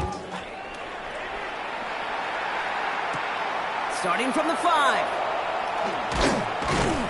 And he's going to make this to the 28 before going down. Cleveland's offense all set to take over. And down double digits, Brock. Field goals like we saw on their last drive aren't going to move the needle as much as they need to. Cleveland about ready to go. Here's 1st and 10.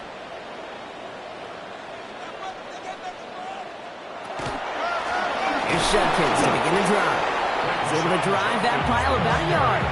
Chase Young bringing him down there. If there's ever a play we could call garden variety in the NFL, I think we just saw it right there. That's an uneventful run and a pretty sound stop there defensively. Need a better result than that last run. It's 2nd and 8. He's going to loft this deep down the left sideline. He had it for a moment, but a great defensive play to jar it loose. Incomplete. Ball and defender arrived at the exact same time there. And that's going to leave him with a tough 3rd and long. Well, that was almost one of those nice chunk plays you like to see in the NFL, Kate, before he was able to recover and provide the hit and ultimately dislodge the football. You like to see that physical edge and scrappiness to contest any kind of shot plays down the field. Pocket isn't holding up. They're able to drop it. The Saints calling for a timeout. They're first. As they'll get together and discuss with 4th down coming up.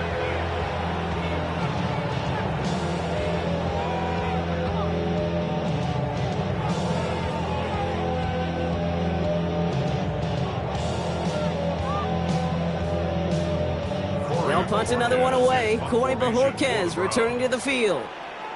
And he'll try to hit this one well.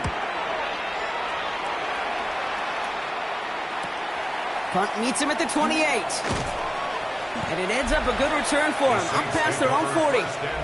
The Saints and Tyler Shuck just about ready for their next drive.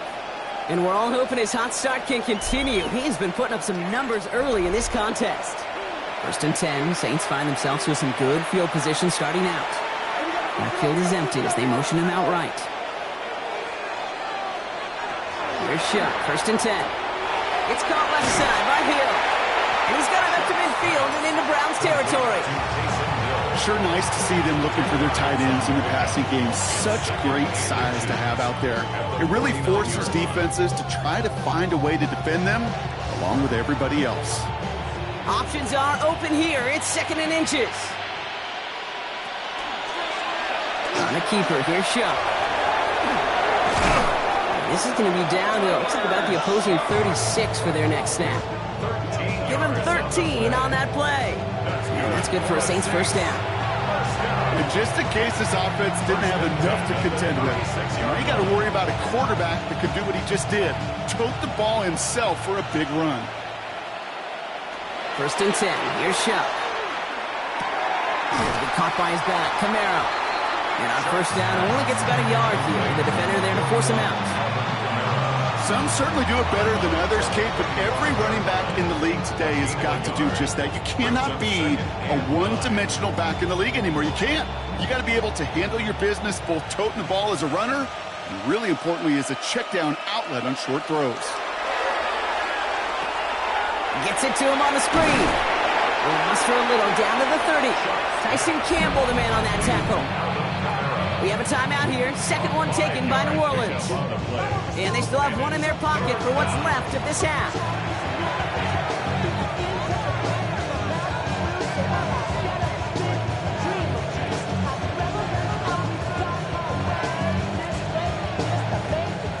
Here they go, getting set for 3rd and 4. Chuck now from the gun.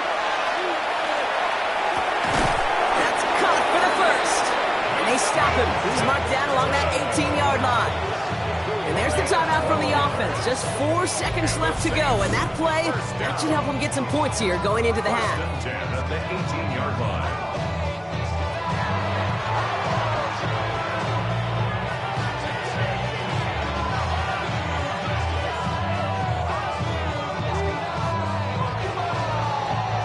Only time left for one more snap, Brock, so they're going to run out their field goal unit. This is from 35 out on the left hash. Smith able to put it through.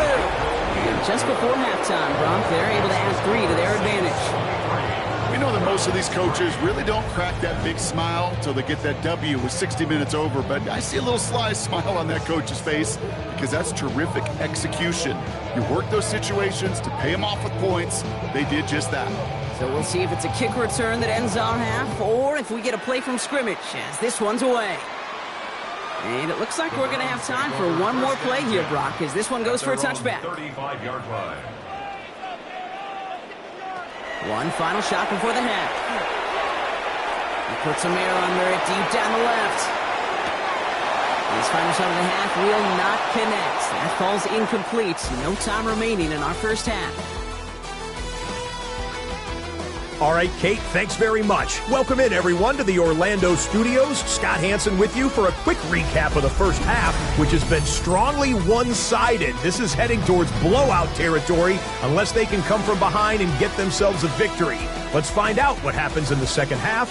Let's go back out to the commentary team, Kate Scott and Brock Hewer.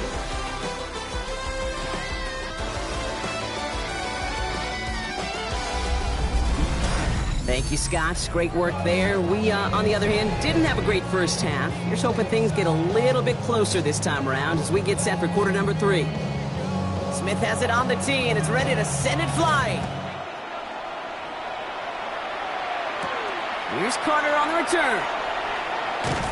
And pretty solid field position starting out here, Brock. He's tackled at the 29. The Cleveland offense headed out for this first series of the second half. In that first half, they just couldn't keep up the pace, but they're going to be the ones setting the pace here to begin this third quarter. Browns look just about ready, Brock. Here comes 1st and 10. On the give, here's Judkins. Dropped by the first guy he met. No gain on that first down run. Okay, this is why you got to be careful to just run it always on first down. You got to break your tendencies. The casual fan, well, that casual fan knew what was coming, but more importantly, this defensive front did too. Last run, not a lot of help, Brock. 9 to go now on second down. Operating from the gun, here's Sanders. And he doesn't see a window he likes, so he just got rid of that one. And it brings up 3rd down. He's really starting to just about exhaust every option and trick he's got at his disposal. That time, trying to test him outside the pocket, extend the play, there was just nowhere to go with it. So after that prior incompletion, we've got 3rd down. 3rd and long, they're going to throw.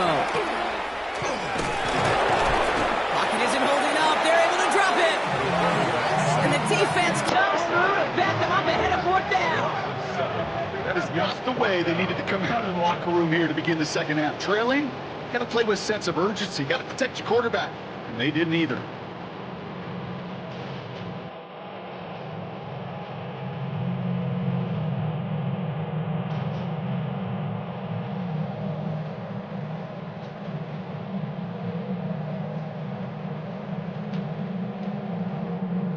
Browns are lined up to punt. And after that drive went backwards, he's going to send this one forward. Fair catch signaled for and made at the 32-yard line. The Saints send running back Alvin Kamara trotting back out to the field. And unsurprisingly, Brock, a great day on the scoreboard so far for him. Has it with the advantage as we move through this third quarter. They're going to start on the ground with Kamara. They'll cobble together a yard there. Leave Mason Graham engulfing that play. The only thing I could say positive about the execution of that play is at least he didn't go backwards. Last run only gained a yard. That means it's 2nd and 9.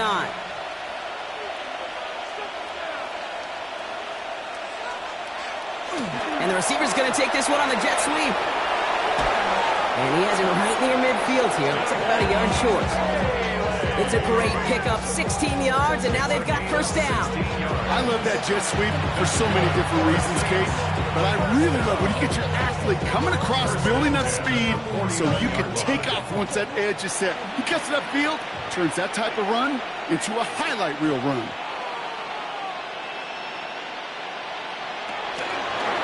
They run with Neal. He is taken down as he drives this to the enemy 40. They gain 11 on that play, and that's good for a new set of downs for New Orleans. What a great sign to start the second half for this offense, because with a lead, well, the ground game becomes your best friend, the centerpiece for this offense, trying to chew up that clock.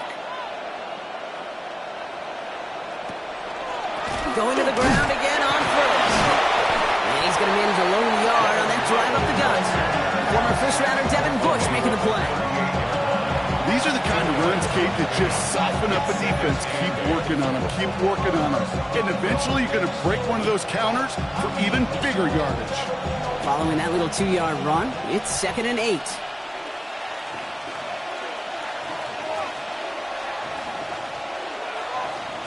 Trying the air now. Here's Shaw. Completed over the middle. Wow, and he's about as close to the first as you can get, partner. Down to the 31, but didn't get it. It's 3rd down. The goal of that little drag route is to get him for at least a minimal gain with space to add after that. That picked up a good chunk, and it was nearly a big play. 3rd and just 2 to go.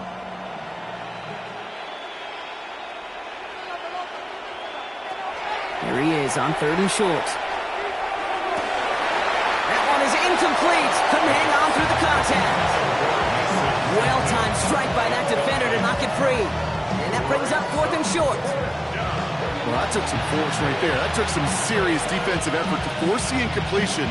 You're not going to see a lot of guys ever let go of a football when they got a first down right in their midst. But that force, that contact, separated man from ball. One of the tight ends motioning left. Here's Neal. And he is stuffed at the line. They don't get the yard they need, and they're going to catch a breather. They turn it over on downs. You know, Kate, it's almost like the defense was in the offensive huddle before the play. They dialed up the perfect blitz to encircle and cut off that run, and the reward is they get off the field. Back out now comes the Browns offense. And I'm sure they're tired of bringing out the punter, Brock. They're hopefully going to give them some rest this time around and find some points to go after that lead. From the gun, Judkins. And this drive's quickly headed in the wrong direction. First play set down behind the line. With each carry he gets, Brock, I'm starting to wonder, is this going to be the last touch that he gets in this game? Because it hasn't been a great performance for him. No, individually, collectively, and you can look up front, right? They've just not been winning the battle enough push, enough drive to get this running game going. Here's Judkins on 2nd down. He's going to squeeze about 8 yards down in that run, Brock. That brings up 3rd down. So much to like about that run, Kate, particularly what he was able to get out of it. The defense, I think, feels a little fortunate they were able to track him down before an even bigger run and crossing that first down marker. All plays on the table here for 3rd and 3. Out of the gun, here's Sanders. Complete beyond the marker. And he's tackled with a first down yardage. And those are the completions they rely on from their passing game.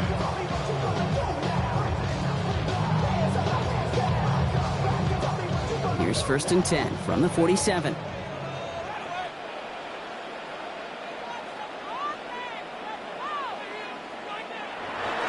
Gets it running the sweep. On the move, past the 40. And he takes it down to the 33. They get 20 yards out of the play and move the chains.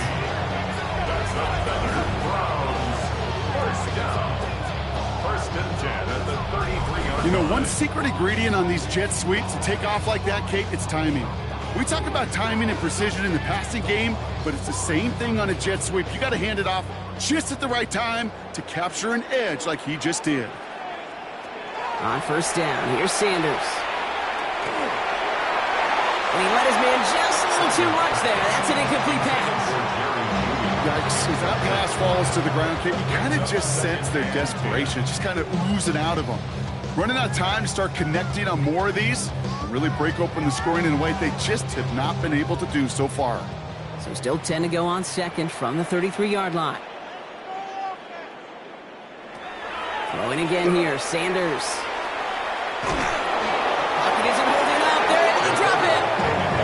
And that's going to add some distance onto this upcoming 3rd down.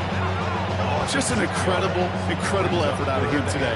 The type of performance, frankly, that elevates the energy level of all 10 guys around him. What a game he's got going.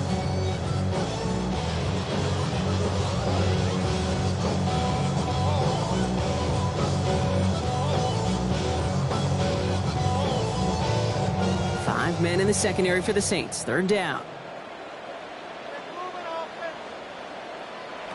3rd and long for him here. Going deep here for the end zone. And they really went for it on 3rd down, didn't they? But the heave falls incomplete. Now they're facing 4th down. It has been a tough slog for them to keep up at any point in this game. And failing to convert on that 3rd down, yet another symptom of the overall illness of the day. Punting unit out now. And this will mark his 5th kick of the night. And he sets them back to begin this drive. That kick goes out at, I'd call it about the 12-yard line. Here comes the Saints offense. They're coming off a 4th down try that didn't work in their favor. Let's see how that might affect the approach they take this time out. New Orleans has the offense set. All right, Brock, here's 1st and 10. They'll run now with Neal. And he's brought down as the drive starts out with a 4-yard gain. It's one of those sneaky little runs, Kate, that gets you enough yards to create some doubt into that defensive coordinator. You could stick to the ground, you could throw beyond the sticks, really create some indecision now defensively. They'll come up after that 4-yard gain. It's 2nd and 6.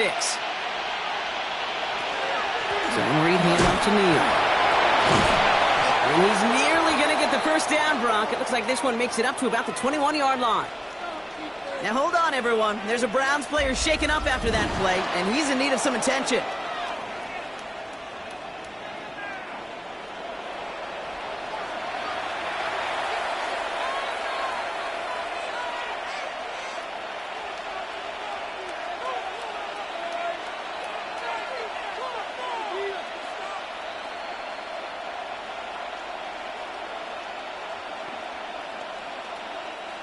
Third and a lone yard coming up.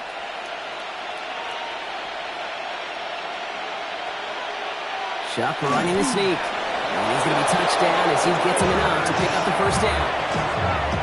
It's a gain of 2. And the Saints, 1st down. 2 yards on the play. Everybody understood the assignment right there. For one guy, the quarterback, get the snap and make the marker. For the other 10, drive like mad, push like crazy, and create that space for the 1st. This will give here to Neal. He loses the football. And he falls on it, so they're going to keep possession and a chance to add to their lead. Give him a few yards on that run. It's 2nd and 7. We all saw the brief moment of full-on panic between the ball coming out and him getting back on it. The impressive part is he kept his composure while it was still loose. One mistake didn't become two, and he cleaned it up before any defenders could. Now run by Neal.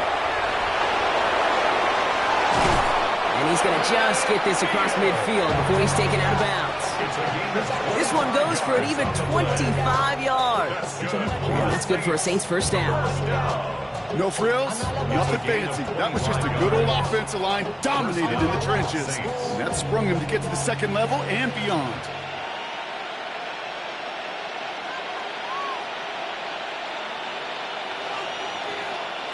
Sharp working from the gun. Has him on the quick hitter. And he's able to reach the 40 on that play. It's a gain of 9. Brings up second and a yard at the 40-yard line. Just a yard left to go on second down.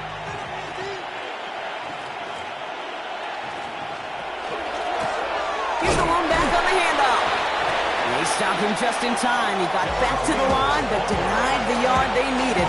Third down coming up. So often we talk about the individual having to move on to the next play. Well, that was a perfect picture of the collective. That defense staring down 2nd and 1 rose to the occasion collectively. 8th play of the drive now. They need 2 to keep it going.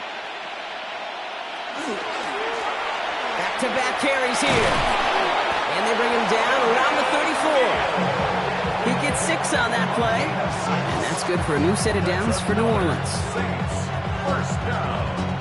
It's a gain of 6. You love a huddle. Okay, you really do. You love a huddle full of guys like this who just know how to keep the drive moving forward. There's some trust there that he's going to get the job done, and he's going to get another shot, I would guess, down the line. Now put one of the tight ends in motion. First down, and they go right back to it. Running there full steam ahead, but he ran out of steam pretty quickly. No gain on that one. Made it all look so simple, didn't he? That linebacker sorting right through the traffic, finding the runner.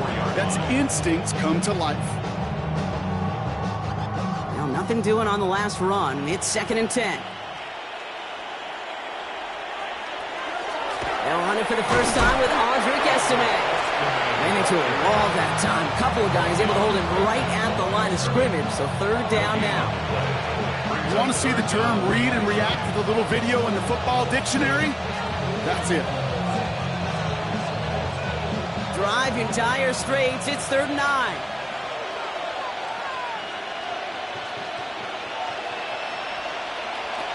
No throw. 3rd and long. And even on 3rd down, he sees no choice other than to get rid of it. Not the play they wanted. It's going to be 4th down. So many coaches love 3rd downs and practice them so much, Kate. Why? Because they're the money down in the NFL. Whether it's a close game already out of hand, coaches know you've got to execute and convert on these 3rd downs.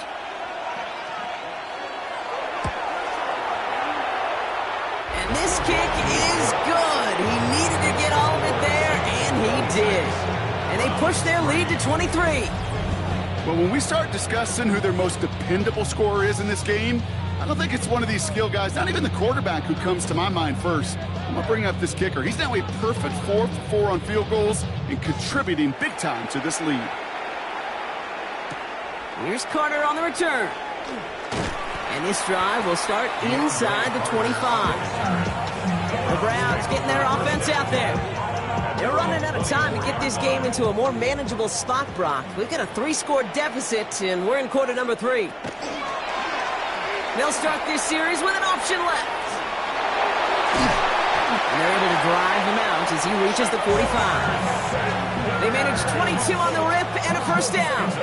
When they drop these plays for the quarterback, these are the type of results they're expecting, Kate. Something that could tear a hole in the defense, move the chains, and just as importantly, and maybe most importantly, put a seed of doubt and thought into that defensive mind that the QB can run at any time. That's complete to Tillman outright.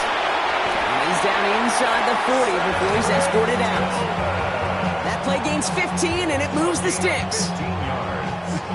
That is what elite offenses are all about. Why worry about 3 downs when you need only one? Move the chains in one play and keep driving that defense backwards. To the air on first down, Sanders. That's Tillman on a quick slant.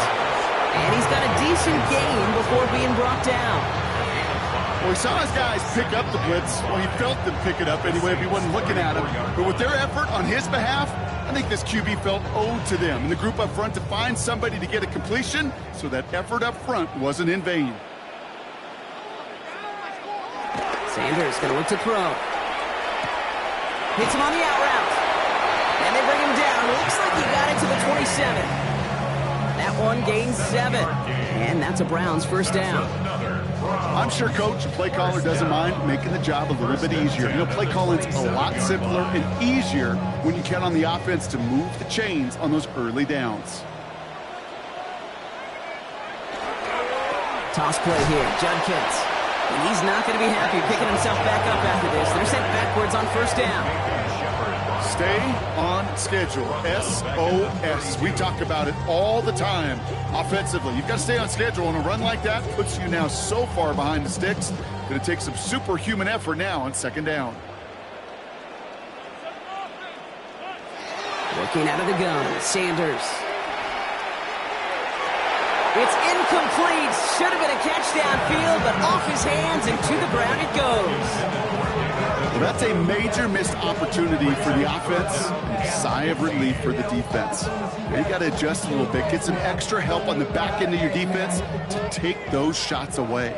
So after that prior incompletion, it's third down. Back to throw. Here's Sanders. Throwing this one back of the end zone. Well, they had the look, certainly didn't shy away from it, but couldn't connect. And now they're stuck facing fourth down. That's one of those third down situations where you're asking an awful lot of your man to make a play to keep this drive going. Too much of a contested catch there, unable to bring it in. So the Browns sending out Andre Schmidt on this fourth down. From the right hash, a 49-yard look. Schmidt connects. And that'll close the gap a small bit to 20. Well, that's why they spend all the time on the practice field during the week. That kind of operation. Perfect rhythm, perfect timing, and a 2 for 2 for this kicker.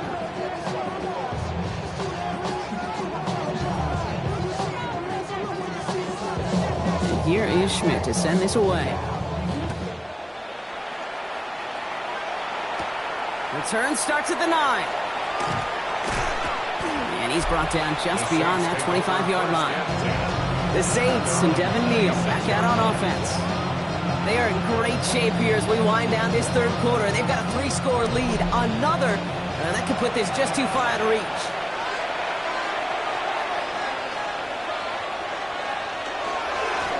On first down, they'll run. And he will have this across that 40-yard line before they manage to stop him. He finds him 16 yards in a new set of downs.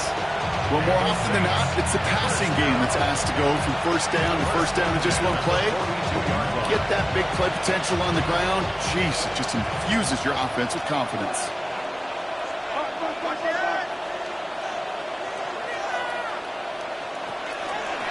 They're going to run it with Neal. And this one's going the wrong way. Nice win for that defense as they send it backwards.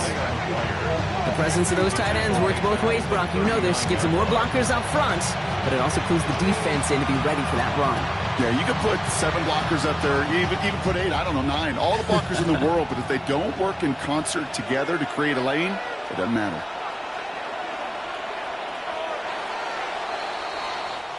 All right, we've reached the final quarter of Monday Night Prime Time. It's the Saints up by multiple scores, and they've got the football.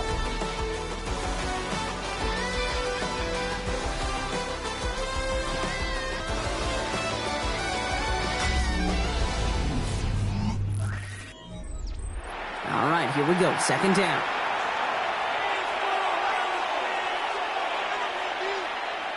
Shotgun snap to Shuck. Short pass brought in.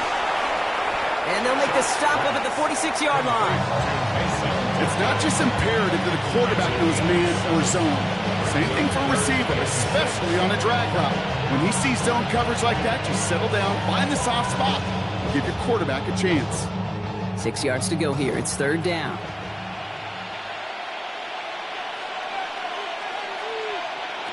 To the air on third and long. Defender arrives right as the ball does, and the hit knocks it free. Incomplete. Just couldn't hang on through the contact. And they're up against it. Fourth down coming up. Hey, I've talked to you over the years of the transition to the NFL where the windows to throw are small. On third down, smaller. Put dime defense on the field, and those windows become almost non-existent. And that kick will get out of bounds without a return. Looks to be a little shy of reaching the 20. Now we see the Browns offense headed out. And all game, they have struggled to attack this deficit. Maybe they can do a little window dressing here. Cleveland about ready to go. Here's first and 10. Zone read. This is Jenkins.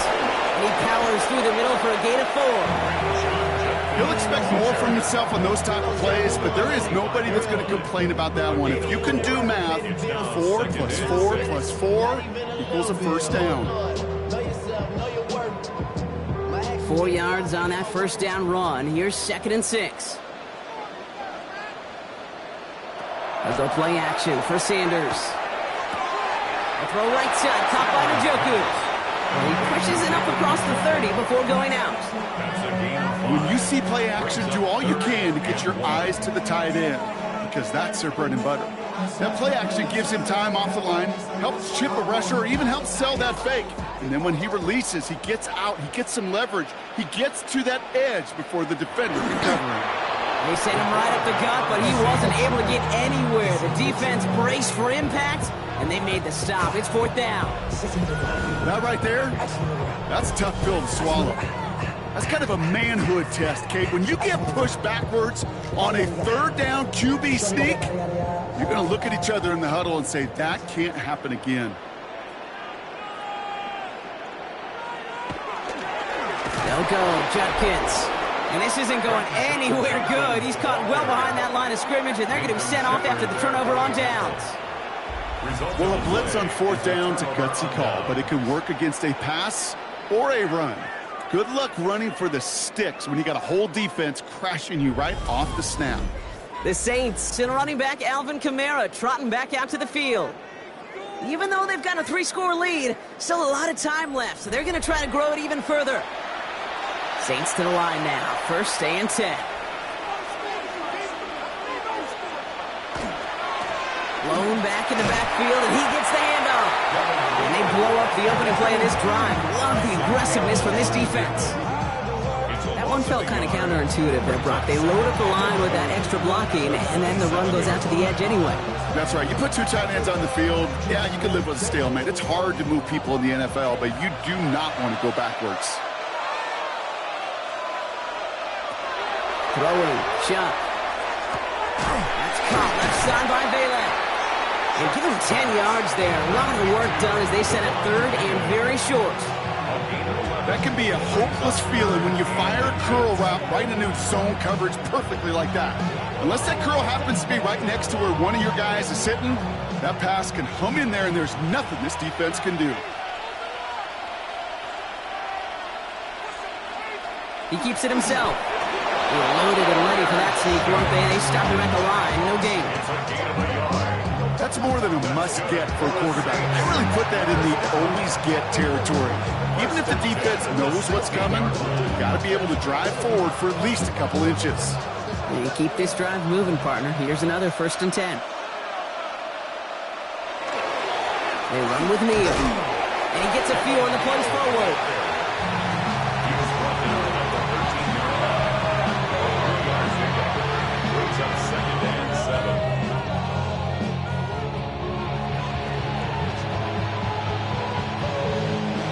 To the 3-yard pickup, it's second and 7. Design quarterback run here. 4 yards on the pickup, and that's going to leave him with third and 3. You know, gains that seem a little tougher to get against the front, gosh, this QB just makes routine. Such effortless running to pick up a handful on that designed run. Browns rolling out 6 DBs, third down. Here's Neal. It's going to be short of the block, but not of the marker. They've got a first and goal. It's a gain of 8. And the Saints, first down. First and goal, New Orleans. Right here, Kate, this is where I'd love to see a team go no huddle. He just ripped off a great run, a momentum-changing run. Now get back to the line and don't let that defense breathe. One of the tight ends motions right. Going to the ground again on first. And he's going to be taken down as this defense shows some backbone. Great stand to get him at the 2. I know from the position of the quarterback, Kate, sometimes you hand that ball, you put it in the belly of the running back, and you send him right into the teeth of a buzzsaw. You can feel it from the jump, and that call from the defense, well, it came at the perfect time. Back to the well again. Not able to make a push for that goal line. He's hit for a loss back at the 3. This coordinator tried to show some trust and belief in his offense. A run after a negative run? Well, you lose a lot of equity and belief in that coordinator. I don't think he's going to try a third run after back-to-back negative losses. They'll empty the backfield. Motion him right. Chuck now on 3rd and goal. Pressure coming, and he's taken down. The Browns got him. And the defense a down away from completing this stand. It's 4th and goal. That right there, Kate, that right there has all the armchair quarterbacks going. Why didn't you run it? Because you take a risk when you throw it. And if you take a sack, well, you got to kick a field goal. If you would have pounded the football, got a little bit closer, you at least give yourself a decision on 4th. I don't think you do now.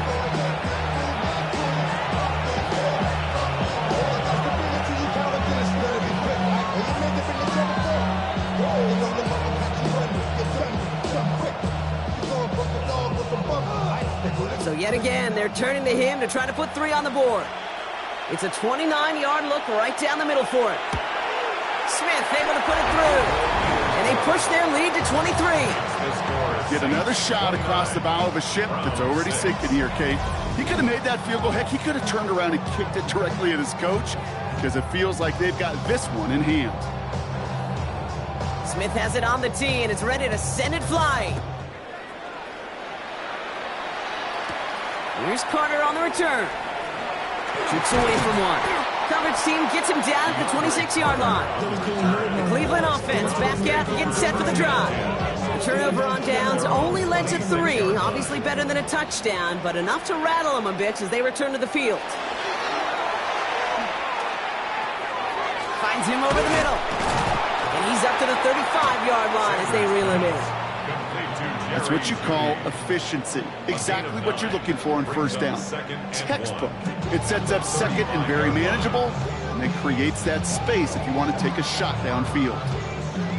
Nice spot here for the offense. It's 2nd and 1.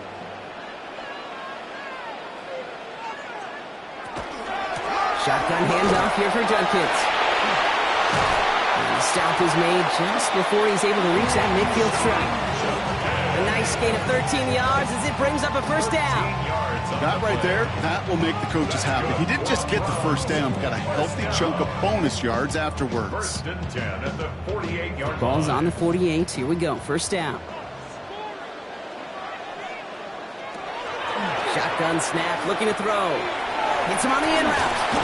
And he'll have it down to the 44-yard line. It takes a certain level of fearlessness, craziness to work over the middle of the field in this league. You're fighting through guys as you go, and all the while you know you could take a lick at any time. Just a yard left to go on 2nd down.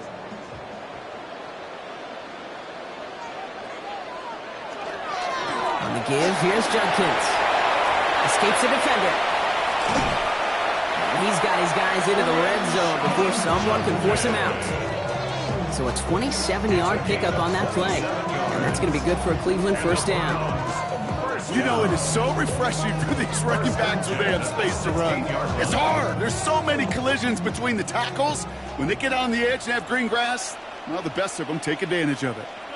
Running back sent in motion.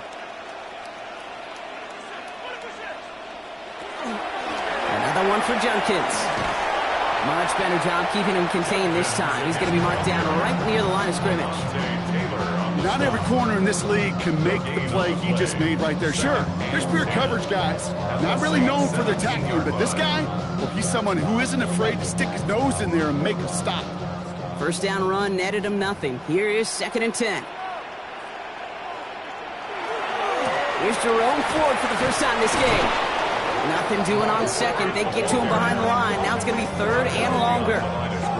We take a break from his regularly scheduled programming of pass coverage duties to see him add in a little contribution in the run support. And his teammates, you could just see the body language. A little nod, a little grin. They'll welcome the reinforcements every time.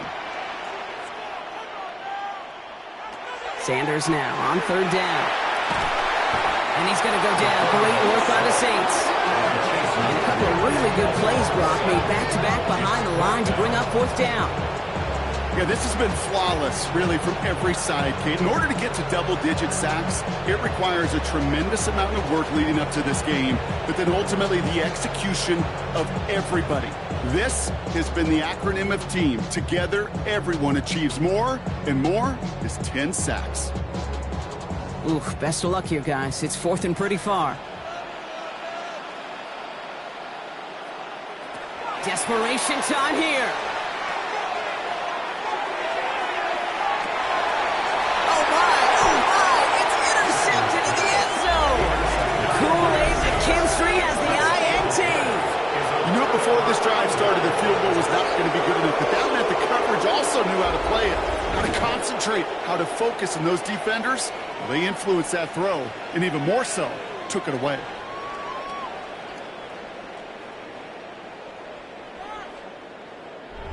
New Orleans back on offense and ready to go now.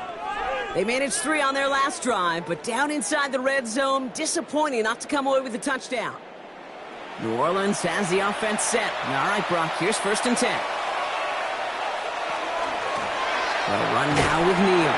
And he's able to manage a couple on that run. I think we got to be careful, and I'll raise my hand of thinking that play was just a nothing birthday. Because what can happen from that, Kate, is you put some nice toppings on it. A play-action pass, a shot that comes down the road from what looked like a very plain play. Need a better result than that last run. It's 2nd and 8.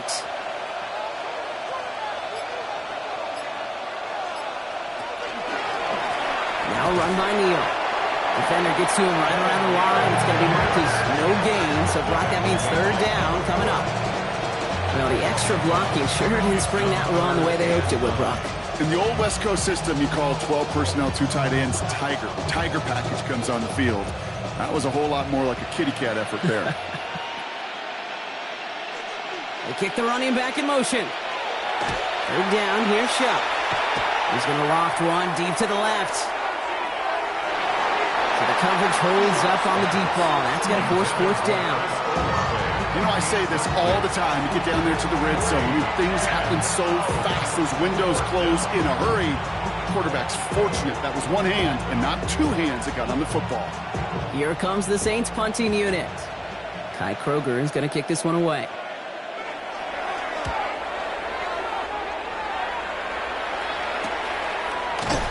And he's hit before he can get anything on that return. Cleveland's offense all set to take over. They are coming off their first interception of the game. This drive now a chance to rebuild some confidence. Sanders going to throw here on 1st.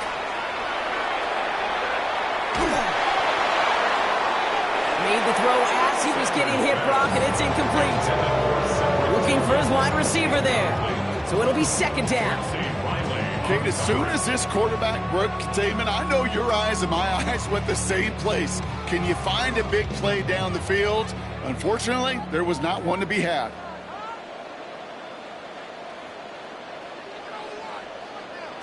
Back to the air here on 2nd. Sanders. Big strike downfield to Judy. And he's going to have this down at the 42-yard line. It's a pickup of 26. And that's a Browns 1st down. That's just great instincts. Go air it out on 2nd down rather than just play conservative and run it. They hit a weak point in the coverage and don't need to worry about 3rd down at all. Operating from the gun. Here's Sanders. And This time they're going to get to him before he can get that pass away as he goes down. And the big play drives them backwards. Second down coming up. This overwhelming pressure and these sacks after sacks after sacks. Well, it's built this lead, and you know it's the way they want to finish it. Things already looking a good bit tougher here. It is 2nd and 17 after the sack. Out of the gun, here's Sanders. Connects on the crosser. And they're going to keep moving forward, Bob, down inside the opposing 30. Big gainer here as he picks up 20. And that's going to be good for a Cleveland first down. Part of the reason I leave you pregame, Kate, and get down to that field and watch these guys throw and catch is I want to see their timing. I want to see their anticipation. That is picture perfect right there. A crossing route thrown that quickly tells me these two are on the same page. It is Cup, left side. He's forced out of bounds after a gain of about 4 there. Second down. Well, that's a modest little drag route, but if you ever just need a safe, short gain on a throw, that's a go-to route to target. 5 still to go here. This is second down. To the air, Sanders. A little screen pass for Judkins. And they get this down to the 12-yard line before being stopped. Pickup of 12 on that play. And that's a Browns first down. So that brings us to the 2-minute warning in Cleveland. Browns trying to make it look a little nicer on that scoreboard.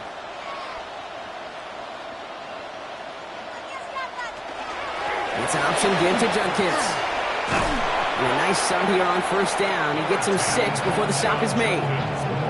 That's what I call a rhythm starter right there. Man, offenses love execution plays like that on first down, Kate, because now that playbook is wide open. All options on the table for second down.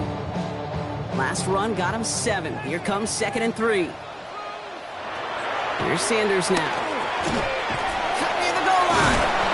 And defenders arriving in support to finish him off at the line. There's no question, Kate, that the big plays down the seam or big tight ends a fan favorite, but it's those type of catches right there. The short yardage, gets good coverage, contested catches that really make tight ends a locker room favorite. Coming to the line for their 9th play of the drive. This is 3rd and 3. And he will have them a Cleveland touchdown. The Browns making the scoreboard look a touch better. Now, this one has been a long game, no doubt. But, hey, something positive to look back on there. But they didn't quit, Kate, and I know that sounds a little cliche at this professional level, but it really is an important thing. This one will still hurt, but they showed some execution and fire. 2-point attempt coming. Sanders getting his offense set. The Browns will line up for the 2-point conversion. All right, they're going to throw for it. And the conversion is no good as that pass falls incomplete. I've heard great receiver coaches say, watch your fingers wrap around the ball. You know, it's pretty clear he should have had that one, and he didn't get the job done. And 2 points, well, they're left on the table.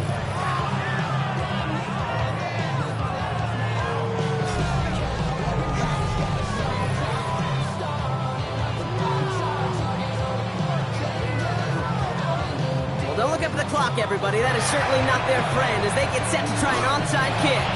And no problem for the Saints. They cover it up. And he's going to be brought down after reaching the 43.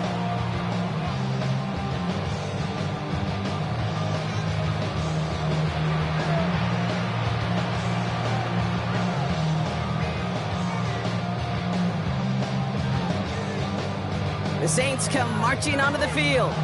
They're looking to just hang on to the ball through the finish. Defense has all of its timeouts, but with this game out of reach, a good chance they just let it run. Out of the shotgun, they'll give it to him inside. And he got what he could there, calling it about 4 yards on first down. This is a guy who, man, when he is in a group and he is feeling it, you're just not going to bring him down with an arm tackle. You better buckle up. You need a textbook tackle on this guy. Wrap, grab some cloth, and drive him to the ground with all you got. First down run, nabs him 5, now 2nd and 5. This will give here to Neal. And he's going to be down to within a yard of that red zone as the stop is made. That'll go for an 18-yard gain. And that's good for a Saints first down.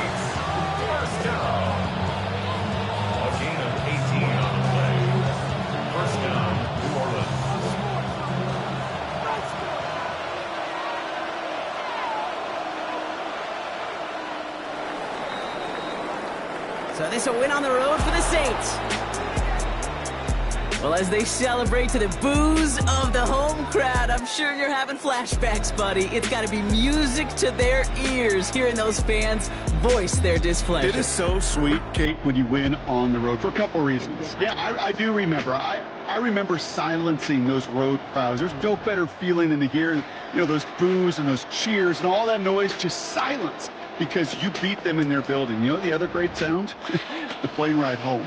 Those are some of the greatest memories you have to celebrate that road victory and a whole road trip home to take it all in. With Brock Heward and our entire crew, I'm Kate Scott. You've been watching the NFL on EA Sports. It's a win for the Saints, as with that, we'll sign off from Cleveland.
NFL stadium that hosted NFL football on and off from 1966 until 2019. We are glad to be back under the lights at the Coliseum in Oakland.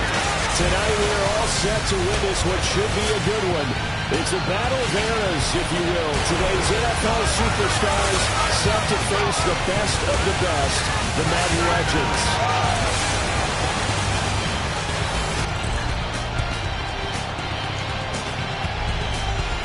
So this should be a real treat as the two teams exit their locker rooms. Coach Madden going to have his imprint all over this one. He'll be patrolling both sidelines, trying to will each of these teams to a victory.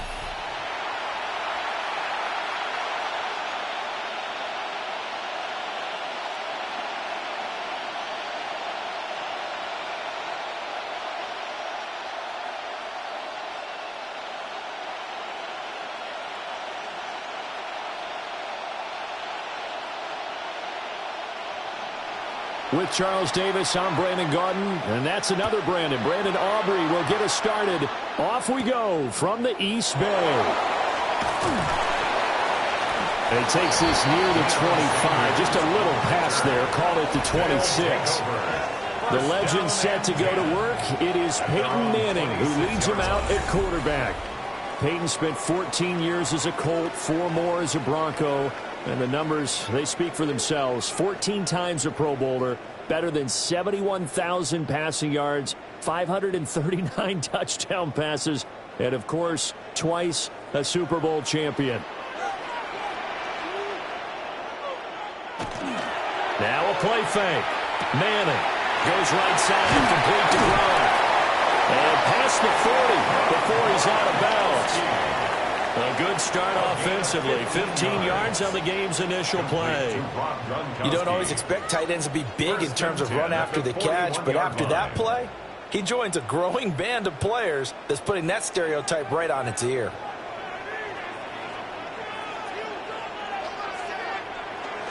First carry for the 5-time Pro Bowler, LaDainian Tomlinson. Able to work about 5 yards out of this as he's taken down up near the 47.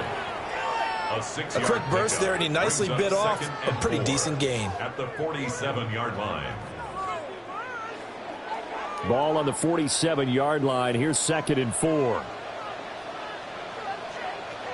To throw is Manning. And he is going to lose yardage here. It'll go down as a 2-yard loss, and it brings up a 3rd down. Heck of a play there to get to him quickly and get him down for a loss. I think they did a really nice job getting ready for this game, scouting, watching film, and understanding defensively what the play design was. Now Manning. That is caught. And he'll be taken down, but he does have first down yardage. They'll get 9 out of that one, and as a result, the drive continues. 1st and 10 at the 46-yard line. Has a pretty good throw on the curl route there. 3rd down, and they pick up a first. Defense should be aware for that, right? They should be aware, but it was so hard sometimes. Yeah, it's not easy. Because when they sell that route really well, you think they're going upfield, and they curl back, show their numbers to the quarterback, and complete the play. Avoids him at the 40. Yeah, they'll go out of bounds after taking it a little further down inside the 40. A gain of 8 there on the play. And that'll bring up a 2nd down in just a couple. It's pretty easy to overlook the fullback when you're making your assignments defensively in the pass coverage game. But in this case, they made him pay for that oversight and picks up a nice gain. Back to the running game. It's Tomlinson. And that one opened up for him well as he'll take this down to the 26-yard line. 12 yards there and a first down.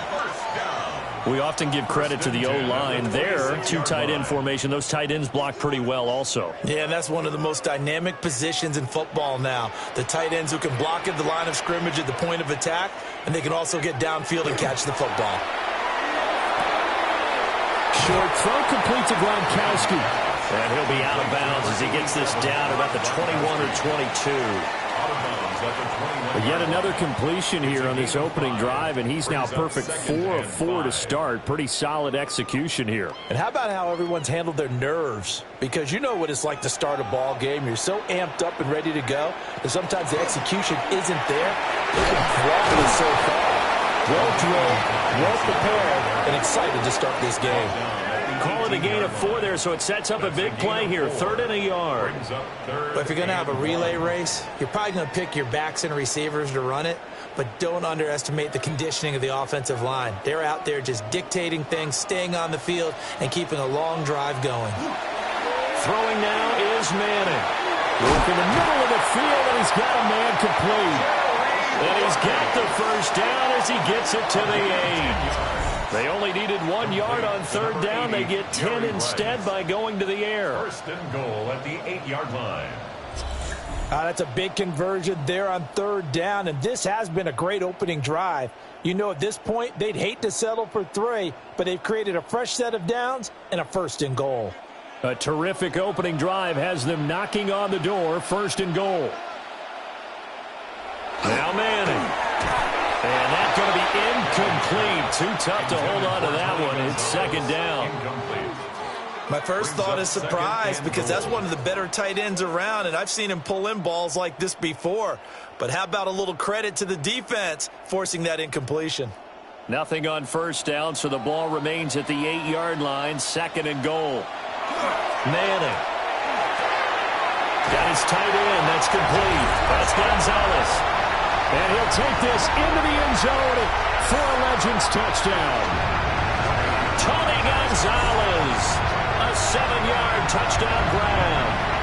And this offense takes the ball down the field and scores on their opening drive.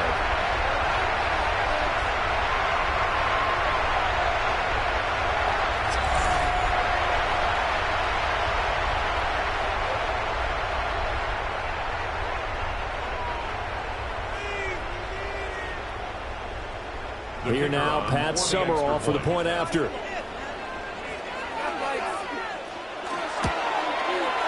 And it's good to make it 7-0. So that one a long 11-play drive.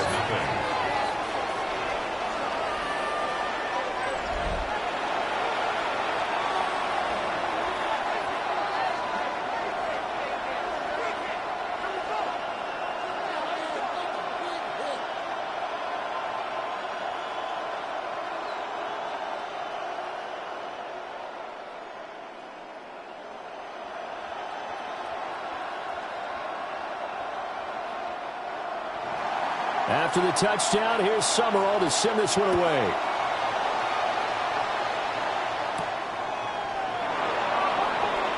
Oh, the spin. And they'll get him down inside the 30 at the 27. So out come the NFL superstars, and it is Josh Allen who leads him out at quarterback, the MVP of the National Football League in 2024. You know, Coach Madden always admired those field generals who could really do it all, and there might not be a more unstoppable quarterback in the league today, the number 17 of the Bills. Looking to put a drive together.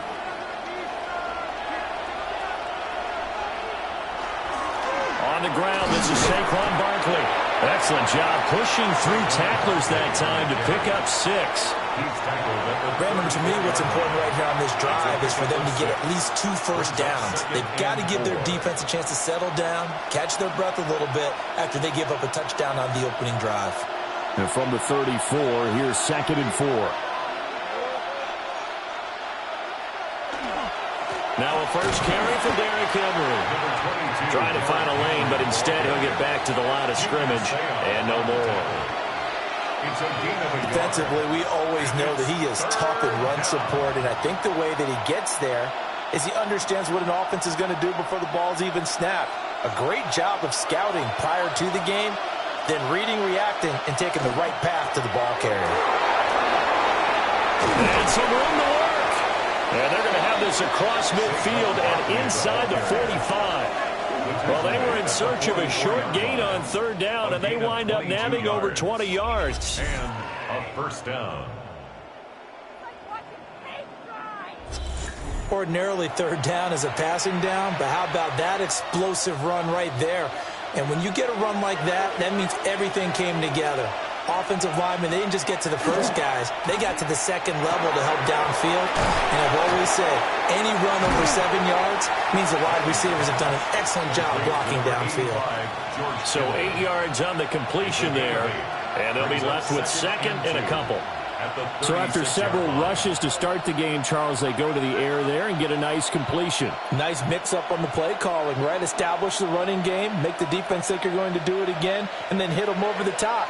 Now you've got them betwixt and between. They don't know which way you're going to come at him. And nothing doing. He's immediately taken down at the line of scrimmage. I haven't met a defensive coordinator yet that thinks 2nd and 2 is a fun situation to try and defend. Playbook is wide open for an offense, partner. Nice job holding to 1 after that 8-yard pickup on first down.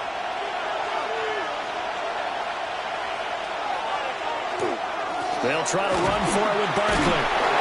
And he's able to get it to the 33. Good enough for a first down. He's taken down at the 33-yard line. If you make the stop there, maybe you hold him to 3 on this opening drive. They didn't get the stop. Yeah, new set of downs now. Now you're worried about, just as you pointed out, not just giving up 3, possibly giving up 6.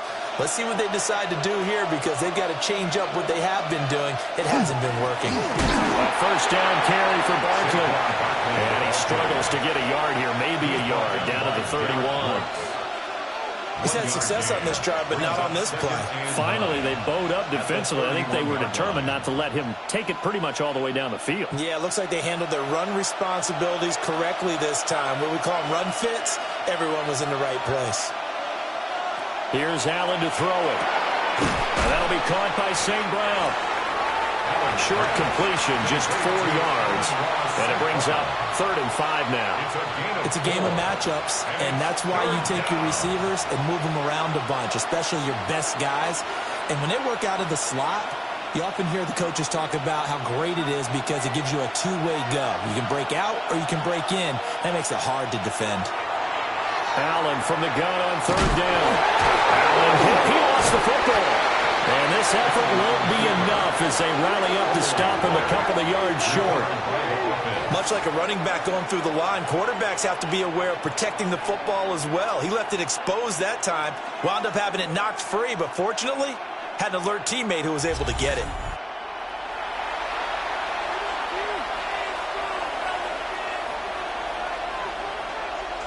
The offense staying out. They're going to go on 4th and 2. And they'll run for it with Barkley. And they are going to stop him on 4th and 1 as he'll wind up going backwards. They come up short here on 4th down. And this 10-play drive winds up yielding nothing. Well, I guess they wanted to get that touchdown right back on their first drive, but failed to do so. And what they have to be careful of is pushing so hard to stay right there, to stay even with their opponent, that they gas themselves out. You know, it's almost like horse racing. Sometimes you don't want to take your horse right to the front and let them do all the work and then someone catch them at the end and pass them up. You want to make sure you moderate what you're doing along the way and then go for the big finish.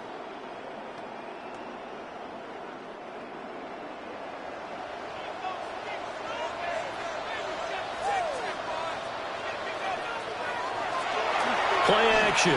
Manning. He's got his running back, LaDainian Tomlinson. He'll be stopped at the 35, but not before he picks up 7 yards.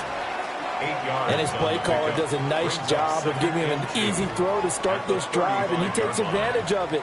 The completion sets up a manageable 2nd down. Now a 2nd and 2. Now a first carry for their fullback. And he's going to be hemmed in and brought down right at the line of scrimmage. Call it no gain that time as it's going to leave him with a 3rd and about 3 to go. Coming up here looking for 3 yards to pick up the first. Here's Manning to throw. And he'll be hit as he releases it, and that'll fall incomplete. Partner, we've got ourselves a ball game, and those guys on defense, they came to play. Slipped up on their first series, but they're definitely settling in now and letting it be known that points won't come so easy again. On fourth down, here's Andy Leon to kick it away. Back deep, Amon-Ra St. Brown. It'll be a 39-yard punt, 4 on the return. And out will come the offense as they take over. Now the NFL superstars going to head out for drive number 2. They've got some stuff to build on from that last drive because they moved the football, CD, and then they tried to go for it on fourth down, didn't convert, probably left a bitter taste in their mouths. I would say so, and I think that they go out in this series determined for that not to happen again. In fact, they don't even want to get to a fourth down opportunity. They just want to make sure they get it done within the parameters that they've set for themselves. Run their offense, get it into the end zone. Yeah, I think a little bit of determination and a dash of anger. And he's out of bounds, able to take this one up to the 35. Give him a gain of 5 on the completion, and that'll make it second down. Well, they're unable to convert that into much, but it's never a bad idea to try to get the ball into a tight end of his caliber's hands and see what kind of disruption he can cause. Barkley, inside handoff. And they'll take this one for about 4 up to the 40. Well, they're making an effort to get the ground game going tonight. So far, it's working. I like what we're seeing from the offensive line. They seem to have the leverage going and they're controlling things and reestablishing the line of scrimmage, moving that defensive front backwards. But also like what the runner's giving us, too. It appears that he's been waiting all day long to get out here and take off. Pass taken in by his big tight end. And he'll be taken down, but he does have first down yardage. 7 yards there, good enough to move the sticks. And already down 7-0 after the touchdown a minute ago, so a 3-and-out here would not be ideal for them. Nice job finding his receiver there, and they get the first down. Allen going to throw. This one goes out wide for Barkley.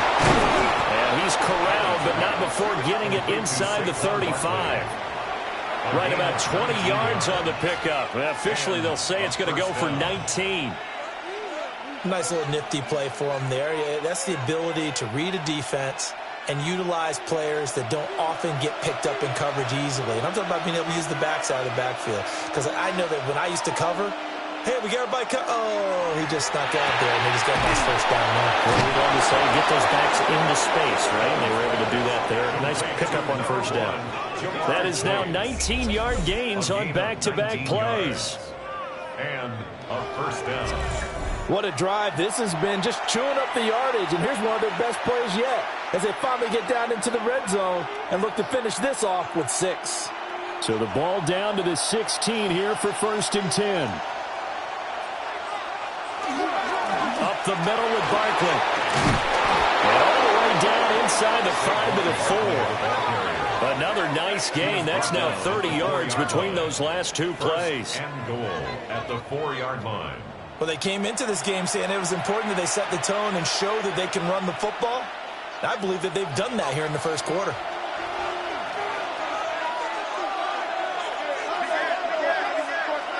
Throwing now is Allen. And he is in. Touchdown, Superstars. Josh Allen taking it in from 4 yards out. And his guys are an extra point away from tying this thing up. Well, I'd have to say that for him, that was an all-encompassing drive because it was his arm that got his team down to that point, but his legs that finished the deal. Give him credit for making it happen.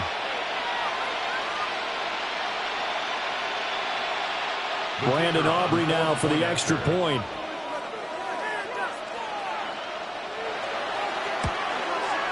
It's up and good. So these teams match touchdowns here in the first quarter, and we're tied 7-7. So that drives 7 plays in length. And it was Josh Allen using his legs to polish things off.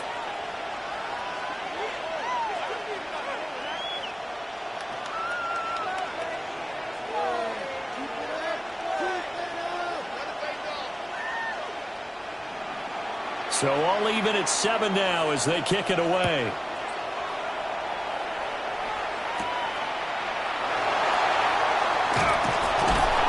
And he'll go down as this drive will start at the 25-yard line. The Legends going back on offense. Hall of Famer LaDainian Tomlinson in there at running back. And you think back to those Raider teams of the 70s. Coach Madden always loved to run the football, and he had some great running backs to rely on. But no one quite like LT, who he held in high regard. And here's what he had to say about the all-around abilities of the Charger great. LaDainian Tomlinson is one of the best backs in the league. He has it all. I've watched him and I thought, I don't know if there's a guy that's better at running and catching and blocking and doing all the things you have to do to be a running back.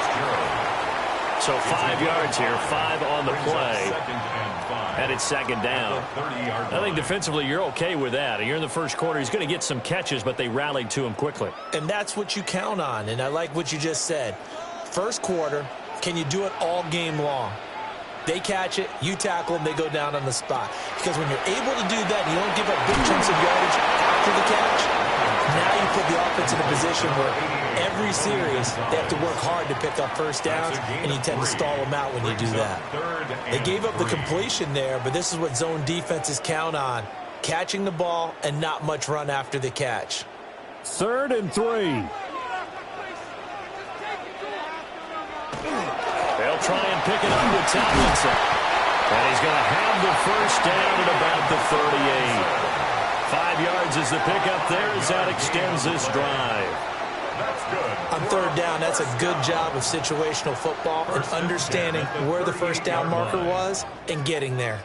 So here's a 1st and 10 at the 38.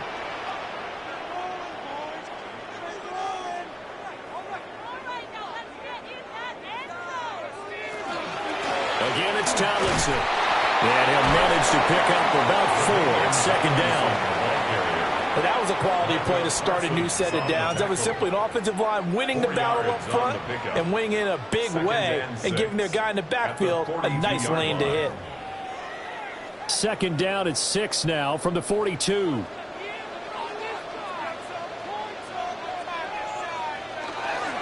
A give up the middle to Tomlinson. And he's going to be brought down on what will be the final play of this first quarter. We are through one. So happy to have you along. It's football. It's Oakland. And it's only on EA Sports.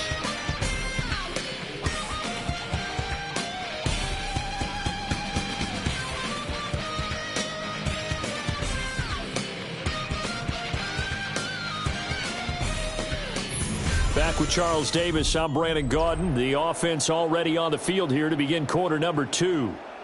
As they've got it with a 1st and 10.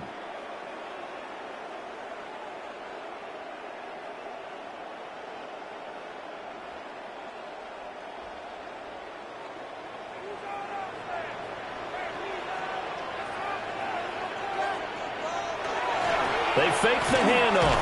Now Manning. And this throw a bit late as he couldn't reach back for it. This could be the start of a nice stand from this defense now after getting walked backwards on this drive. Come through with another one here, and you have them staring at a 3rd and long, and that puts the defense in a position to dictate to the offense. 2nd and 10.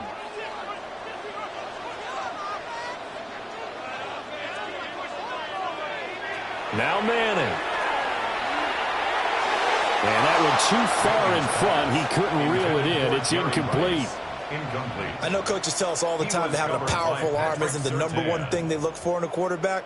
But when you're trying to throw inside routes and you need to put some heat on it, it helps have the big gun. In this case, just a little bit too much. Here comes the 8th play of the drive, and they need a full 10 yards on 3rd down. He's got his target. That's complete. And they move this all the way down to the 9. They're able to convert on 3rd down, and that sets up a 1st and goal. And that could be one of those turning point plays in a ball game. A field goal gets you the lead here, but they want to make a statement and get 6 points. And they're certainly going to get that opportunity as they get the conversion and set up 1st and goal. To throw, it's Manning. And he's going to score. Touchdown, Legends. Randy Moss from 8 yards out. And his guys have taken the lead. As a former defender, I would be angry as well. could not get off the field. Well-executed offensive drive. No matter what the defense tried, they couldn't stop them.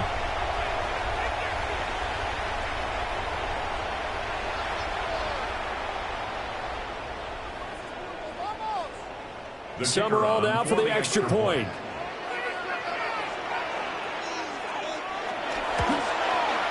And he's got it. It's now a 14-7 ball game. Makes the score. So a nice drive put together there. They go 75 yards in 9 plays.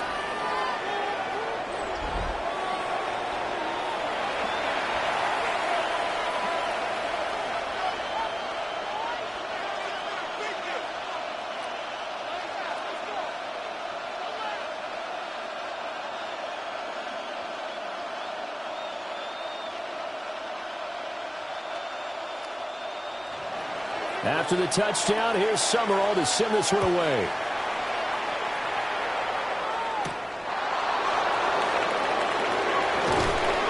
And up to about the 26-yard line, just across the 25. The NFL superstars now ready for their next possession. A lot of time for this unit to game plan on the sideline after that drive that they watched the other side just score. But remember, last time they were out, they scored as well. We'll see if they can seize that momentum right back. And they have had a lot of time to cool off from reaching the end zone the last time. So have they been able to keep themselves mentally sharp and into this game, even though they haven't been on the field? And you and I both know, one big play, though, gets them right back up to that level. Hall of Famer Howie Long with the tackle. And that's the defense that they were looking for, being able to get extra bodies to the point of attack to deal with the big guy carrying the ball. You really don't want to be in a position where it's a one-on-one tackle with him. Got it here at the 29 on 2nd and 8.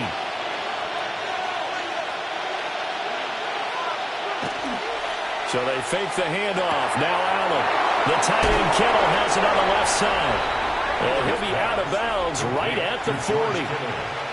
It's a first down. Superstars on a gain of 12. A lot of tight ends just use their size and their strength, try to occupy some space and kind of body people away and catch the football. But not this guy. He's a refined route runner. Makes me wonder if he took some dance classes in his background with his footwork. To throw, it's Allen. And he spins past him and into space. It'll go down as a gain of 6. And that's going to bring up 2nd down. Just about every quarterback is trained to really look downfield first before you come back and make a nice, safe throw. And in this case, that's exactly what he did. Found his running back, let him create some space, and it turned out to be a nice play for the offense. To the air, Allen. Got a man open, it's Chase. And he'll work it across midfield inside the 45. It's a gain of 11 and a first down for the Superstars. And that's a more than acceptable read right there because it's zone coverage, so timing is everything. This time he waits for his man to come open, puts it right on him, and they pick up a first down. A give to Barkley out of the gun. And not a whole lot of room to operate there on the first down run. He gets maybe 3. That's just a pile of bodies there, and that's when you kind of find out who's a tough guy, right? Who can stand up and make a play. It was only a 3-yard run, but for both sides, they had to walk away from that feeling like, okay, I can stand up when the going gets tough in here.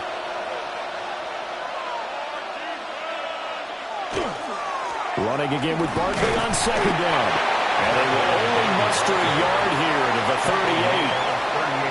In order to play really good run defense when you're playing a 3-4, those 3 guys up front, the nose tackle and the guys they call the defensive ends, they're usually big, big people because they're going to have to eat up a lot of blockers because it's usually 5-on-3. And when they do their job well, guys who play on the inside, those inside linebackers, they will just roam and hit. Evades the tackle and now some space. And inside the 20 before he's brought down. Starting to rack up the yardage here in this first half. 5 catches now and a first down. We often hear the phrase sure-handed tight ends, and he certainly fits into that category. Plus, he's got a quarterback who knows to look his way when they need a big pickup. And on this play, he finds him for the first down. Here's a give to Barkley. And he'll take it from the 18 to the 15, a gain of 3. If you're looking for glory, looking to get your name in the headlines, you do not want to play nose tackle. But how about what we just saw there? The ability to hold people up, take on extra blocks, and actually slip them and make a tackle on that play. That's big time. Second down, here's Barkley again. And he takes us down to about the 12 for a gain of 3. Just not a whole lot of room to operate there on that carry.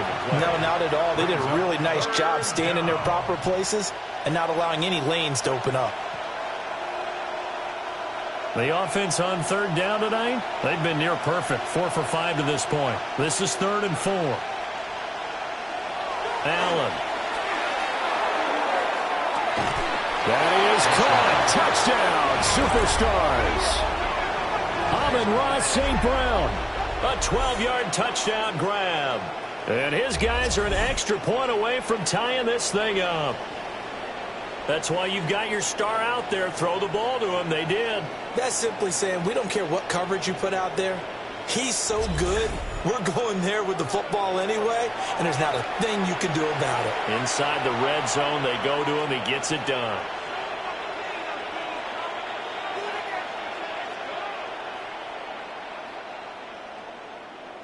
Aubrey now for the PAT.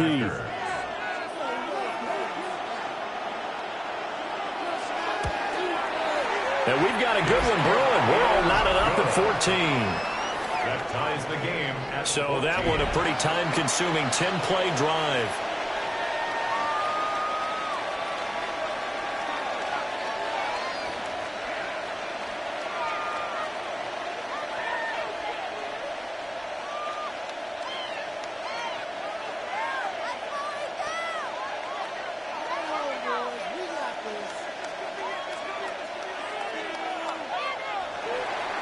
This one tied at 14 now as he sends this one away.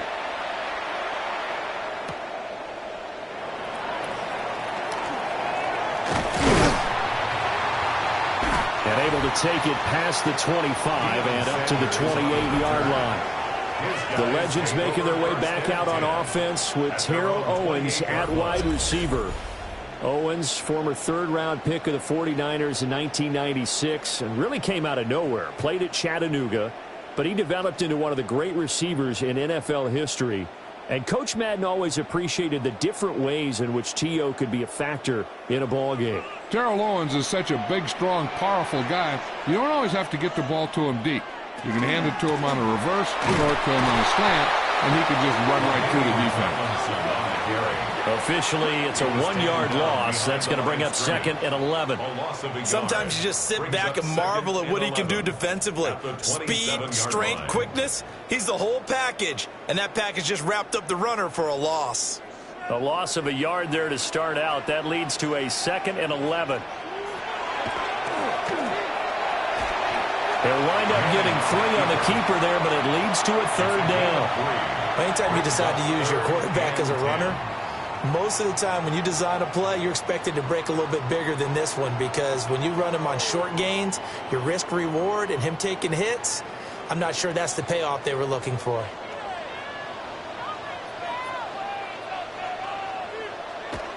Throwing is Manning. Able to find the open man. That's complete. And he has a big gain inside the 40 before being dropped. A big gain of 31 on 3rd down. Larry Fitzgerald. 1st and 10 at the 39-yard line.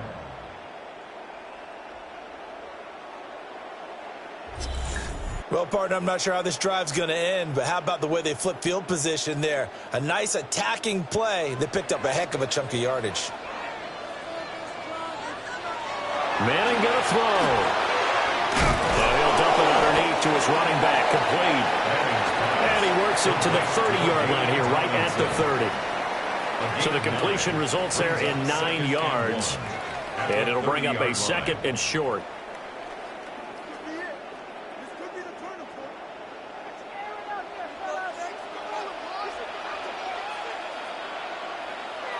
On play action. Now Manning. Wide open, Gronkowski. And he'll take this into the end zone for a Legends touchdown. Rob Gronkowski, 30 yards. And his guys are going to take the lead. For a big tight end, he can sure move like a slot receiver when he gets a head of steam going. And as a defensive back, you've got a big decision to make when he's moving like that.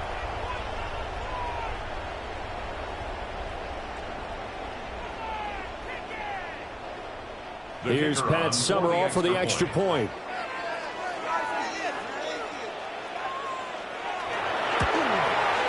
It's up and good, and that'll make the score 21-14. 5 plays there on that drive. And it's all capped off by a Rob Gronkowski touchdown.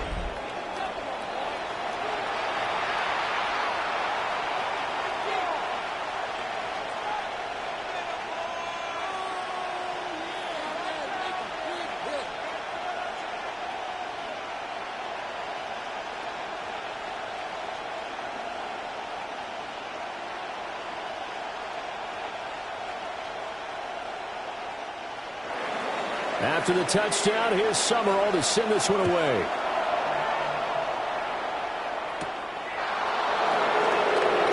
Oh, a nifty juke there. Not much fun for a guy trying to tackle it. And he'll get it up just past the 20 as his guys will go to work at the 21-yard line. Josh Allen and the offense heading back out. And the football has not touched the ground yet. He's 10 of 10. Including the touchdown on the last drive as they begin here with a 1st and 10. Looking to put a drive together.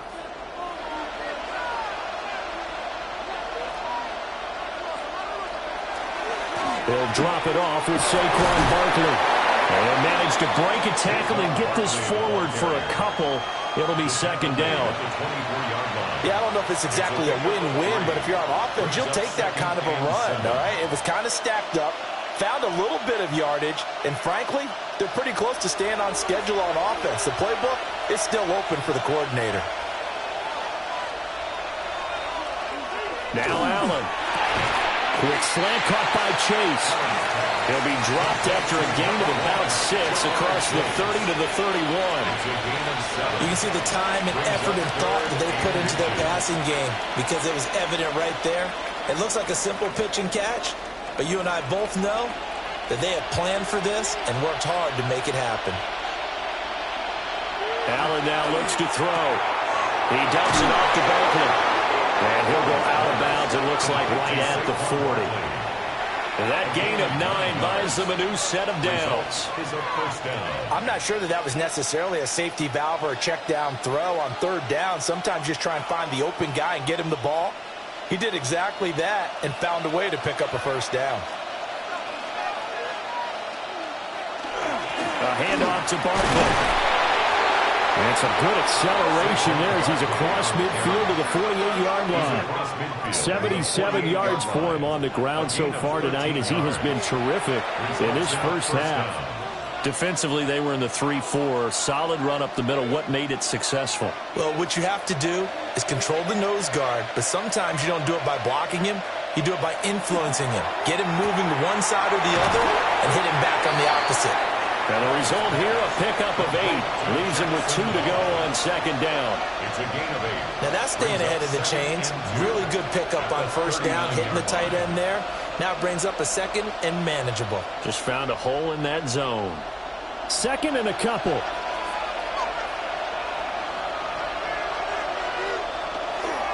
They'll try the right side here. Barkley.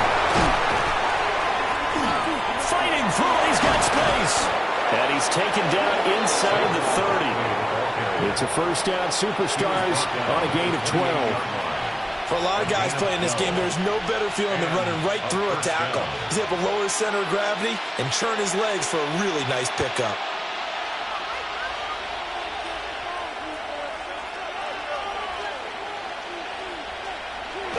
They keep it on the ground. This time it's Henry. And he'll fight forward on the straight-ahead running for just a couple of yards. 2nd down.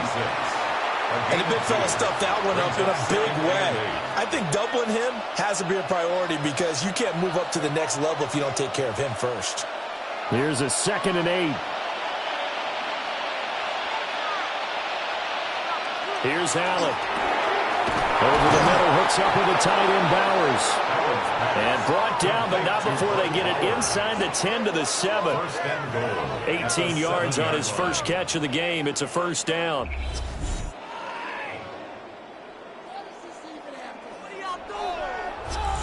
Good strong throw and catch right there. And so far in this game, the alleys have been open for them to get completions, and they're taking advantage of it. They'll try and run forward Barkley. And he's going to be met at the line of scrimmage and taken down. That's going to go as a loss of a yard, and it'll be 2nd down. Now that was a terrific play. We're down here near the goal line, and only one word comes to mind for me, and that's overwhelmed, because they absolutely overwhelmed the offensive line. He came free and made the hit in the backfield. Here's Allen to throw it. Caught on the slant. The catch good for 6 yards, but now it's 3rd and goal. I think as he began this throw, you saw that the area was congested, but he has a lot of confidence in his arm, and he fits that one in there nicely. They pick up the catch. Not much yardage afterwards. A big play forthcoming. Here's 3rd and goal. Now Allen. That is caught. Touchdown, Superstars. George Kittle, a 2-yard touchdown grab. And his guys are an extra point away from tying this thing up. These two teams in this first half, it's been fun. Back and forth, back and forth. Well, it's not fun for the defensive coordinators, but offensive coordinators are enjoying it. Yeah, they're having streaks here, aren't they? Being able to put scores together and really bunch them up, and we have a tight game here. You know, we often talk about having the right shoes for the right turf. Today it's track shoes. That's what we've seen with these offenses. Yeah, it's been an absolute track meet so far, and fun to watch.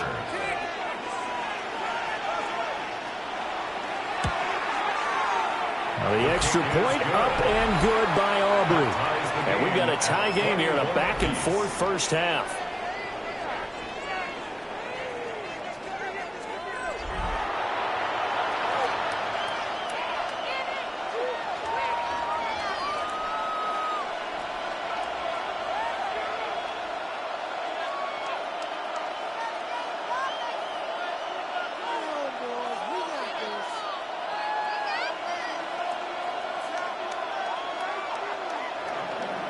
A couple of teams locked into a good one here. 21 all the score as the kick's away.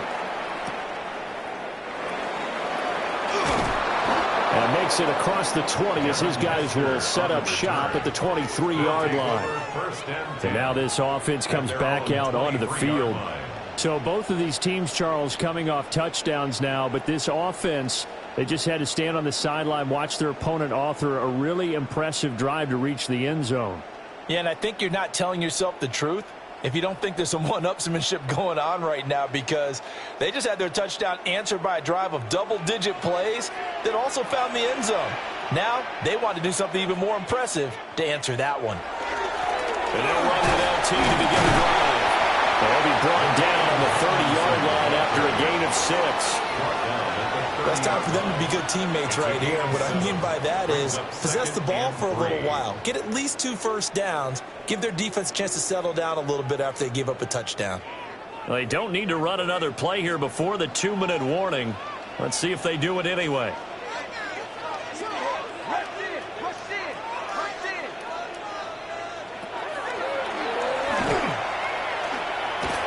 And he'll be taken down after a short gain as that takes us to the 2-minute warning. Second quarter, 2 minutes to go. Tie ball game. 3rd down and 1. From the gun, it's Manning. Goes in the middle of the field, and he's got a man complete. And he'll be taken down, but he does have first down yardage. A strong 8 yards will keep this drive rolling. First and 10. That's a big conversion there on 3rd down, because they did not want to give the ball up here late in the half. They'd love to take the clock all the way down and score. This will definitely help the cause. Got his man complete over the middle. It's Gonzalez. completion was given up, but that's why you play zone defense, so that you can have people around the ball when it's caught, and you don't give up much run after the catch. 2nd and 6. Now Manning. Throwing quickly there, but it's incomplete. That upper man that time, but ended up putting a little too much heat on it, don't you think, partner? Absolutely. Just needed a touch more air under it. Instead, he fired an absolute bullet. So after the 2nd down incompletion, they'll come up now against a 3rd and 6. Working from the gun, Manning. And that one goes incomplete on the drop. That's one he definitely normally catches. 4th down. 4th down. 1 first down here, and that's all, folks. Good work by this defense to hold things in check and force a punting situation. Now Andy Lee will come on to punt this one away.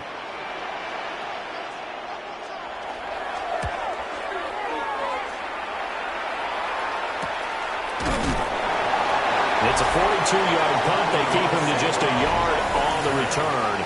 And the offense will come back out deep in their own territory. 14-yard line.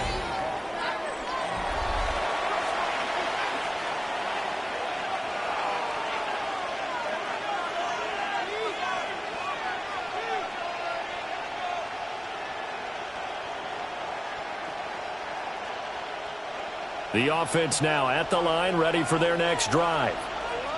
As they'll take over with just under a minute left to play until the break. On the throw, led him too much that time. It's incomplete.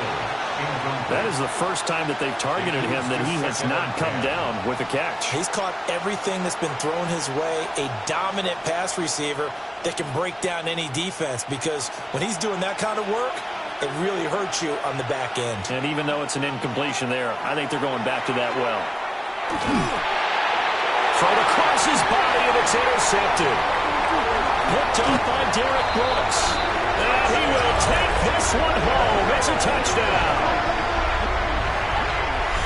An excellent play there, CD, on the pick six. And I think were they in nickel? Did they have an extra DB out there? Yeah, Brandon, I think they were in standard nickel, not the Buffalo, as teams like to call it, meaning 3 safeties for big nickel. They just wanted to take away the quarterback's throwing lanes, and that's exactly what they did, and came through with a big-time pick six.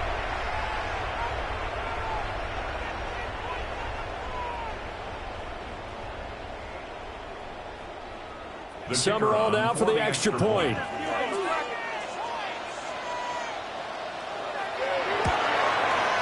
And it's good. That makes it a 28-21 game. A heck of a play there defensively, getting the interception, navigating his way into the end zone for the touchdown.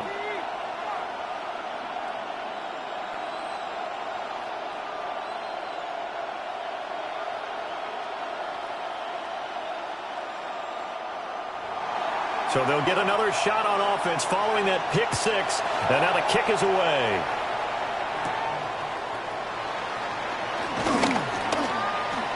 Oh, a dangerous return man showing it here. And a great return. Solid field position. He's up all the way to the 45-yard line. This offense back to work now late in this first half. And with good starting field position and 3 timeouts as well in their pocket, no reason not to try and put a late scoring drive together. They've got good starting field position as they come up here 1st and 10 at the 45. Now Allen to try again after the pick six. Complete to the tight end Kittle over the middle of the field. Now the offense going to use the first of their timeouts as they stop it here with just under 40 ticks to go in this first half.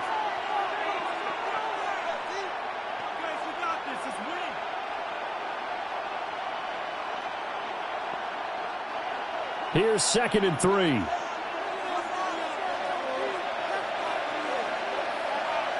Allen going to throw. Now he'll tuck this and run.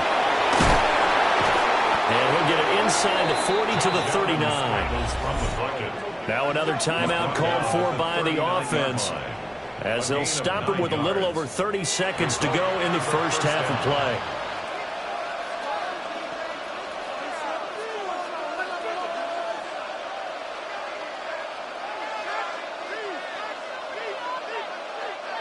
So from the 39 now, they'll come up on a 1st and 10.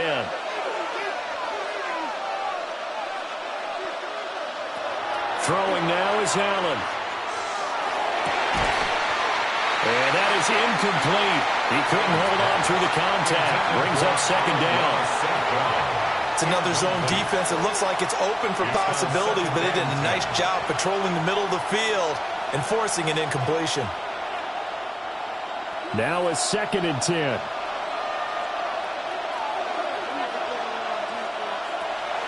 Looking to throw. Allen.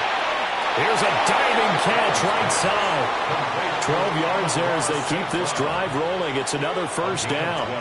When you're a player of his stature, you don't just circle the games on your team's calendar. You circle the Pro Bowl? Without a doubt. That's a game that you just figure you're going to be in each and every year. And it's because of catches like that. That's why he goes. And with just 4 seconds left in this first half, a timeout call.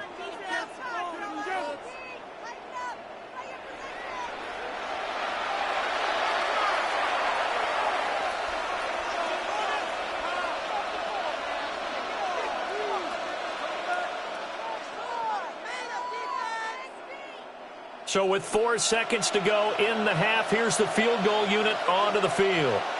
From the right hash, this from 44 yards out. And his kick is right there. It's good, and that'll bring him back within 4. So they're able to end that drive with 3 points in this one-possession ball game. And ideally, you want to end every drive with points. Most quarterbacks would tell you, let's end it with a kick, right? A PAT, that's number 1. Field goal you'll take.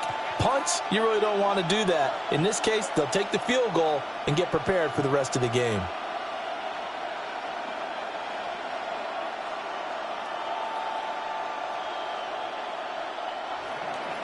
So still time for the kickoff here. 1 second to go in the half as this one is away. And not wanting to risk anything here late in the half, he'll just take a knee and they'll bring the football out to the 25. At their own 35-yard line.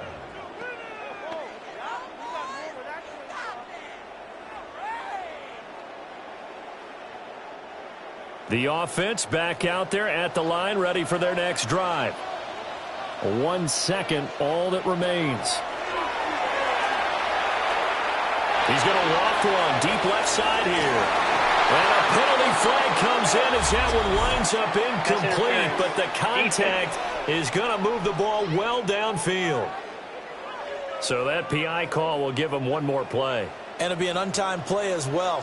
Now the half will end after this one, unless there's another defensive penalty. And his kick is indeed good, and that will do it for this first half. So halftime here in Oakland with the Legends on top. Let's get you over to Scott Hansen quickly with our halftime report. Okay, Brandon, thanks so much. As you said, the Legends have the halftime lead. Maybe not by as much as some would have thought, though. You wonder if Coach Madden might have a few things to say during the break. As we look at the highlights and the stats, want to remind you that coming up after the game, stick around for the presentation of the turducken to our winners. That might motivate a few folks for the second half. Speaking of which, the third quarter about to kick off, so let's send it back to Brandon and Charles. All right, Scott, thank you. The team's back out onto the fabled turf here in Oakland as we get set to begin quarter number 3.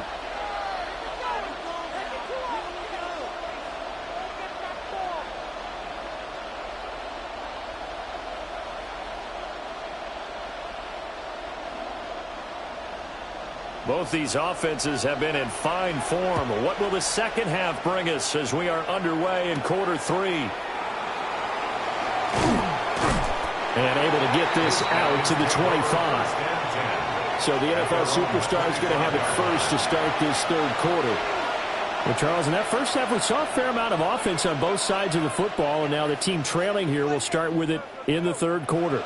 And we both know this coach pretty darn well, don't we?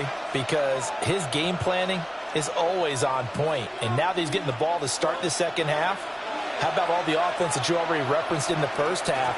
He'll put that all together and come out with something really strong, I believe, to get things going here in the third quarter. No gain on the play. It'll be second down. His carries tonight, they're getting up there, so maybe one of those every now and then is understandable. I would agree with that. Understandable every now and then. Sometimes you come back and you fake it to him and go play action. But other times you say, okay, they got him on that one. We'll come back to him in another carry. And he is met at the line of scrimmage, and he goes down right there. It'll go as a loss of a yard, so now they deal with 3rd and 11. Well, partner, I guess sometimes it's just a matter of philosophy. Some say run until they absolutely stop you, and others say, well, when you think they're about to stop you, fool them a little bit. I guess they should have tried to fool them on that play. Allen from the gun on 3rd down. And the legend pass rush gets home, and down he goes. Dropped for a loss of 7 by multiple defenders. A 3rd and long, you knew that he was going to throw it. He just couldn't find anybody to throw it to. Yeah, and it shouldn't have been a surprise, but that was perfect execution of their nickel defense. That 5th defensive back, the extra defender, he really tightened up things downfield in coverage, and they were able to get to him in the pocket. Now here's Michael Dixon as the drive goes backwards, so he's on to punt it away.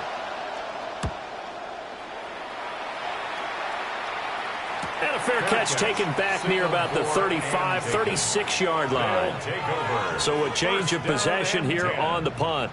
And it will be 1st and 10 as they take over.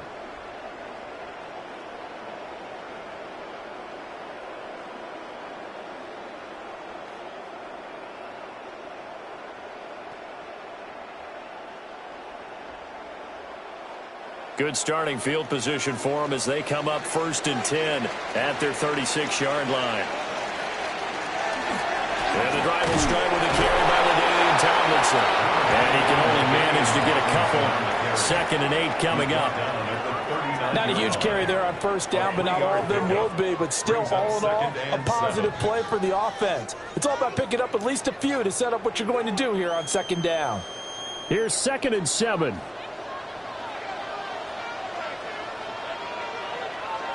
Manning now to throw. That'll be caught by Rice. So give him 5 yards there on the pitch and catch. And it makes it 3rd down and 2 yards to go.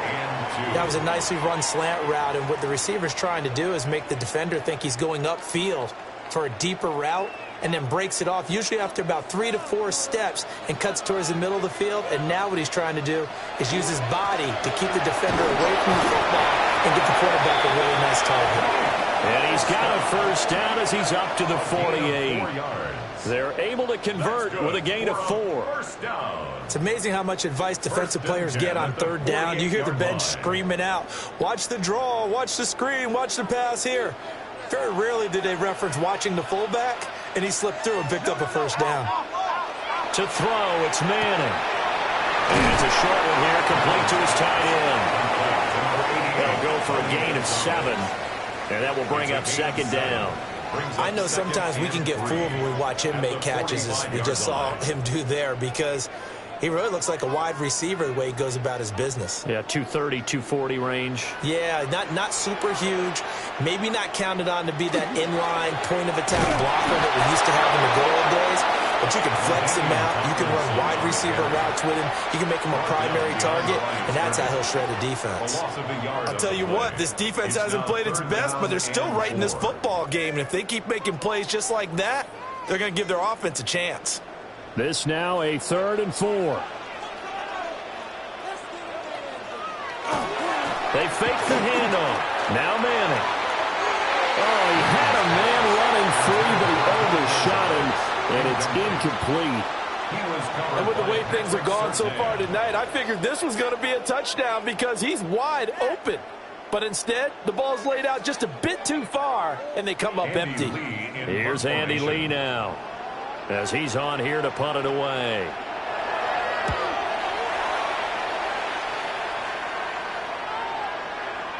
And he didn't quite have the backspin on that one. It hits at the 4 and continues into the end zone. It's a touchback.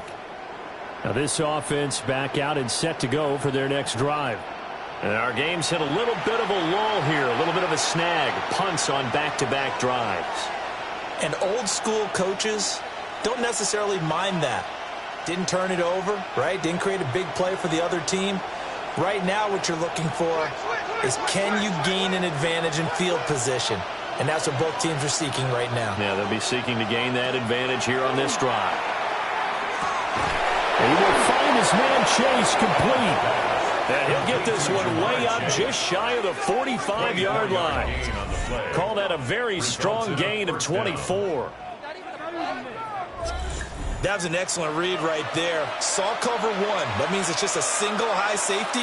So you know if you throw the ball to the outside part of the field, help is going to be a little bit late getting there. And he puts one out there for a big-time completion. Bounce on Barkley. J.J. Watt, the one that gets him down. You know that old expression, it's not my night? It hasn't been his so far. I don't know if the legs are a little bit heavy. Sometimes having to hang out all day and play doesn't exactly play to your advantage, but it's been a tough go for him. And every time he looks up, somebody's there defensively. That was the same case on that play. To the right side and complete to Jefferson. And he'll take this from 147-yard line to the other. A gain of 6. A 7-yard gain on the play. And it's third down.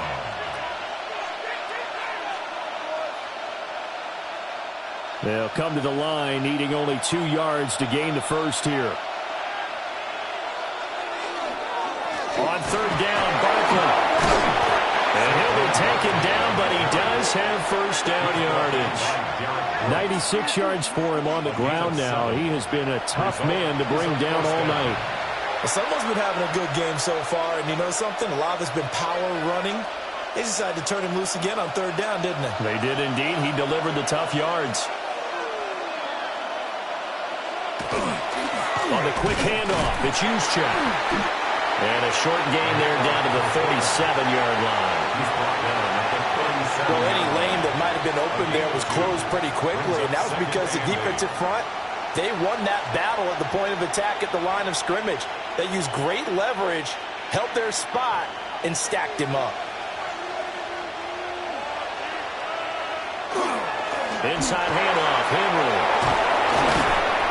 And an excellent job of finding the opening as he's got this now all the way down to the 22. 16 yards, a first down. I think they like this drive a little bit better there, partner. Running game helping out, picking up some of the slack. Because remember the last drive, they went 3 and out. A solid run by Derrick Henry, and here's another 1st and 10. Play action. Now it's Allen. That is caught. Touchdown, Superstars. George Kittle with his 2nd touchdown of the night. And his guys are an extra point away from tying this thing up. Well, CD, you know, anytime they get close to the red zone, he is such a threat. And there he is again already, his 2nd touchdown of the ball game. And I know it's probably a little bit of a failing on my part, but you know I watch a game through defensive eyes, and I don't understand what the coverage was doing there. When he headed out deep, they should have adjusted and flowed towards him. Instead, they left him out there and gave him a chance to make a big play. And, of course, he did exactly that. His size, speed, and versatility makes him a top target in any game. Aubrey good with a PAT. And it will tie our game here in the 3rd.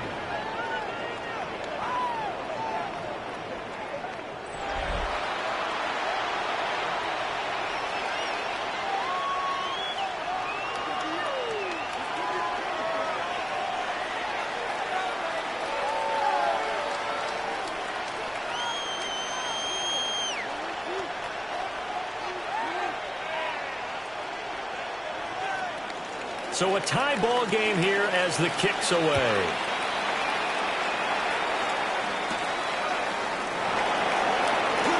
Oh, able to avoid him. And he'll take it up past the 25 to the 26-yard line. And now this offense comes back out onto the field. And their lead has evaporated in this 3rd quarter. It's tied once more as they begin with a 1st and 10.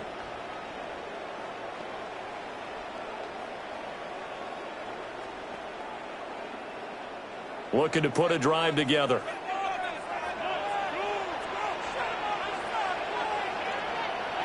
Manning. It's complete. It's Fitzgerald. And he gets this one just shy of the 40, down at the 39. Give him 13 yards on the opening play of the drive and also give him a first down. This offensive game plan has just been sensational. I mean, when you think about all the different ways they've gotten their receivers open so far, it's really been impressive. Scheme, design, execution. Now Tomlinson on 1st and 10. And he'll take this ahead for about 4. Second down coming up. Oh, that was a thing of beauty right there. Look at how quick those blockers fired off the line once the ball was snapped. That was an O-line on a mission, all in sync, and the defense is lucky that play only picked up 5 yards. 2nd and 5.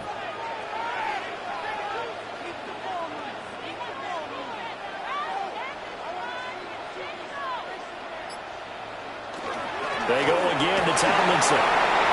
Nifty move. Well, they nearly sprung him that time as he takes this all the way down to the 37. 82 yards rushing here for LT and a first down. 1st and 10 at the 37-yard line. Most of their damage has been done through the air. I mean, they've rung the bell 3 times with passing touchdowns, but guess what? Ground game has not been neglected. Nice little burst right there. So on the other side of the field now, it's 1st and 10 as they've got things rolling on this drive. Throwing is Manning. Throw left side complete. That's Fitzgerald. And he'll be out of bounds as he gets it down to the 30 there. At the 30-yard line. A 7-yard pickup. Brings up 2nd and 3. Ball on the 30 now. Here's 2nd down and 3.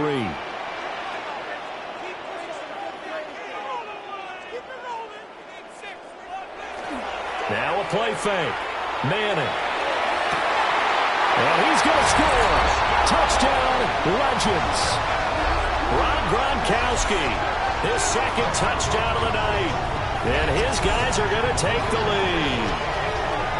Did you see how the linebackers froze for just a second? That's why you run play action. You want to keep them rooted in the spot and create a little bit of extra space so your tight end can find some room behind him. And then the quarterback finds his target downfield, and he turns it into 6 points.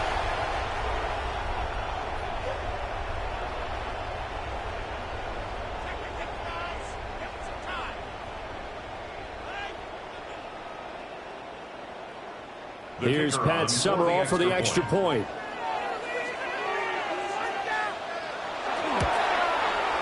And they will take a 7-point lead now. The drive summary that time, 5 plays. And it's all capped off by a Rob Gronkowski touchdown.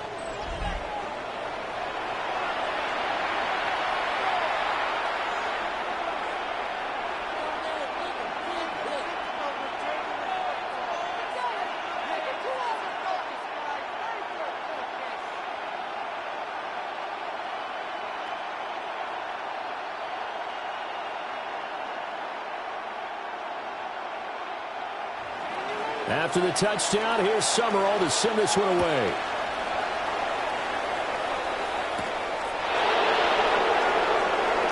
Ooh, the juke. And out a little across the 25 to the 27. The visitors' offense and their quarterback ready to go once more. And he's been a nightmare to scheme against throughout this one. This defense has been totally taken apart, and that is borne out in his numbers. He's been terrific all game long.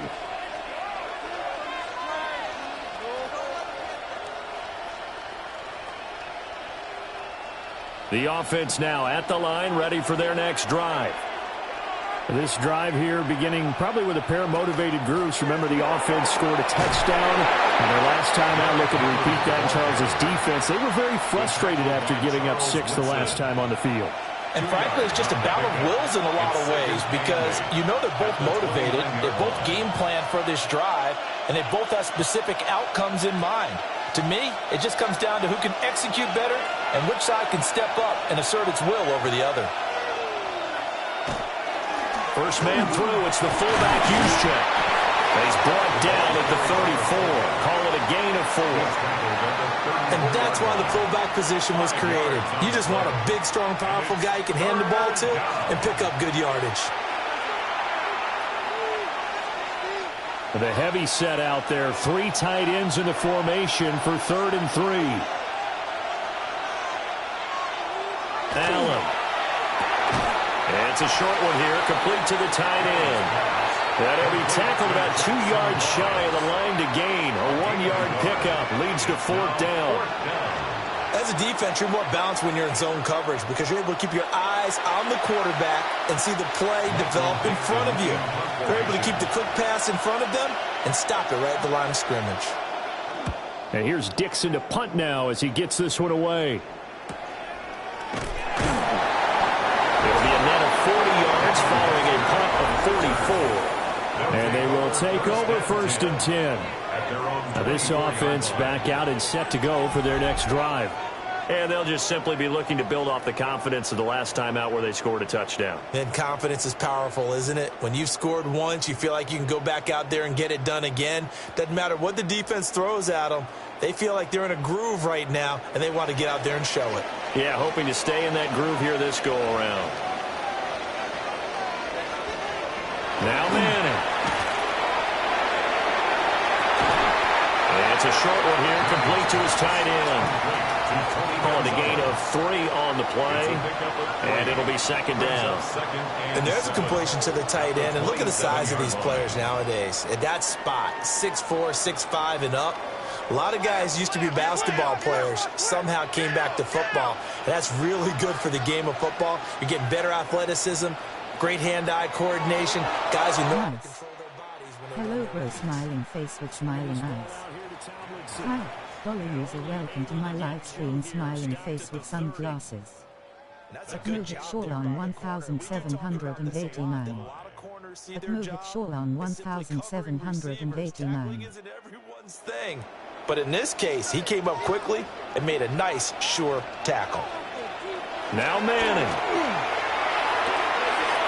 To the right side, complete to Taylor.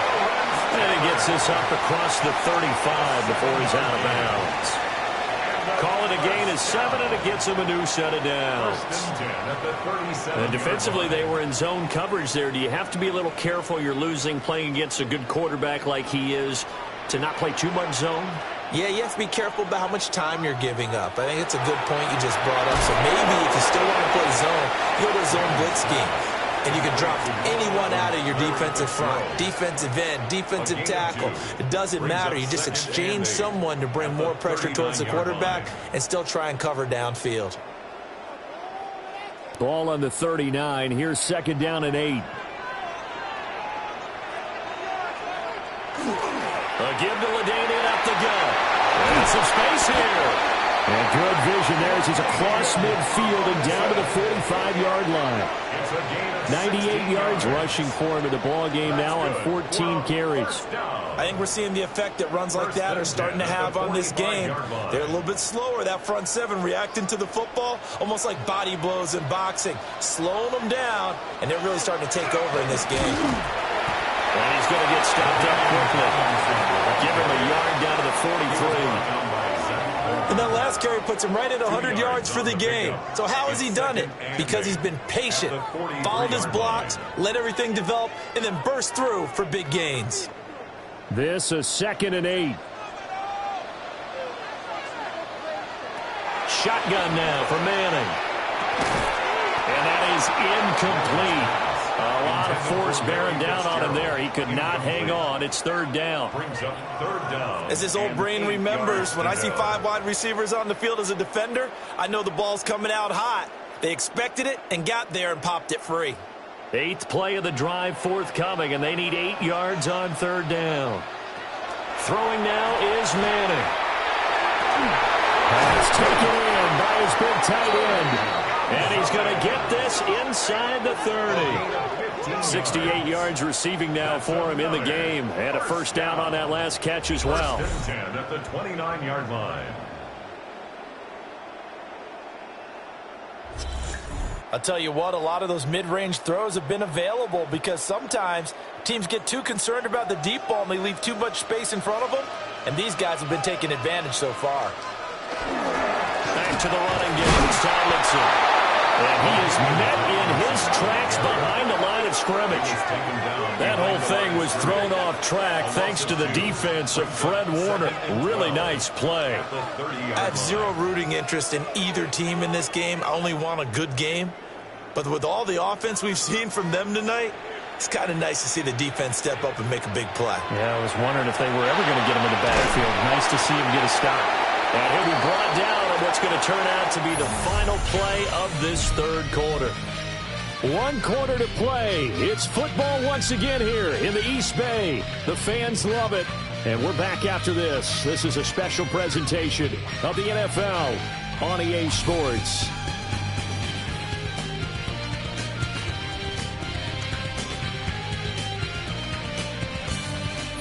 Back now here on EA Sports, as it looks like we are just about set and ready to begin with the fourth.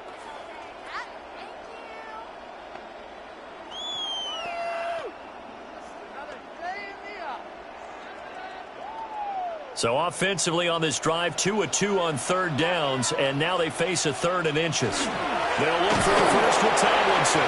And he gets this down to the 18, good enough for a first down. It's a gain of a yard. And a first down.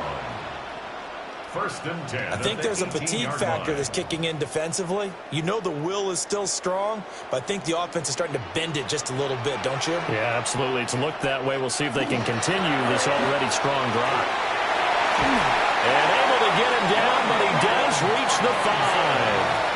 A solid pickup of 13 sets him up 1st and goal. That's another first down. 1st and goal. As I take a look at the clock, I realize that this drive has eaten up a good portion of the 4th quarter already. Got to tell you, partner, when you're trying to salt away a game, this is exactly what it's supposed to look like. They'll run Tomlinson. And maybe a measure of revenge there. He's had his way in this one, but this time they get him behind the line.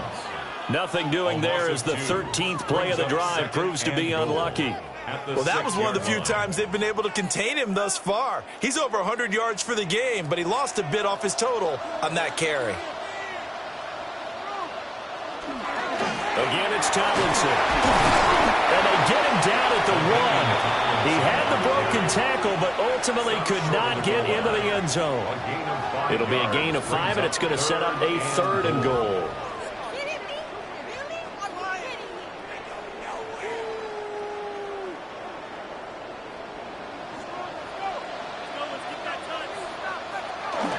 Tomlinson. Yeah, boy, a good surge defensively. It'll depend on the mark, but I'm not sure he got there. Only a yard that time, so now a decision to be made here on 4th and goal. This is a long drive. Offensively, wouldn't you hate to end this with just 3 points? Doesn't it feel like during a ball game you have certain narratives going on and there's certain drives that seem to take on just a bit more importance than others? This feels like one of those, doesn't it? To me, 3 points here, a major letdown. He couldn't get the ball away on 4th and goal. And the ball will go over on the goal line stand. So that's a decision that could loom pretty large here. They go for it on 4th down, but come up empty. But I actually like the call, and the reason? It shows me a head coach has faith in his team overall. First, on the offensive side, thinking they can pick it up, but also knowing that he has faith in his defense that if they don't, they'll go out there and stop them. I like the confidence he showed.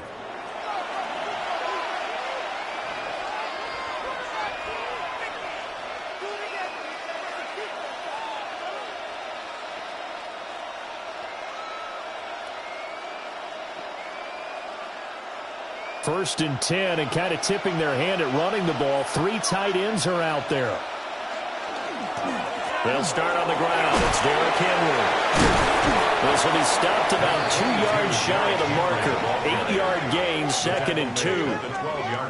And that run there does nothing but juice up the guys who are moving the football. I mean, if you're an offensive lineman, people running it, actually the guy calling plays, you're almost jumping up and down in jubilation, aren't you? Yeah, now you've got options on 2nd down. And big-time options. You might want to think about play action and try and get something cheap right here over the top. And we'll be about a full yard shy of the 20 at the 19-yard line. 7 yards there and a first down. But we always talk about good down and distance, allowing offenses to expand their playbook. Well, 2nd and 2, that means your playbook's wide open. You can run just about anything. But a lot of times, the play caller, he just looks down at his sheet, sees the short yardage runs, and goes to one of those. A first down carry for Henry. And the reinforcements come in as they're going to stop him behind the line. Deion Sanders disrupting things on the defensive side.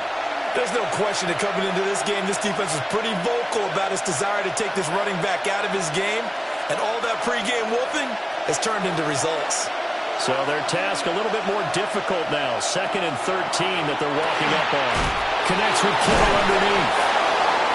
The coaches always harp on the quarterback reading the defense and getting into the open man. That's good recognition there. And how about what he did after the catch? Yeah, hit your tight end. Let him get some rack. Yeah, when he gets moving, not many guys want to come over and put a hit on him, do they? The offense on 3rd down tonight, they've had plenty of success. 8 conversions, looking for a 9th. They need just a yard here. It's 3rd and 1. This one caught by Kittle. And he'll be taken down, but not before they work it across midfield. Back-to-back receptions for him, and it's another first down.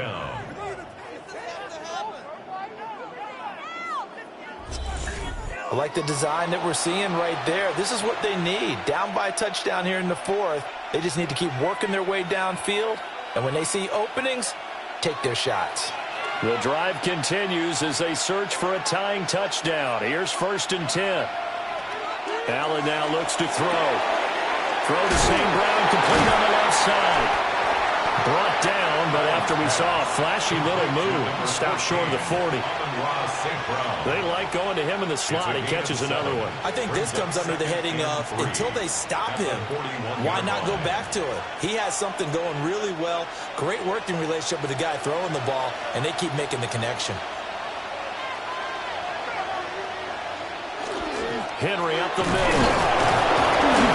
And he'll only get a yard to bring up 3rd and 1. This has been an up-and-down, back-and-forth type of a game, hasn't it? Maybe this long drive, take a little bit of the wind out of their sails, kind of settle things down a little bit.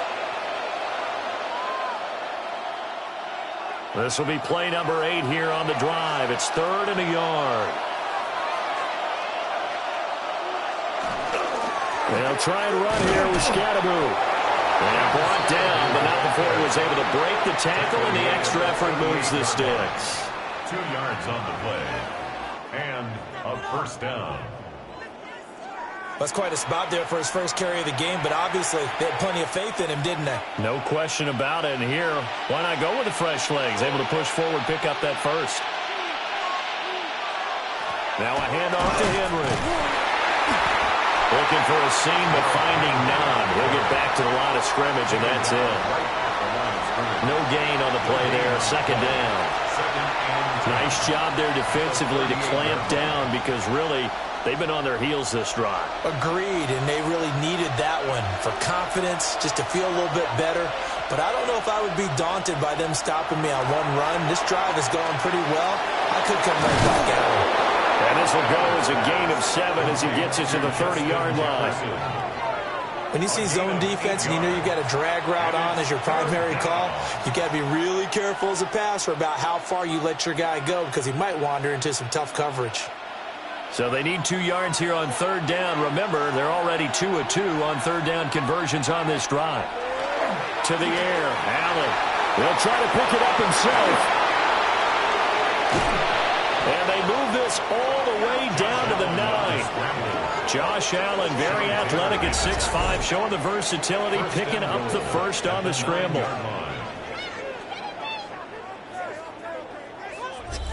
If they get a game-changing score on this drive, it's going to be because of plays like that. That run was pure heart. Took it himself, found a way to reset the downs, and advance the ball. A looming decision to make on the conversion, down 7, but first things first, they need to score as they come up on 1st and goal. They'll try and run forward with Henry. They'll get this halfway home from the 8 to the 4 on a gain of 4. Hat tip to that offensive line. They're clearing some holes, even down here deep in the red zone. And that's a nice pickup on the ground on 1st and goal. 2nd and goal from inside the 5.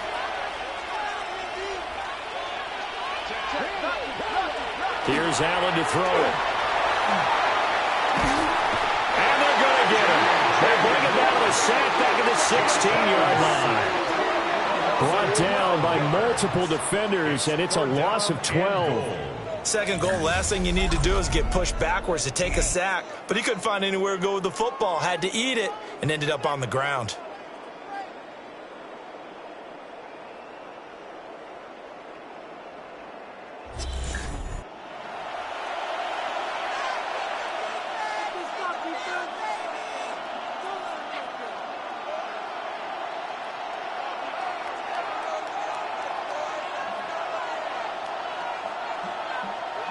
Third and goal, and keep in mind, very possibly 4-down territory.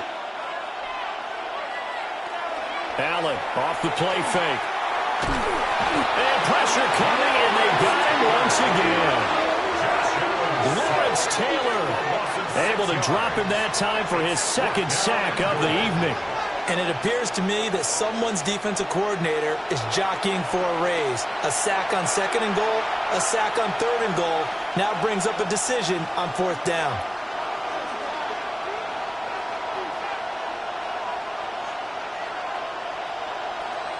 So a big one coming here for Brandon Aubrey. He hit his first, this one from 40 yards out. And this one is right through. And that'll bring them back within 4. So an interesting call there to take the 3. I mean, I guess they're thinking that their hands were tied, but, you know, 4th quarter, that field goal might not help them that much in the end. Yeah, eventually they're going to need the touchdown. The thinking must have been they didn't feel confident about picking it up there, hoping maybe on defense they can get better field position, get a turnover, get a better play, and then they'll have a chance to attack the end zone. So after the made field goal, back out is Aubrey to kick this away.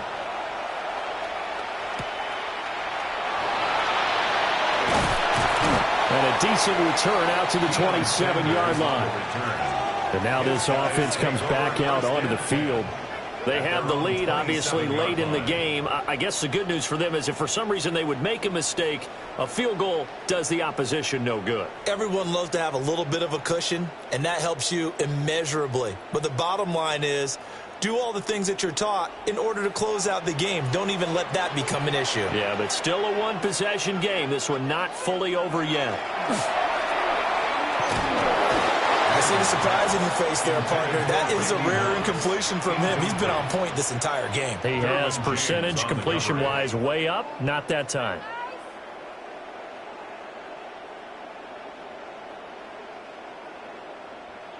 Here's 2nd and 10.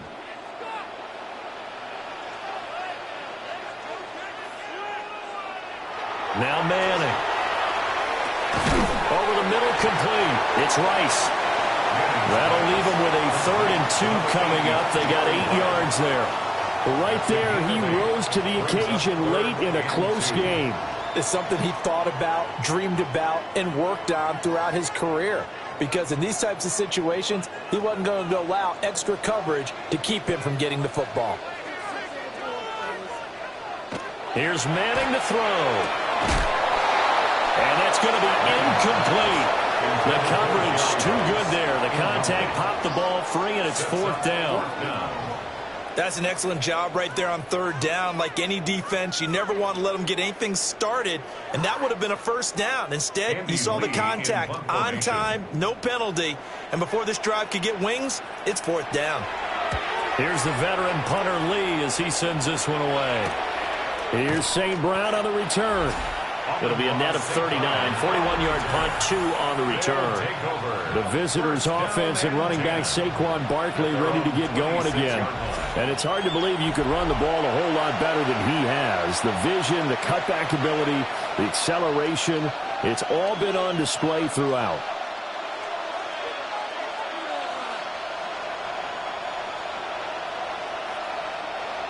The offense back out there at the line, ready for their next drive. Their defense accomplished step 1 of the mission. They forced the punt. Now they'll look to erase that deficit and take a 4th quarter lead. The result, only 4 yards there on the play. And it'll be second down. How about the timing on that one? Boy, they were in sync, weren't they? 3-step drop, ball's out of his hands, right to the tight end. Nice completion, just like they do it in practice. Again to Henry. And he is swallowed up right at the line of scrimmage. No gain on the play there, so they're left with a 3rd down and 6. As usual, the hallmark of a good run defense, linebackers making plays near the line of scrimmage. Absolutely nowhere to run there. One of the bigger plays in the game thus far, and the crowd getting into it as we come up on a big 3rd down. To throw, it's Allen. And that is too far out in front. He couldn't haul it in. Incomplete. How about some applause for the defense there? They forced him to throw that one into coverage, and just like that, they're staring at a 4th down. Well done.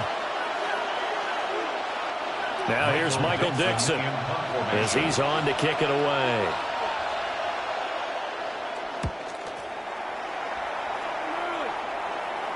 And no return on this one as the fair catch is signaled for and taken. The home team's offense and their quarterback headed out for this next possession. And he has been masterful so far in leading this offense. He's kept the mistakes to a minimum. He's been on point with his passes, and he's generally been one step ahead of this defense all game long.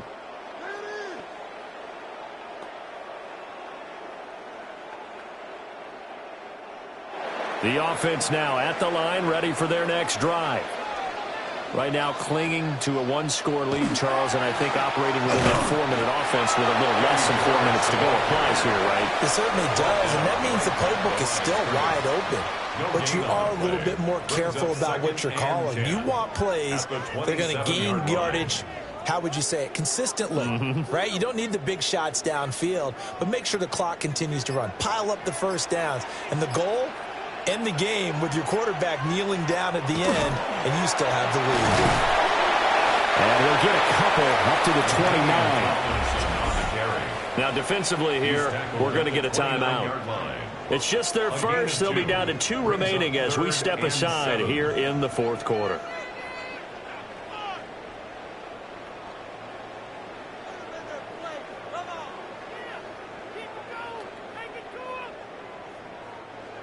Now 3rd down and 7. On play action. Now Manning. And that is incomplete. Oh, he had a defender right there with him to force that to the ground. And 4th down now coming up. Good clean play. No flags coming out of the pocket of the officials. Turns into an incompletion, and that should get him off the field with a 3-and-out. Here's Andy Lee now, as he'll come on for his 5th kick of the night.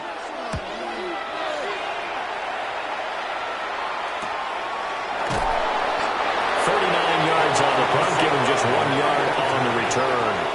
This offense back out and set to go for their next drive. Charles, a very uninspired effort the last time we saw them out there was a quick 3-and-out, then they punted the football. Yeah, and you never want to get stopped so soundly during a series, but what would be even worse now is letting it happen again right here. They've got to get going. Looking to put a drive together. Throwing now is Allen. Complete to the tight end, Kittle, over the middle of the field. I got the sense that the defense created a little momentum for them there, didn't they? Did their job, forced the punt. Now, nice start to the drive. Offense has to do their part. Yeah, they certainly do, but what a great start for them. They've got to go thank the guys on D. Now 2nd down and a few inches.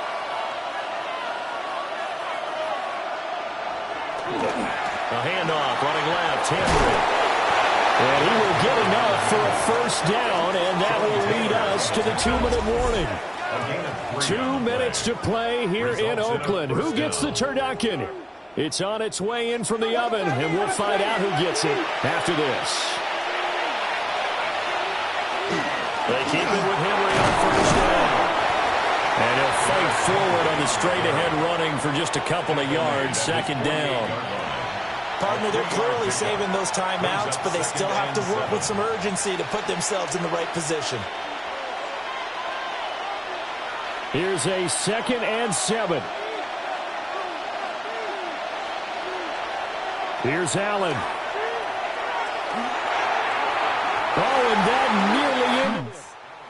Hello, bro, smiling face with smiling eyes.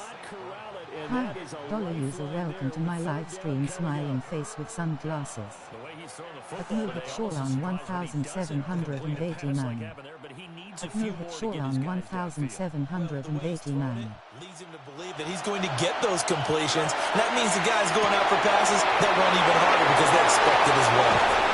And they will finally catch him, but not before he gets it to the 11. A 41-yard gain. Result is a first down.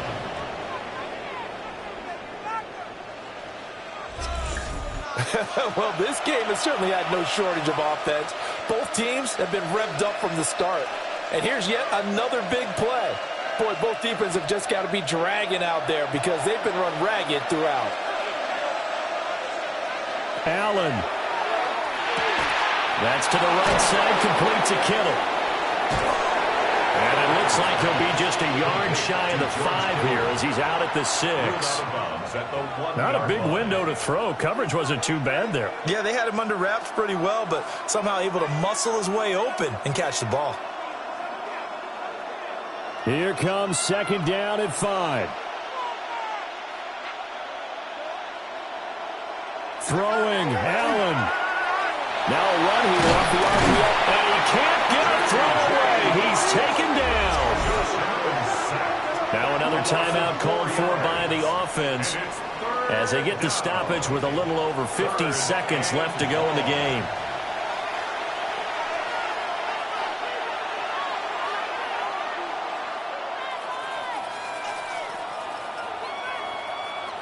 Here now, third down.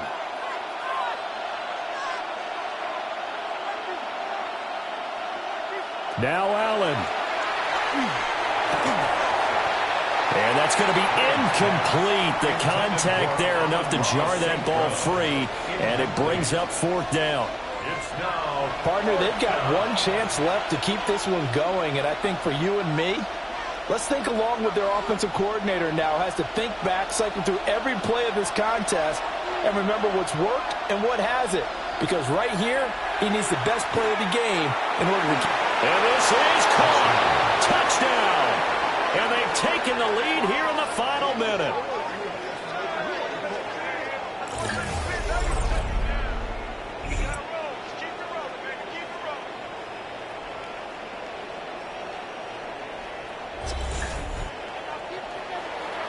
Charles, what a big drive late in the fourth quarter to take this lead. And normally you're really excited if your offense has the ball late in the game. But I think this crew is really excited to have their defense go back out there because they haven't surrendered a point in the fourth quarter yet. They've helped make this comeback possible with their defensive play. Now they get a chance to finish this game off. The extra point up and good by Aubrey. So it's now a 3-point game here in the closing stages as a field goal now can only tie it.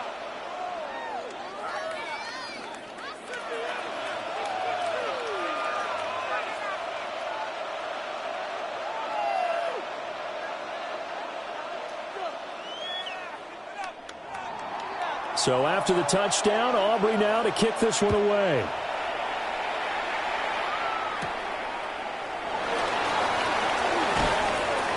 And he'll be stopped up at the 25.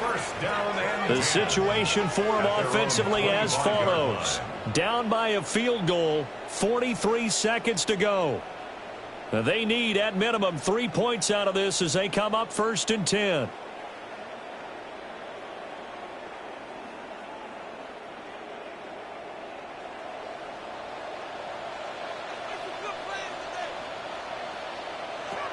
To throw is Manning. And this will be incomplete. Physical play on the football there, and it's second down. It's now 2nd and 10 at the 25-yard line.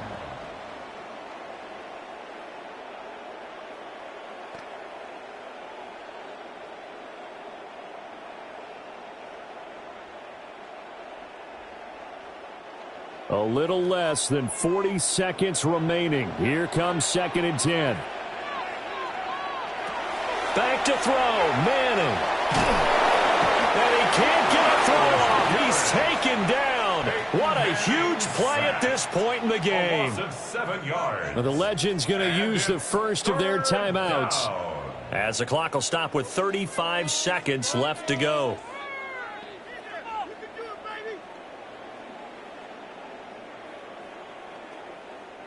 This definitely 4-down territory at this point, but a critical 3rd down here. Manning to throw. Able to complete to Moss. And he will make his way out of bounds. That stops the clock, but they'll have something else to consider now. It's 4th down here. So instead of giving them another 3rd down, they'll decline it, brings up 4. Now that's smart football right there. You don't even have to really spend a lot of time considering it. Just know that you're probably going to get the ball back. Good job declining that penalty. Boy, hard to catch your breath. Another big play looming. 4th and 3. Now Manning, gotta have this one. Work in the middle of the field, and he's got a man complete. Now the Legends going to take their 2nd timeout as they get it with 26 seconds to go in the football game. 4th down, trailing in the 4th quarter. They felt compelled to go for it, and they got it. Well, I'd look down at my play sheet, and what I would find, plays that have been successful throughout the game that have worked at the distance you need, and that's exactly what they got done. Well, this offense still has the 1 timeout here, remember. 1st and 10. And that is incomplete. Now the coverage a little too good there, and it's 2nd down. He did a fine job there of not hitting him before the ball arrived, and I've got to tell you, you can often mistime that play because of the angles of approach. When you're going to get him, sometimes you panic as well and think, I've got to be there right now. Instead, in this case, timed it perfectly and knocked it free. And that one's going to be off target and incomplete. Couple extra defensive backs out there in the dime, and because of that, really not many places to throw the football, if any. And typically, what would you want to do against that dime? Run the football. You want to run the ball, but you can't do it in this situation. Not nearly enough time on the clock. You having to really navigate against a tough defense presented against you. Now Manning. He's got his target. That's complete. The Legends now going to use their 3rd and final timeout as they'll stop the clock with 12 seconds to go in the football game. 1st and 10 at the 40-yard line.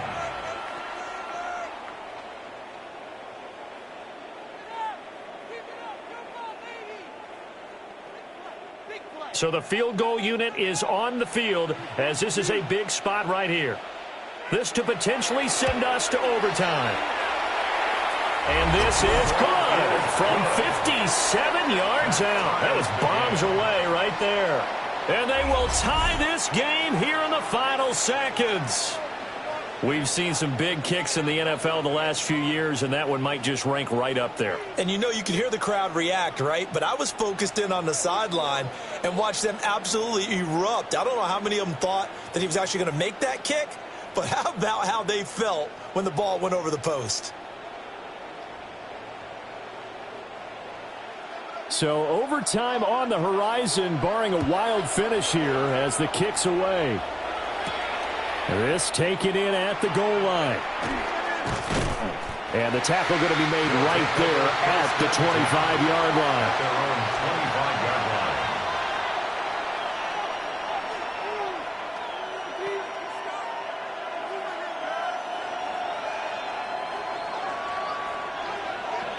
They'll come up 1st and 10 here.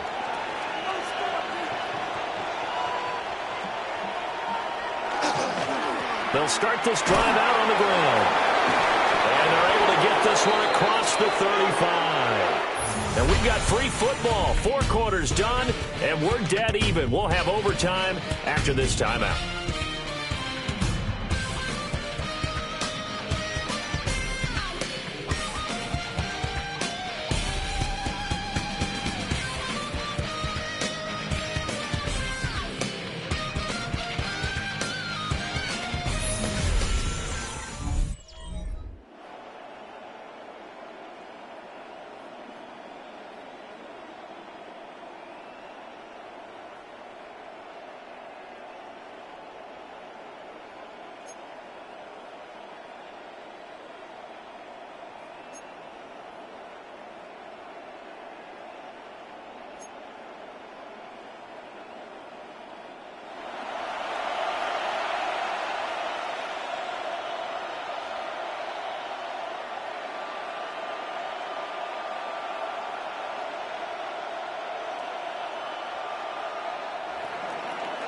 Well, 4 quarters couldn't decide things, so it's on to overtime here as the kick is away. And he'll be tackled just shy of the 25. The home side once again ready to take over offensively. And after the field goal last time, we'll see what they can get here. At least they got points out of the last drive, Charles. I never met an offensive coach that didn't want to drive to end with a kick.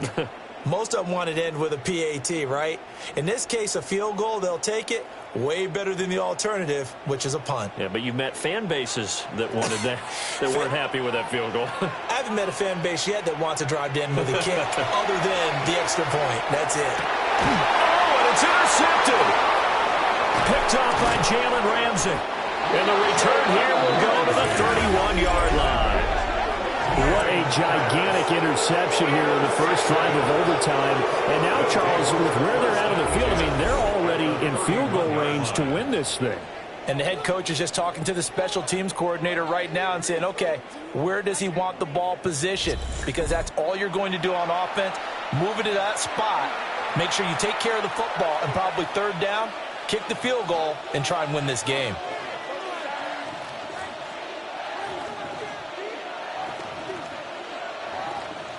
Line of scrimmage, the 31 now on 1st and 10. Derrick Henry. And he'll get this just inside the 30-yard line. Not a big run on the first play of the drive, but that doesn't necessarily mean it was a bad play. Sometimes you're just trying to settle in, get your guys a little bit of contact, and get things moving. They are in field goal range. 3 points now would win it. Here's 2nd down. What can Allen do now with his drive? And this throw incomplete. Now the defender all over him that time, but it's going to lead to 3rd down. And partner, to me, that one was all about timing. If he's there too early, it's going to be a pass interference call. If he's too late, it's a completed pass. He was Johnny on the spot on that one. They got to get it to the 21 here on 3rd down. Now Allen. That is caught.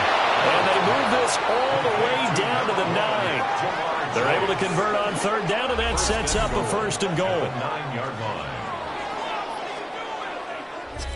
Charles, you get into these overtime situations, that's not a bad guy to dial into. Well, when you have to have plays, especially in a spot as you just described, we're in OT, you've got to go to the guys you can trust and you know are going to make the plays. What they say, it's not the X's and the O's, it's the Jimmies and the Joes.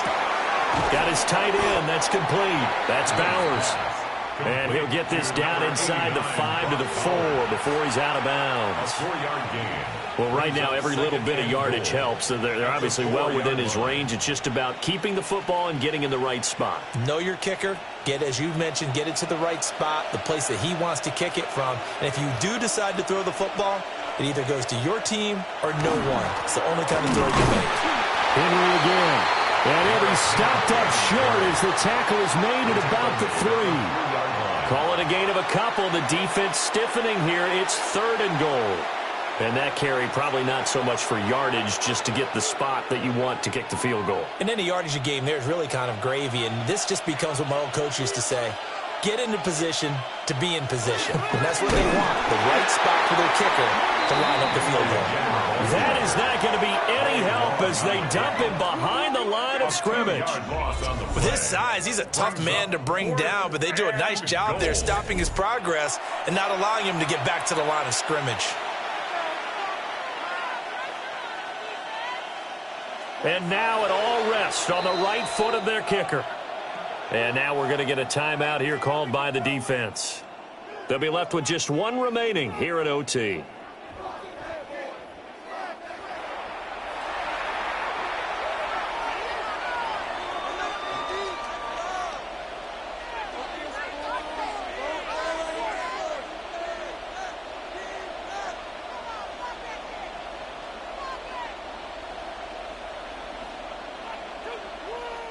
So on is their kicker, and it's down to this.